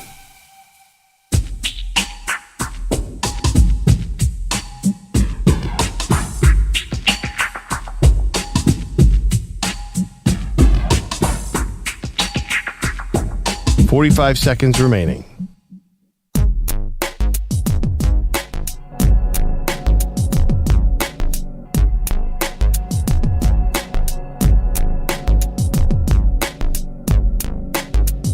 $30 seconds remaining.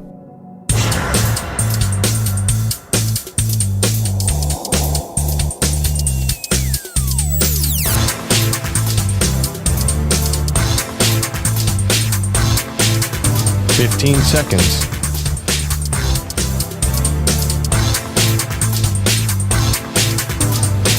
Break ends in 5 seconds.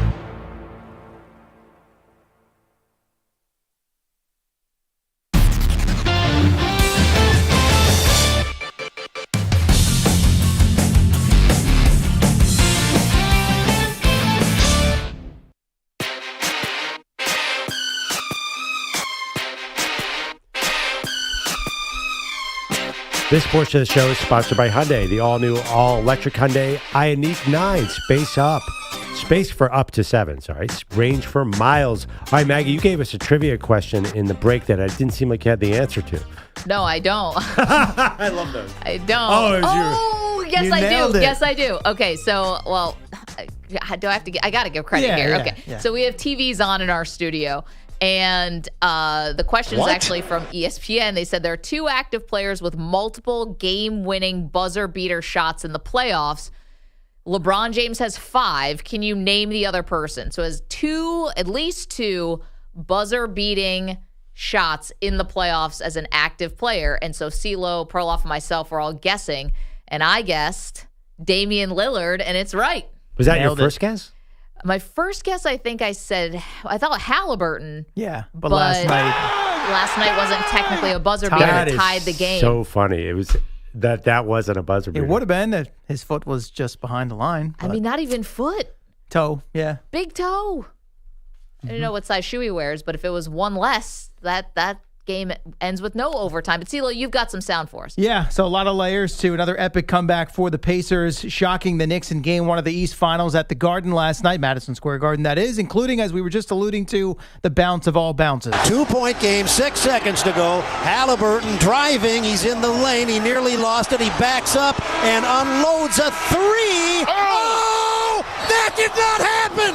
It hit the back of the rim. It popped high into the air, and it dropped gently through the net. It's an interesting way to end up with a swish, well described by Mark Boyle on Pacers radio. That did turn out it was a 2. Haliburton's, I will call it toe, on the line. But for the moment, it felt like the game was over. I didn't know how much time was left, so I just tried to gather myself and knock the shot down. I thought it was a 3. I tried to hit the celly, and it didn't work, but we finished it in overtime. Yeah, the celly was the choke celebration and everything. He's looking right at Spike Lee. He's channeling Reggie Miller, and thankfully for Haliburton, the Pacers did finish off the comeback in OT, winning a wild game 138-135. Allowing all of that to happen, the shooting of Aaron Nesmith, who was absolutely unconscious. 30 points, 8 of 9 from 3, including 6 down the stretch as the Pacers erased a 17-point deficit. It was 14 across the final 250, 9 points in the final minute. I was just doing what the team needed of me, you know. I was just letting them fly. I was in a good rhythm. Didn't really realize what I was doing in the moment. I was just trying to win the basketball game. A career night for him for sure. On the other side, massive collapse for the Knicks on their home court. How the heck did they allow Nesmith to do that? Head coach Tom Thibodeau. They got too much airspace, you know, and some of it is transition. Some of it is, you know, coming off pin downs. Some of it communication. They got to dust themselves off from that one. They've never won a playoff series when they lose Game 1 at home. They'll be looking to bounce back Game 2 tomorrow night. Game 2 of the West Finals tonight in Oklahoma City, and in between a series opening win over the Timberwolves, you had Thunder guard Shai Gilgeous-Alexander named league MVP for the first time after he finished runner-up to Nikola Jokic last year. I'm very thankful to be this side of the ballot, but none of it's possible without the guys behind me. The amount of games we won and the fashion that we won the games is so impressive, and it's probably the main reason why I get the award. So without them, it's not possible. And he had them present there at the news conference at the practice facility, and they were wearing the Rolex watches that he bought for them as a token of his appreciation. Stanley Cup playoffs, Western Conference Final Game 1. The Edmonton Oilers on the road took a 3-1 lead into the third period in Dallas, but the home team would have a say in the finale of that game. Duchesne, left wing side for Heiskanen. Right side shot! Just wide of the net. Kept alive. Duchesne, second effort. He scores!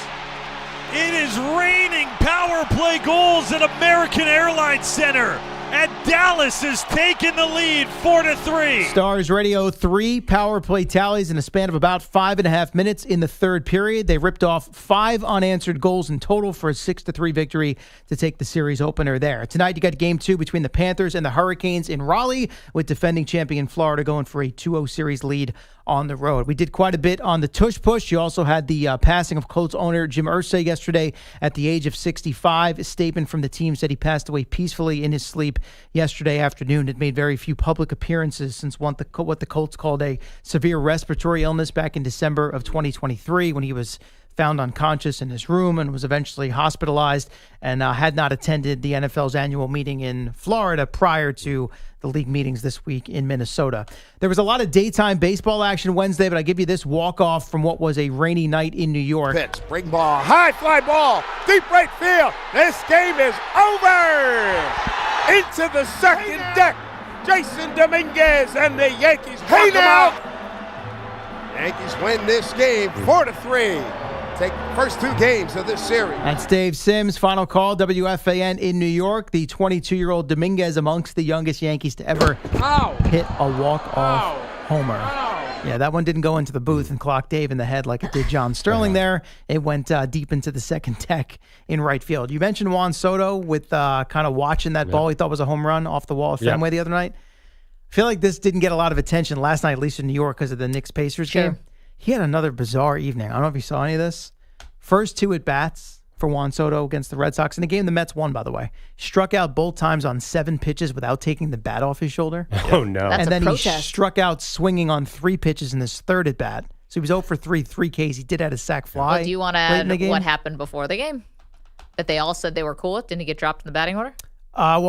From second to third. They shuffled the batting order around. They put Starling Marte ahead of him. Yeah, and they were saying it was because of like lefty matchups or whatever. They did. And they face dropped Pete lefty Alonso to last 4. night. Apparently, everyone was cool with it. Yeah, you didn't get dropped to 8th. This isn't like a demotion. But he responded by essentially not swinging the bat for the first couple I'm wondering maybe he wasn't as cool with it. maybe. As perhaps. We'll think. We're not really any on the Mets today, are we? Sorry. No, how about this from Pine Needle? Can you imagine if you're just sitting on the subway and Manny gets on looking like that with that angry face? By the way, one quick thing. If SGA gave Rolexes to his teammates, if Maggie and I win an award, you're getting Timexes. The Casio watch. Thank you, EJ Stewart, Manny Rodriguez, Chris LoPresti, Andrew Kaplan. I think Hurts has got a couple inches on him.